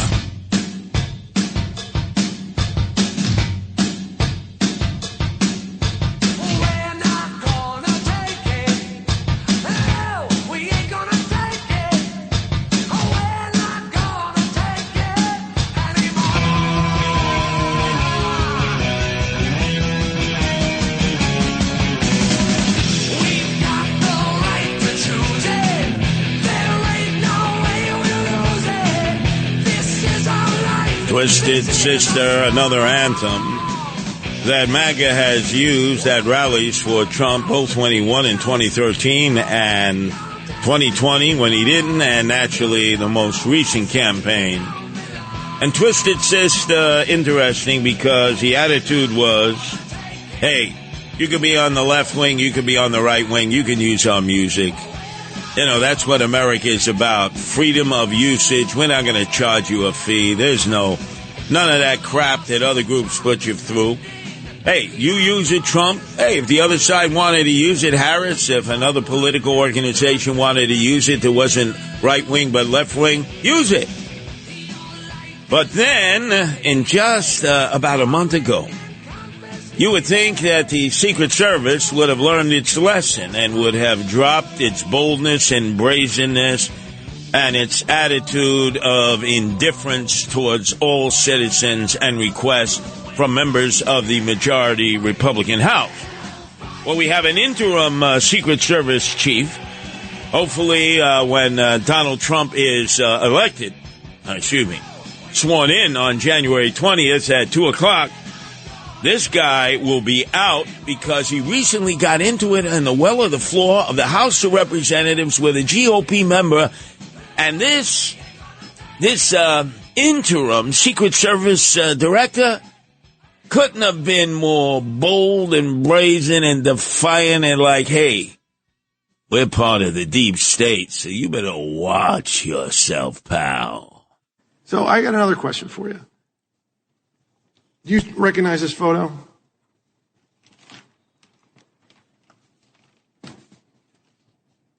Yes, sir, I do. Okay. Was that the remembrance of September 11th? It was. Was it in New York? It was at Ground Zero. Okay. Who's usually at an event like this closest to the President of the United States, security-wise? The SAC of the detail. Special agent in charge of the detail. Were you the special agent in charge of the detail that day? Actually, let me address this. Could you please, staff, leave that? Oh, no, leave that one up with the circle around me. Thank you. So actually, Congressman, what you're not seeing is the SAC of the detail out of the picture's view. And that is the day where we remember the more than 3,000 people that have died on 9/11. I actually responded to Ground Zero. I was there going through the ashes of the World Trade Center. Mm-hmm. I was there at Fresh Kills. I'm not asking you that. I'm asking you, Congressman. Were you the special agent in charge? To show respect You were not. for a Secret Service that's a bunch of member horse hockey. that died on 9/11. Oh, that you're trying to be. Do not invoke 9/11 for political purposes. Oh, I'm not. I'm invoking this. You are, sir. Gentlemen, And you are out of line. I would like to ask him a question. Please. You are Order. out of line, Congressman. Don't try Way to bully out of me. line. I am an elected member of Congress, and I'm asking you a serious question, and you are I playing am a public politics. servant who has served this nation, and You spent won't answer time the question. on our country's darkest Mr. day. Chairman, Committee You will not come do to not order. politicize it. Committee will come to order. I'm asking you serious questions for the American people, and they're very simple. They're not trick questions.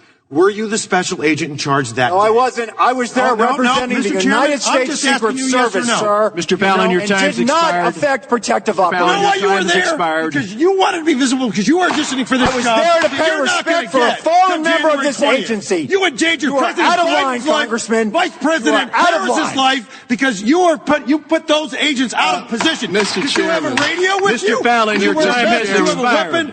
Mr. No. I did, sir, and you are out of line. Mr. Chairman, Yes, sir. please. All right. And we are back You're in a order bully. now. We are back in order now. Thank you. Mr. Moskowitz, you are now recognized for 5 minutes. Wow. Fireworks. You heard that Secret Service interim chief, Ronald Rowe. Who the hell does this guy think he is? You know, with his Roger Maris buzz cut haircut like he's right out of the U.S. Marine Corps. That was the Republican Congressman Pat Phelan trying to make the case, sort of tying in what you did in 9/11. You didn't do it, Butler. You didn't do it, Butler. You guys and gals basically allowed an opportunity for an assassin to kill Donald Trump. And you notice that interim director was all bent out of shape. First thing that Donald Trump has to do when he's sworn in is get rid of that bum.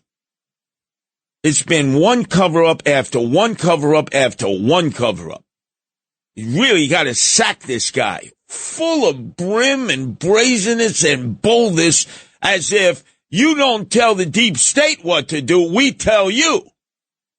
I mean, different set of circumstances than Butler, but it was a simple question about 9/11, and the guy still wouldn't answer the question. Our number's 1-800-848-9222. That's 1-800-848-WABC. Again, kudos to Noam Laden, our news director, and the staff here. We have been recognized with a award-winning performance for when I came in with Noam Laden 1 hour after the attempted assassination of Donald Trump in the cow pasture of Butler County, Pennsylvania. 50,000 MAGA people there. And in the next 48 hours, we learned of what some said was just incompetence, ineffectiveness, inefficiency, and what I said was purposeful to allow an attack on Donald Trump with the hopes that Sniper Boy, who we know so little about now, who was he on the phone with before he scaled that warehouse to take shots at Donald Trump? How did he end up with the IEDs? Was that supposed to be exploded if he did succeed when he was making his getaway? Question after question that we have, and every time the interim Secret Service director has been compelled to come to the House to give testimony, he is just, you don't tell me, you know who I am? Yeah, who are you? I'm the interim Secret Service director. So what? I'm a member of the deep state. You just don't have a right to know. Oh, yes, we do. And that battle is going to continue. Our number is 1-800-848-9222. That's 1-800-848-WABC. But when we come back, another horror crime story. This is horrible. I didn't detect any rage from the police commissioner, the new police commissioner, Jessica Tisch, or the head of detectives, Kenny, or Darcel Clark, the Bronx district attorney, who is the female version of, Alvin Bragg. It was sad. There's no rage in the police department. It's almost like they're waving the white flag. And then they bring an Alvin Bragg female up to describe what happened to this 14-year-old boy in the Bronx. No rage, no anger, just a sense of how sad it is. No. It's sad. There's no doubt about it. I'm going to give you the details, maybe things you hadn't heard before. But where is the fire in the belly? Where is the rage? It's almost like somebody has pricked the balloon and there is no rage. There is no rage. It's just almost clinical, almost clerical. The cops go about their day-to-day work. Oh, the stats say crime is down, crime is down. And then every other parrot says, crime is down, crime is down. Polly want a cracker, crime is down, crime is down. It's your perception. Polly want a cracker, it's your perception. It's specious, it's nonsense, and with this killing of a 14-year-old boy, as he was on his cell phone to his daddy, it's going to make you cry. And I didn't hear the rage from the police commissioner or Darcel Clark, the female district attorney from the Bronx, who is the equivalent of Alvin Bragg, useless, and the head of detectives, Chief Kenny. No rage. There's rage in me, and there should be rage in everyone, because it's another crime committed that should never, ever have been committed, because this enemy of society, this killer of a 14-year-old boy who was pleading with his father on the phone as he was dying, should never have been let out on the streets. And they just give it to us like, well, yeah, he had 2 gun charges sealed. He had 2 knife charges sealed. Unseal them! Damn it!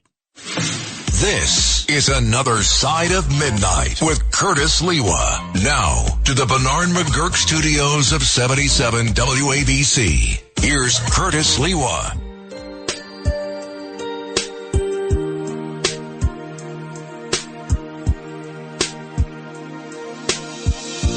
Back when I was a child, before life removed all the innocence, my father would lift me high and dance with my mother and me, and then spin me around till I fell asleep. Then up the stairs he would carry me, and I knew for sure I was loved.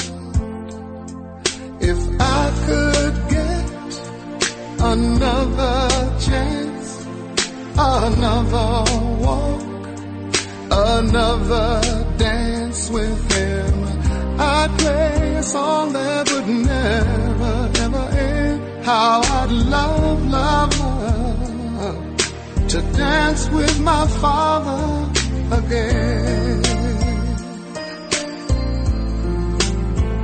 Ooh.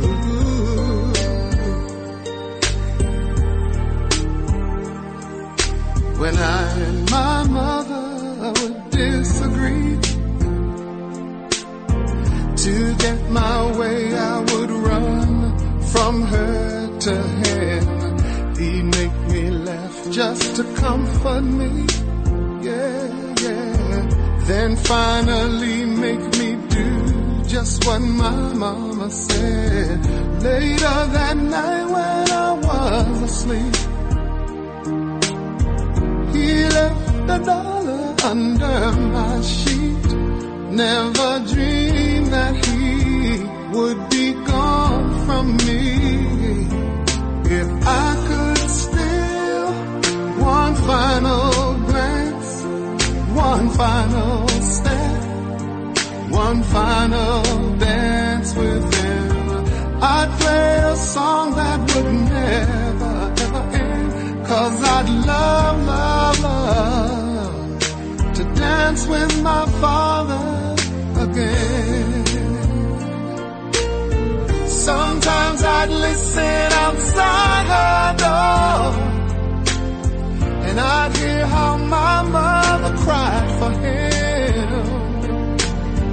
I pray for her. Classic Luther Vandross.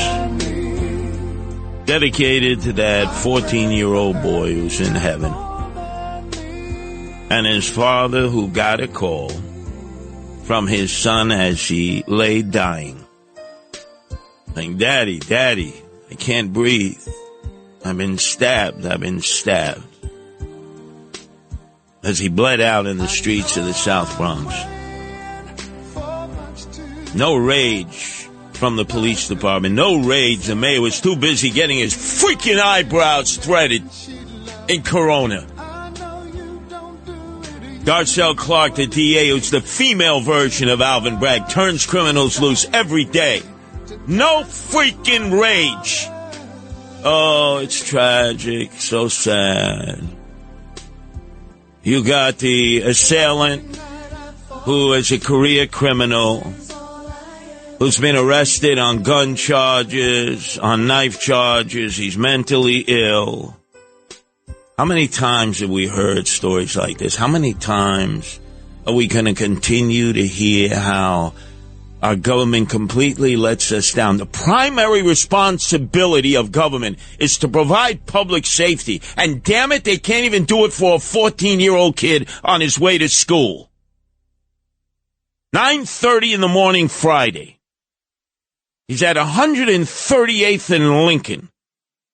Some of you were born and raised in that area. And this maniac pulls out a serrated kitchen knife, stabs him twice in the chest, pulls the knife out, and the 14-year-old boy runs to Alexander Avenue, where he's bleeding out, and he's calling his dad. And this guy's chasing him! Nobody did anything! They saw it! They filmed it! They didn't do anything. Another case of men in the streets of New York City acting in an impotent manner.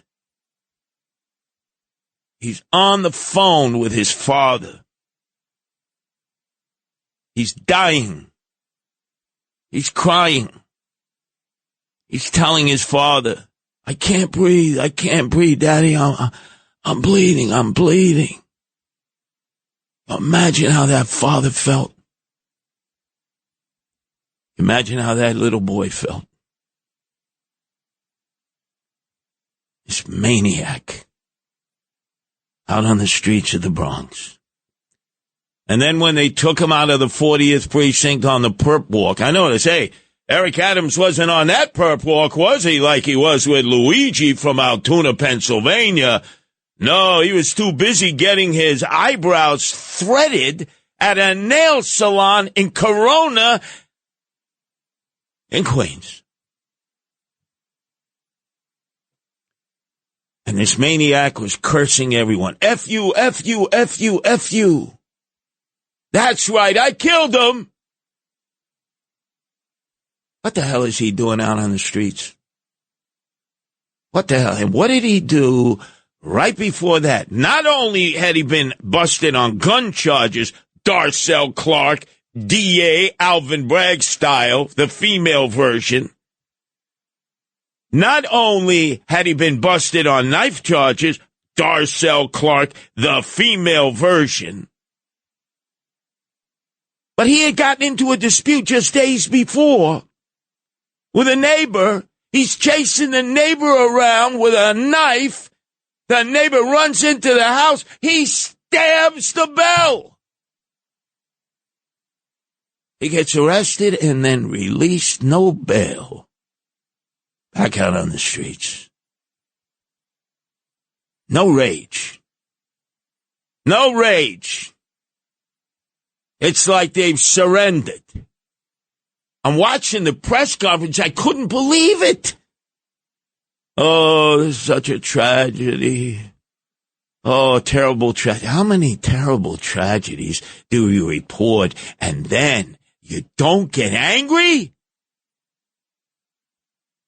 A young 14-year-old boy dies in the streets of the South Bronx on 138th off the 3rd, right near the subway station that this mutt, this skell, got arrested at. Oh, it's tragic. So sad. That's why nothing's going to get better. Because there's no anger. There's capitulation. There's surrender. There's waving the white flag. So you had the brand new police commissioner, sad face on. Darcel Clark, the Alvin Bragg of the Bronx, never arrests anybody, always releasing them. And then head of detectives, Kenny. And I'm listening to the facts, and I am becoming so enraged that I wanted to put my fist through the 72-inch television. And then I realized, my God, this is a natural reaction I'm having. I know people watching are having. And yet the very people who are responsible for the chaos in the streets are saying, oh, it's such a terrible tragedy. A 14-year-old boy. Say his name. Say his name. Did we even know his name? Caleb Rios. Waldo Mejia. The names were mixed. They didn't even spend enough time on focusing on the victim. They kept talking about the killer. And I know what happened with people, they're watching. They can't believe it. They're saying, not again. I thought everything, we're thriving, crime is down. You sanctimonious, lying hypocrites to tell us over and over it's our perception. And then you stand in front of the cameras. What a tragedy. A 14-year-old boy.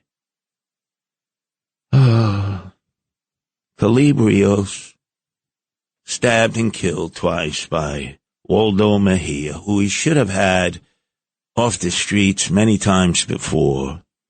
The most recent time trying to attack a neighbor, stabbing the bell because he couldn't get in, and they arrested him and turned him loose, knowing the record that he had. A maniac, homicidal killer. And all they could do is just look in the cameras. What a tragedy. How sad. We feel for his family. We feel for the Bronx. You feel nothing. You've lost your sense of feelings. Admit it.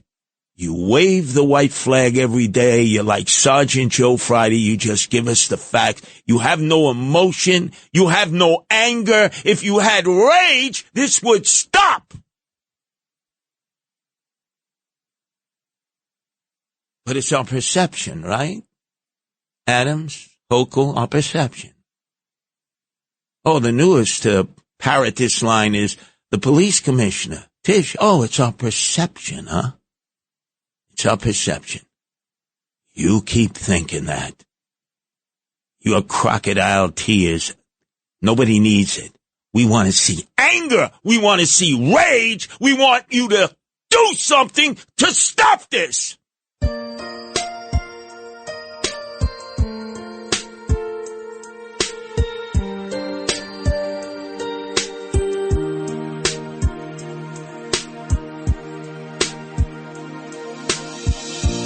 Back when I was a child, before life removed all the... What do they call it again? A random attack. This is their new term, a random attack. What the F does a random attack mean? The kid was targeted. It ain't random. It's happening every day in this city. Random. As if this would never happen. It's a random attack. It's happening every freaking day. And then you tell us, oh, what we're observing, what we're experiencing, what we're feeling is it's a perception that the city is out of control. You can't protect a 14-year-old boy on his way to school because you allowed a maniac back out into the streets who had prior arrests, who had just tried to kill his neighbor, and you cut him loose. There's nothing we can do. There's nothing we can do. Well, get the hell out of here if there's nothing you can do. Stop pretending to be a police commissioner, the head of the detectives, a DA who can do something for the people. If you can't do something, resign and say, I'm not able to do my job. And now people will start paying attention. I wanted a projectile vomit. It's like they're giving me the stats on this guy like he's a baseball player at Yankee Stadium. They're all into the analytics. The guy's a maniac. What's he doing in the streets? You had him many times before. And you put him back there, Darcel Clark. How you feeling this morning, huh? Check this out. On the weekend, take a journey with the people's mayor. Curtis Sliwa is a politician who says don't trust politicians.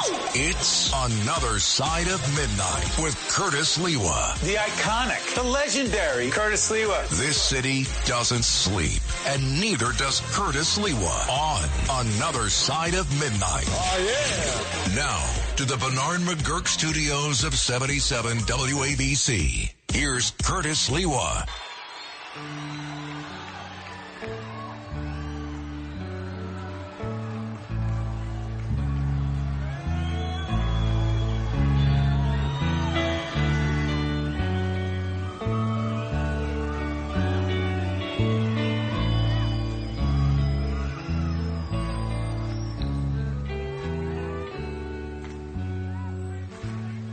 I got no time for the corner boy down in the street making all that noise, or the girls out on the avenue. 'Cause tonight I wanna be with you. Tonight I'm gonna take that ride across the river to the Jersey side. Take my baby to the carnival, and I'll take her on all the rides. 'Cause down the shore everything's alright. You and your baby on a Saturday night. Now you know all my dreams come true when I'm walking down the street with you. Sing sha-la-la-la-la-la,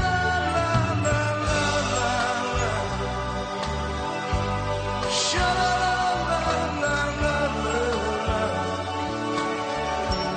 sha-la-la-la-la-la,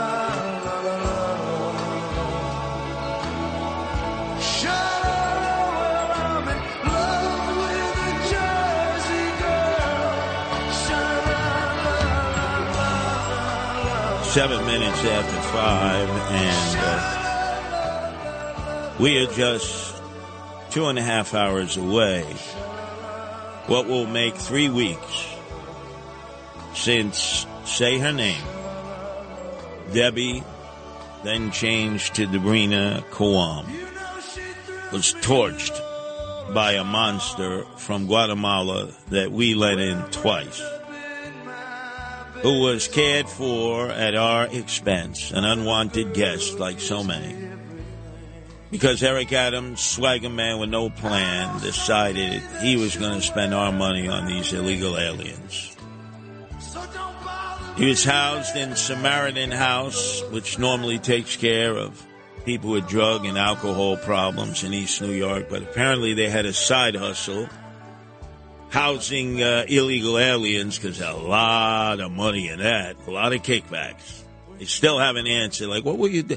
Why are we taking in illegal aliens? I thought Samaritan Village is supposed to do good work in doing rehab, for Americans who have problems with drugs and alcohol. No answers. You'll have to talk to City Hall, and then when you talk to City Hall, you get no answers. Don't you find it odd, Broadway Bill Lee and Tony, that we're 21 days from the time of her murder, and we all watched her torched, struggling, screaming, yelling, hollering. Nobody helped her. That whenever our city officials or any officials refer to her, they say, you know, the woman who was burned alive. You notice none of them use her name. Why is that, Eric? Eric Adams, can you say her name?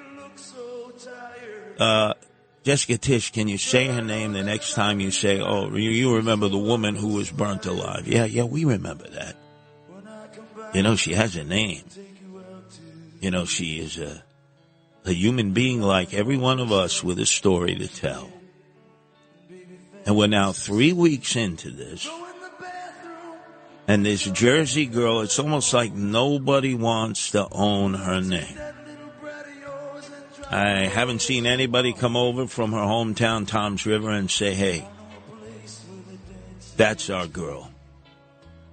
We're going to bring her home. We're going to honor her. We're going to commemorate her. We're going to bury her in Toms River or even nearby in Little Ferry. Nope. When Jersey officials talk about her being lit up like a human torch, they say, oh, you know, the woman who was set on fire. Hey, say her name. Say her name. It won't hurt you. Call her Debbie, call her Debrina Kawam, 57 years old. She was a resident of New York City, an unwanted resident of New York City because she didn't want to be here. She wanted to be with her mommy back in Toms River. And you can't even say her name. I've heard Chuck Schumer, the Schmuck the Putz, talk about it, or, you know, the woman who was set on fire. Really, Chuck? She doesn't have a name, huh? I've heard our congressional delegation speak of the horror of that crime. They never once mention her name. Nobody does. Well, why? What, do they have an aversion? Does it so bother you that she was set on fire in New York City on a subway car at 7:30 in the morning on December 22nd at Coney Island, Stillwell Avenue, the F train? Does it so bother you you can't even say her name? Hey, you MTA chairman there, who you say all crime is in our head. You live over in Dipmus Avenue, right in Flatbush. Oh, big fancy mansion. We pay you $400,000, and the town car picks you up every day. Hey, Janet Lebo, you want to try actually riding the subway or the buses that you're in charge of? Oh, that would be too much to ask. You've now referred to her twice and never mentioned her name. She has a name out there, you know. It's Debbie or Debrina, whichever you choose. Kawam. Not a difficult name to pronounce nor to remember, since we can't forget that image of her burning alive. Being left to her own means, holding on to the rail as her executioner, the pyromaniac, not only set her on fire, but fanned the flames to intensify the pain. And then smirkingly went to sit on a bench on the platform and watch his work. Cops walked right by, didn't do anything. Nothing. Didn't even look into the subway car. Nothing. Passengers who had seen what had transpired knew the executioner was sitting on the bench right there. Never brought it to the cops' attention. Nothing. All they did was film it. The Daniel Penny effect is going to destroy our city. It really will. In the Bronx, that 14-year-old boy was running away from his executioner after being stabbed twice. Nobody came to his aid. It was 8:30 in the morning. There were people in the streets. They wouldn't get involved. This even more egregious. It's 21 days later, and nothing has been said of her. Nothing. Like, where's the body? Are we going to send it to Hart Island, Potter's Field, where we have 1 million people buried at this point, many of them nameless and faceless? They're marked in the book, The Ledger Anonymous. They died poor and impoverished without any identification from drugs or alcohol or exposure or disease or any number of things. They had nobody claim them and nobody who knew who they were, so they're marked anonymous in the ledger. You ever go to Hard Island? You should. The ferry goes out there once a week. It's now considered like a nature land. It's 1 million bodies buried there in pine boxes, stacked on top of one another. And they all have a story. But we don't know any of them, do we? No. Don't want to. God, to be buried at Potter's Field on Hart's Island, that's not the way to go, right? We used to go into a cemetery, we pay tribute or honor, maybe it's a family member or a friend. They might be in a mausoleum if they're a big Makkah, they might have a big headstone. Maybe they have just a small headstone that's flat, but they have some marking, right? She's anonymous so far. You think maybe our city should erect a statue, even if she's just in silhouette, to all the victims of violent crime, many of them who are homeless and emotionally disturbed? You think maybe right outside the City Hall, right next to Nathan Hale? Remember, I have one life to give for my country, and the Brits hung him as a traitor. Remember? It's right there. I know our city council probably don't even know who he is, nor care. But why not something to Debbie Cowan? Why is it nobody from Jersey, her hometown, which she loved according to everybody?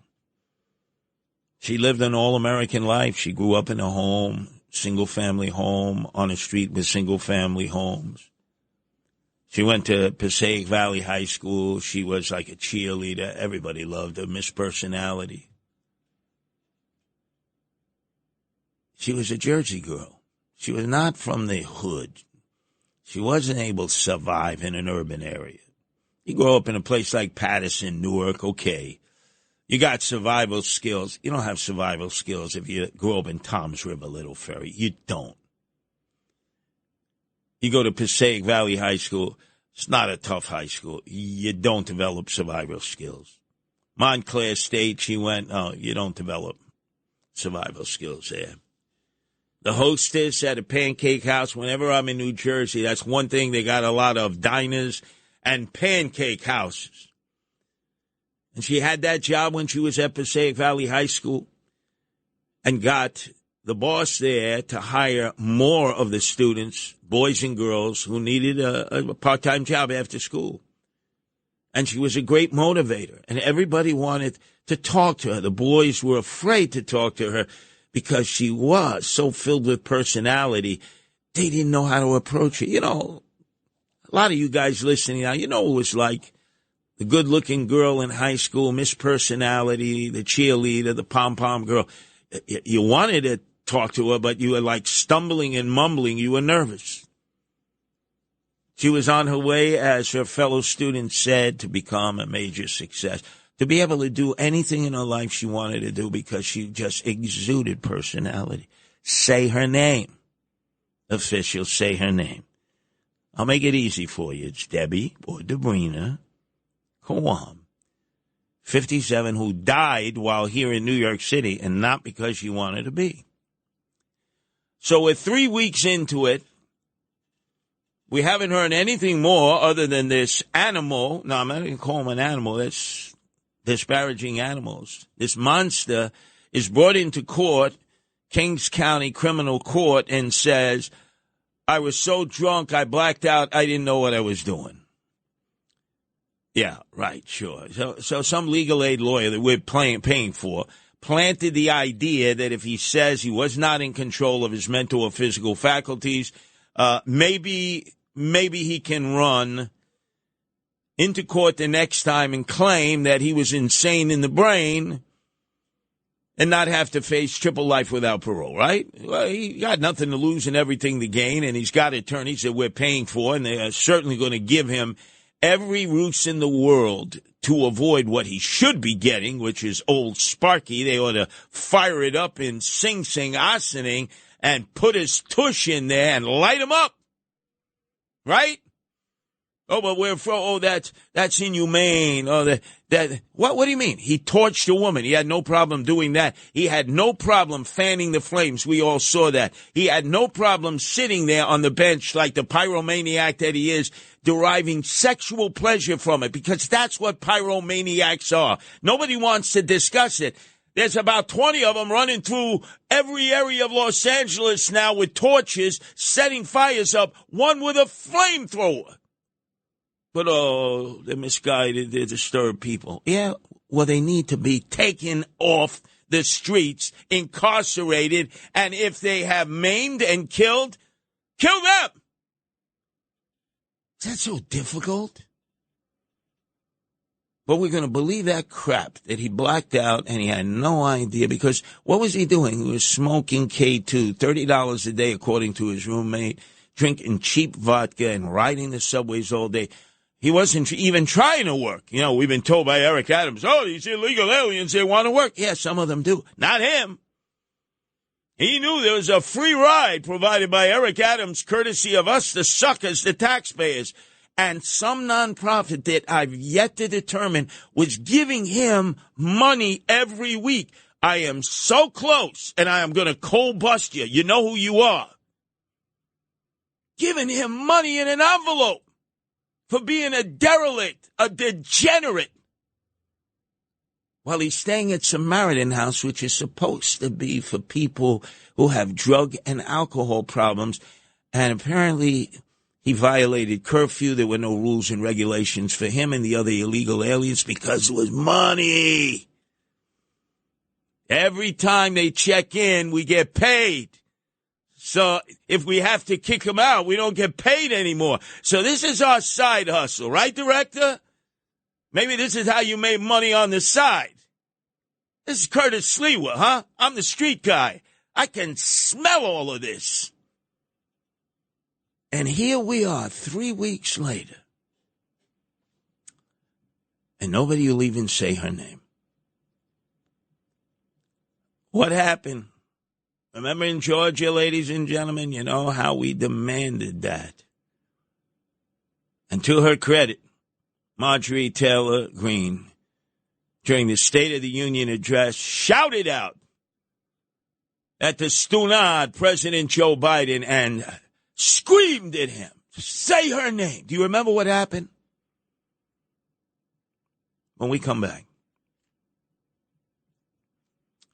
3 weeks into this, and the best that our officials can do is refer to her as that woman who was burned to death.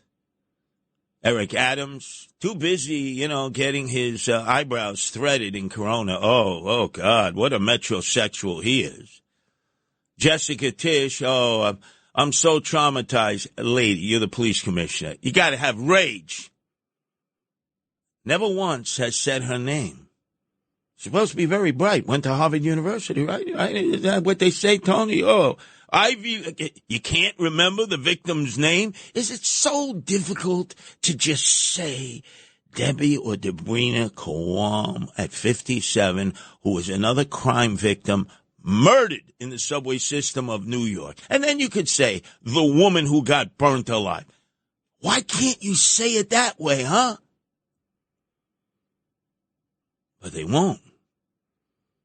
Because even though that image will never go away in our minds, it never will, they're hoping that we won't remember the name. Because when we remember a name, it's more personal. We're more connected, even though we don't know her. It's not like we're related to her. But people in Jersey should be outraged. She came to New York City and got killed. And when we come back, I'll tell you the rest of the story. No outrage from any elected officials in New Jersey. No outrage from the town she came from.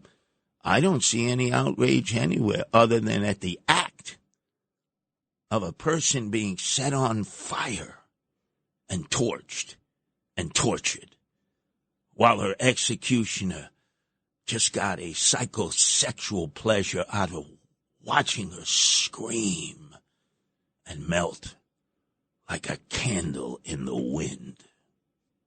It's Another Side of Midnight. 77 WABC.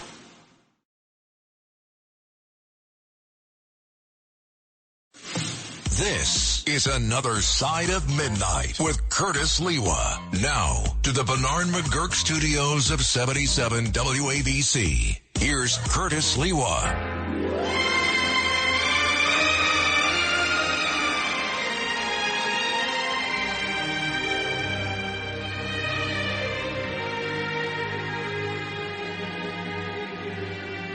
When the evening shadows fall and the lovely day is through, then with longing I recall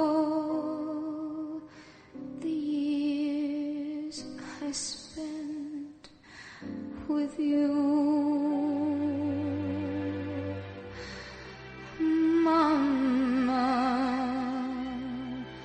Solo per te la mia canzone vola. Say her name. Debbie or Debrina Cowan. At 57, a victim of murder on a subway system that is in crisis. And yet we are 3 weeks into this ordeal. And not one of our elected officials or appointed officials ever refer to her by her name. She's not nameless and faceless anymore. We've determined who she is.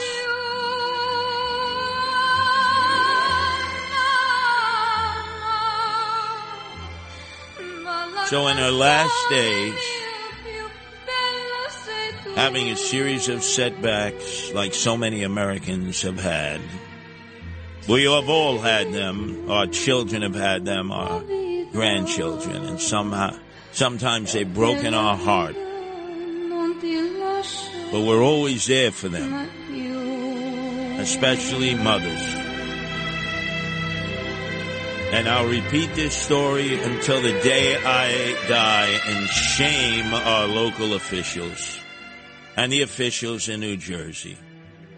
Where are you in Toms River and Little Ferry? This was your all-American Jersey girl. When Springsteen sang that song, he might as well have said Debbie Cowan. She fit almost everything he said. And then her life began to unravel.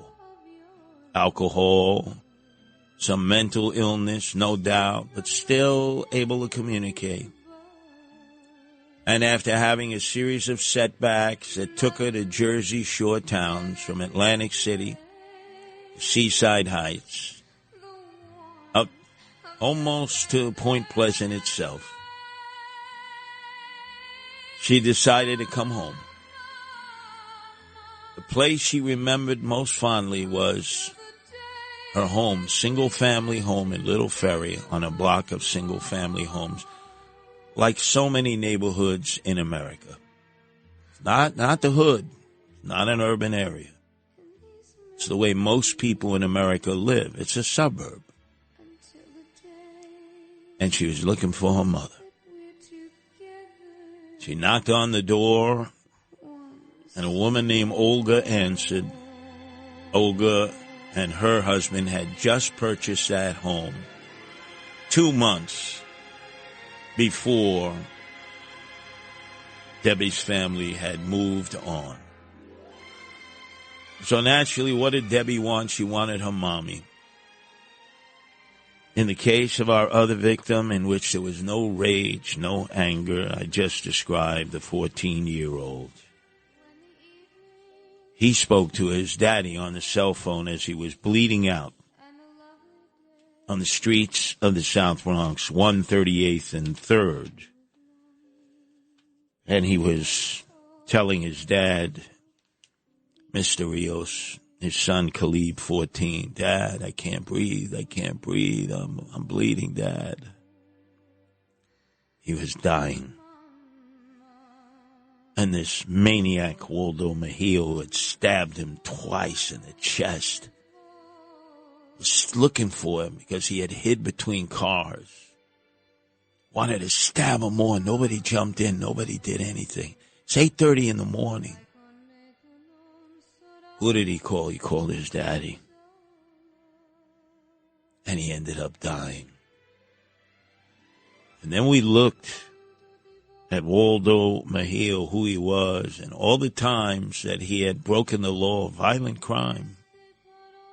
And all those officials who said, what a tragedy, they're responsible for turning him back into the streets. They might as well have given him a license to kill, because they did. They gave Waldo Mejia a license to kill, and he did. The 14-year-old Calabrios in the South Bronx. And the elected officials, they shed crocodile tears. What a tragedy. And yet, in this case, it was a 57-year-old woman, Debbie, called her Debrina Kawam. She wanted to talk to her mommy. Olga, the new homeowner, said, do you have a cell phone? We'll find your mommy. We'll call her. I don't have my cell phone anymore. I don't. Disheveled, but still able to have a conversation. Olga said, I'm sure the realtor who made the final sale, I'm sure he knows where your mommy and daddy are. Come on in. Come on. No, I want to see my mommy. Come on in. I'll take a seat. No, I got to see my mommy.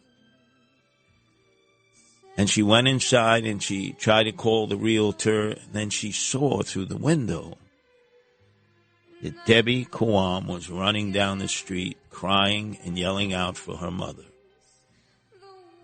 Little Ferry, Toms River, Passaic Valley High School, Montclair State, Perkins Pancake House. They all loved her. They lost touch with her. They couldn't find her on Facebook. It's not like they didn't care.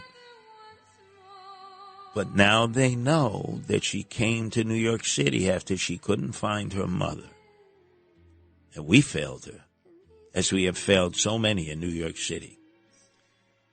So she was shivering in a corner of Grand Central Station, and the homeless outreach unit came upon her, another stat for them, to write a report on.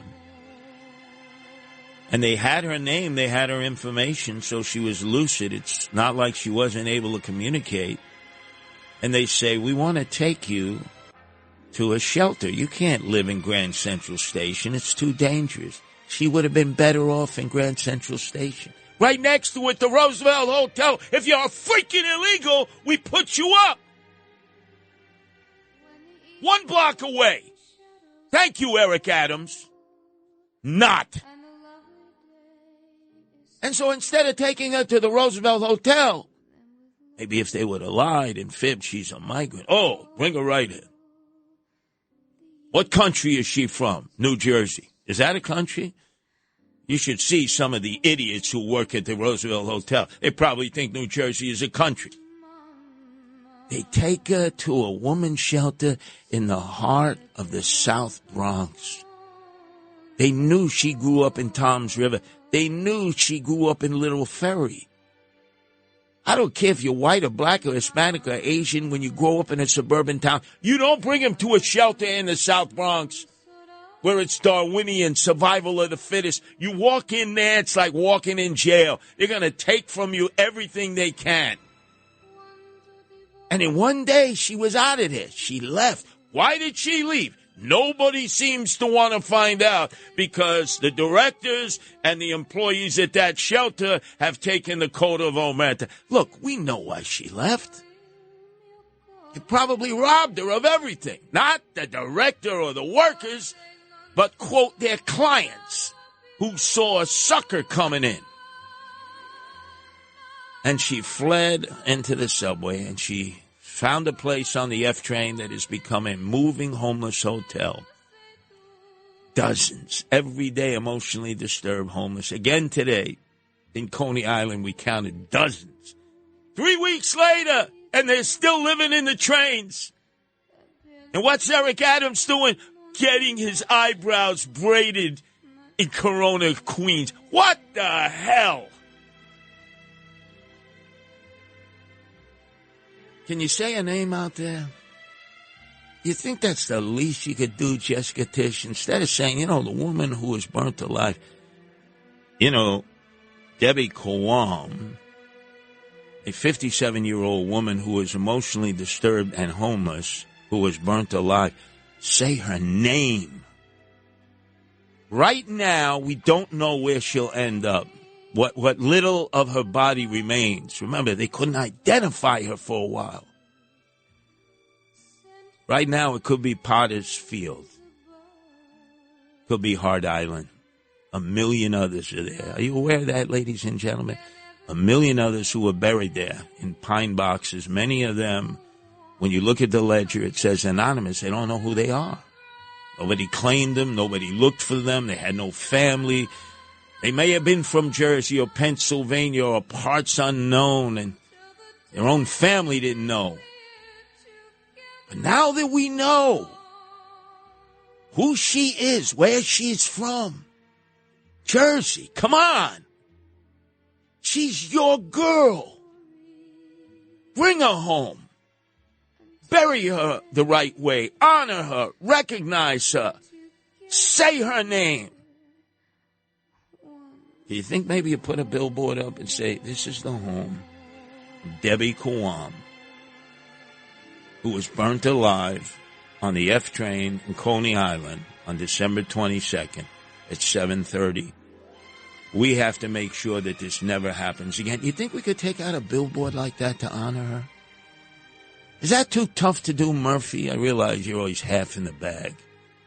Can't even remember what gin mill you were at last night. Is that too difficult? But you see, she was homeless. She was an emotionally disturbed person. We don't want to know about those people. We don't want to know that they're people just like you and me. We really don't, because it bothers us. It disturbs us. That somebody who came from a stable family in a middle-class, blue-collar neighborhood like Little Ferry and Tom's River could end up riding the subway as a homeless, emotionally disturbed person and meet her demise at the hands of a maniac that we allowed in from Guatemala, fed, clothed, and took care of all of his needs. Come on, let's be honest, ladies and gentlemen. There has been no groundswell from the general public to know who she is and where she was from.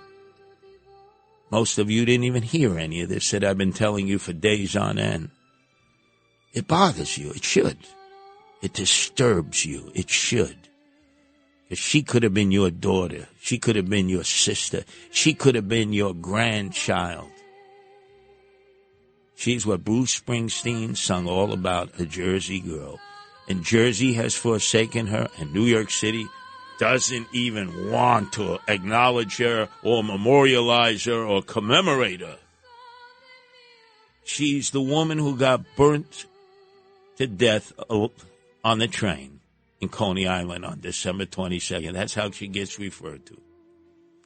We're going to change that vernacular because I'm filled with rage while our officials feign crocodile tears and say, what a tragedy, how terrible.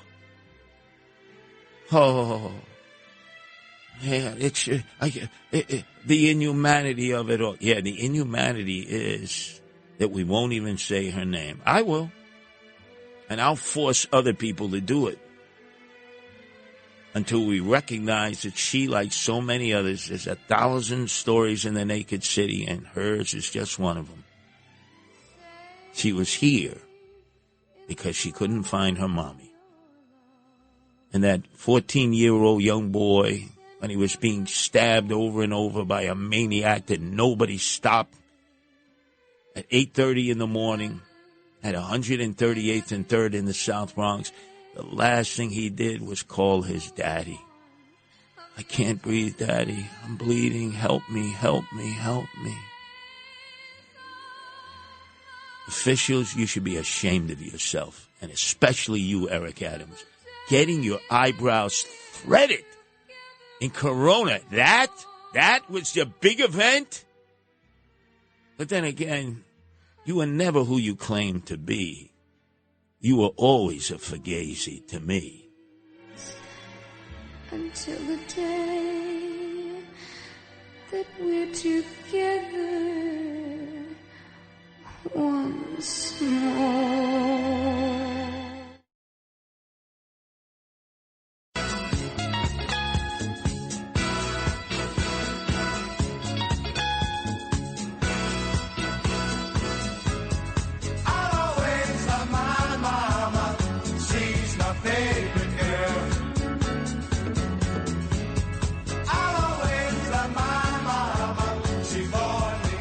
Well. He's done his focus groups.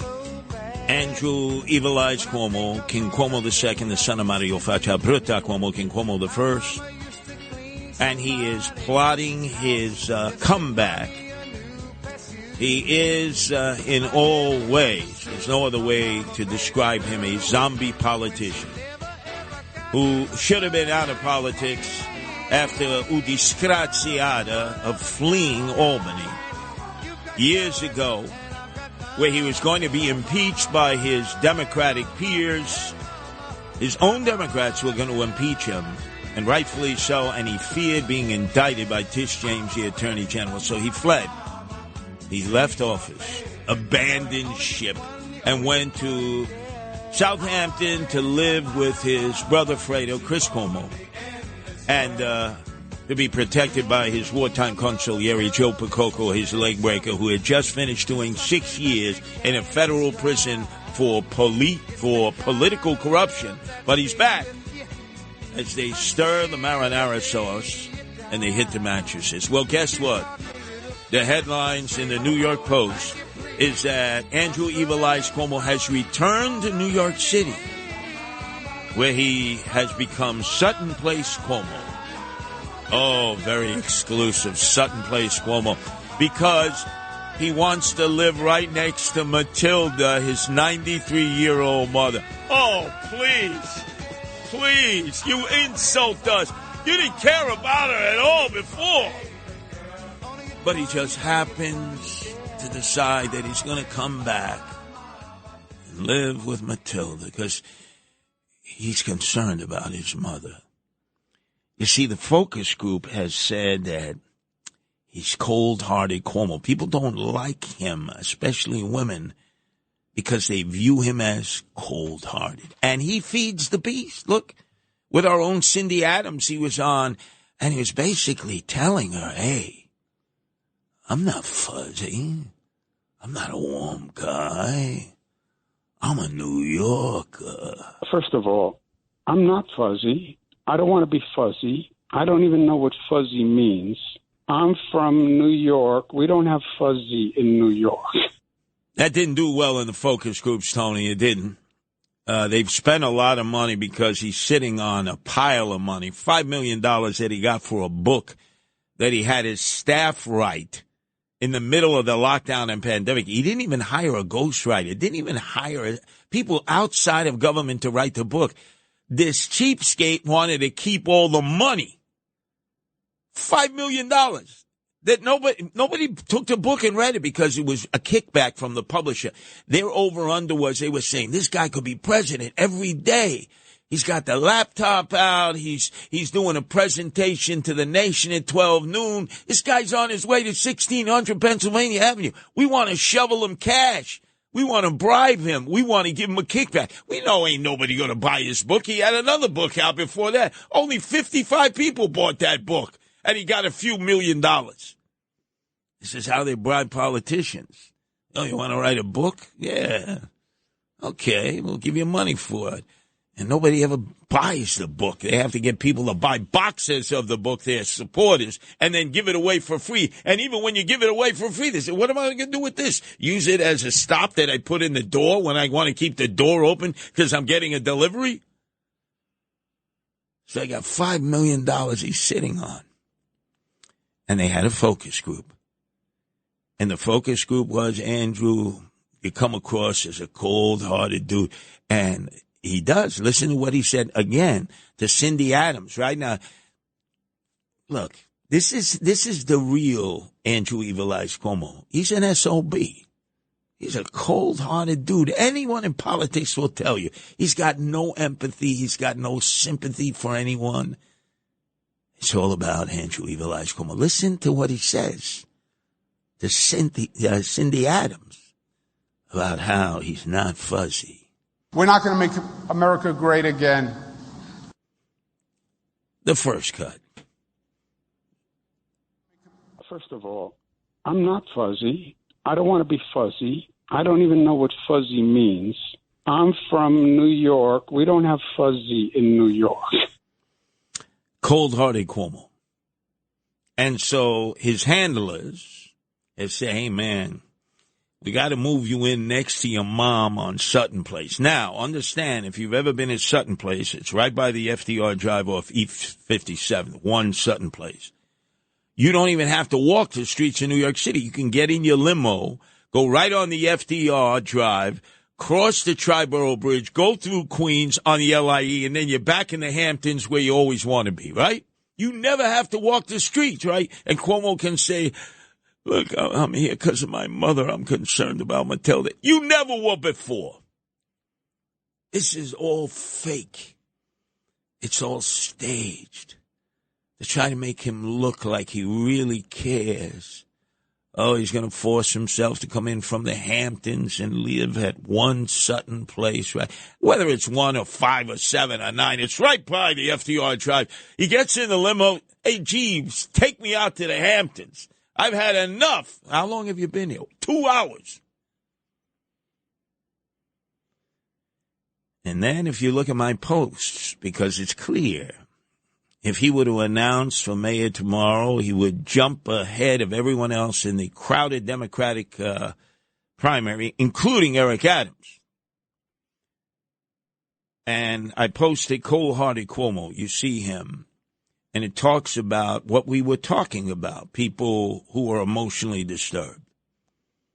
We saw in the name of Debbie Kawam, she ended up being emotionally disturbed. Unfortunately, she died on that subway train 21 days ago in Coney Island, set on fire. And then we talked about that maniac, that emotionally disturbed guy who stabbed twice the 14-year-old boy on his way to school at 138th and 3rd, who ended up talking to his father, Calabrios, while he was dying, while Waldo Mejia was still trying to find him and stab him a few more times. So mental illness is the number one trait that most of these violent criminals have, and they call it like random attacks. It's not random. Stop using that term, random. These people, as long as they're allowed to stay in the streets, are going to be attacking people, if not themselves, someone else. It's a guarantee. It's not random. It doesn't fit the definition. So just to give you the stats so you know, when Andrew Evil Eyes Cuomo was elected governor in 2011, there were 30,000 beds, they call mental health care beds, in the psychiatric hospitals of New York State for those who needed help. 30,000. By the time he fled Albany, fearing impeachment by his peers, his fellow Democrats, they were going to impeach him, which would mean he could never run for office again. Nothing in New York State, not even dog catcher. And also fled because he feared that Tish James, his former ally, would indict him for criminal activity, which is still potentially pending. It was down to 4,000 beds. Who did that? Andrew Evil Eyes Cuomo. And you know what he said? And this was what I posted. This shows you how callous and indifferent he is. That he's not warm and fuzzy. That it's all about Andrew Evil Eyes Cuomo. You're just a stat that may be standing in his way. And his answer when he was asked, why did you cut all those beds? 26,000 beds, badly needed. He goes, didn't need them. Really? And he wants to be the mayor? Didn't need the beds? I deal with these emotionally disturbed every day, unlike Cuomo, unlike Adams, who's too busy getting his eyebrows threaded in Corona. Oh, my God. What a slap in the face. So we got Sutton Place Cuomo, who won't walk the streets of New York City. You know, he's there on one block and then on the FDR Drive, over the Triborough Bridge and out to Southampton, where he loves to hang out with the Hampton crowd. And we got Eric Adams, swagger man with no plan, who's the metrosexual, who's out at clubs to the break of dawn. And his big event the other day in the middle of this crisis was to lay back in a reclining chair. He wanted all the media there to see how he was fueling the economy by getting his eyebrows threaded. He gave the woman $6 and tipped her $10. Was it worth it, Eric, really? To put on that kind of public spectacle? Look, I know you get the pedicures, the manicures. I know you're a metrosexual. You're like our own Sid Rosenberg. You're like two peas in a pod. But my God, you told the media you were fueling the economy. $6 is fueling the economy? That's as bad as Bush 41 when he was running. He went to Landover. He went to a mall. He bought some underwear and tube socks, and he didn't even know how to work the scanner. And you're getting your eyebrows threaded. And we got Cuomo, who wants to become the mayor. He wants to be able to destroy the city like he destroyed the state. Sutton Place Cuomo, cold-hearted Cuomo. But he's going to try to reinvent himself because the focus group that he paid all that money to find out what people's reaction, especially women, say that he's not warm and fuzzy. And if he lives next to his mother, Matilda, at 93, people will like him more. Guess what? He's not warm and fuzzy. He's cold-hearted Cuomo. And I will do everything to make sure he does not destroy the city like he destroyed the state with no cash bail. First of all, I'm not fuzzy. I don't want to be fuzzy. I don't even know what fuzzy means. I'm from New York. We don't have fuzzy in New York. This is Another Side of Midnight with Curtis Lewa. Now to the Bernard McGurk studios of 77 WABC. Here's Curtis Lewa. You know, our focus is Los Angeles, burning up as we speak. More fires, more winds. The Santa Ana winds coming over the mountains are going to spread more of the embers. They don't have enough firefighters, but the SWA, Sister with an Attitude, Mayor Bass, told our FDNY, thank you, but no thank you. We don't need any of you to come over and help us because you don't know how to fight these kind of brush fires. Really? Wouldn't have costed her or the L.A. taxpayers not a single penny. They would have been flown over by JetBlue, our hometown airline in Long Island City, at no expense to the taxpayers. Volunteer firefighters who would have been paid their salaries, the FDNY, by the city. And it's the least we could do to help. You say you don't have firefighters. These are some of the best in the world. But what does Karen Bass say? No, thank you. Oh, God. What a mishigash. What a disaster. But now they have two problems that they're not dealing with because there's only one way to deal with these two problems. They have arsonists who are lighting other fires as we speak. We saw one arsonist riding around on a bicycle with a flamethrower, a propane tank that he had turned into a flamethrower. Luckily, the people decided to become vigilantes and take him down and hold him, and the cops arrested him. He would have torched up a whole neighborhood. And there are about 20 others out there, they think, that are doing likewise. That's why these fires are spreading so fast. Why not just give an order, Governor? Yes, one way into Hamilton Beach and one way out. And even if you were somehow able to get out of that house with the loot or whatever you wanted, You weren't going to make it in Howard Beach, that's for sure. Because they meant what the sign said. You loot, we shoot. Hey, Governor Newsom, grow a pair. Give the orders. Your residents will more than happily shoot him right between the eyes.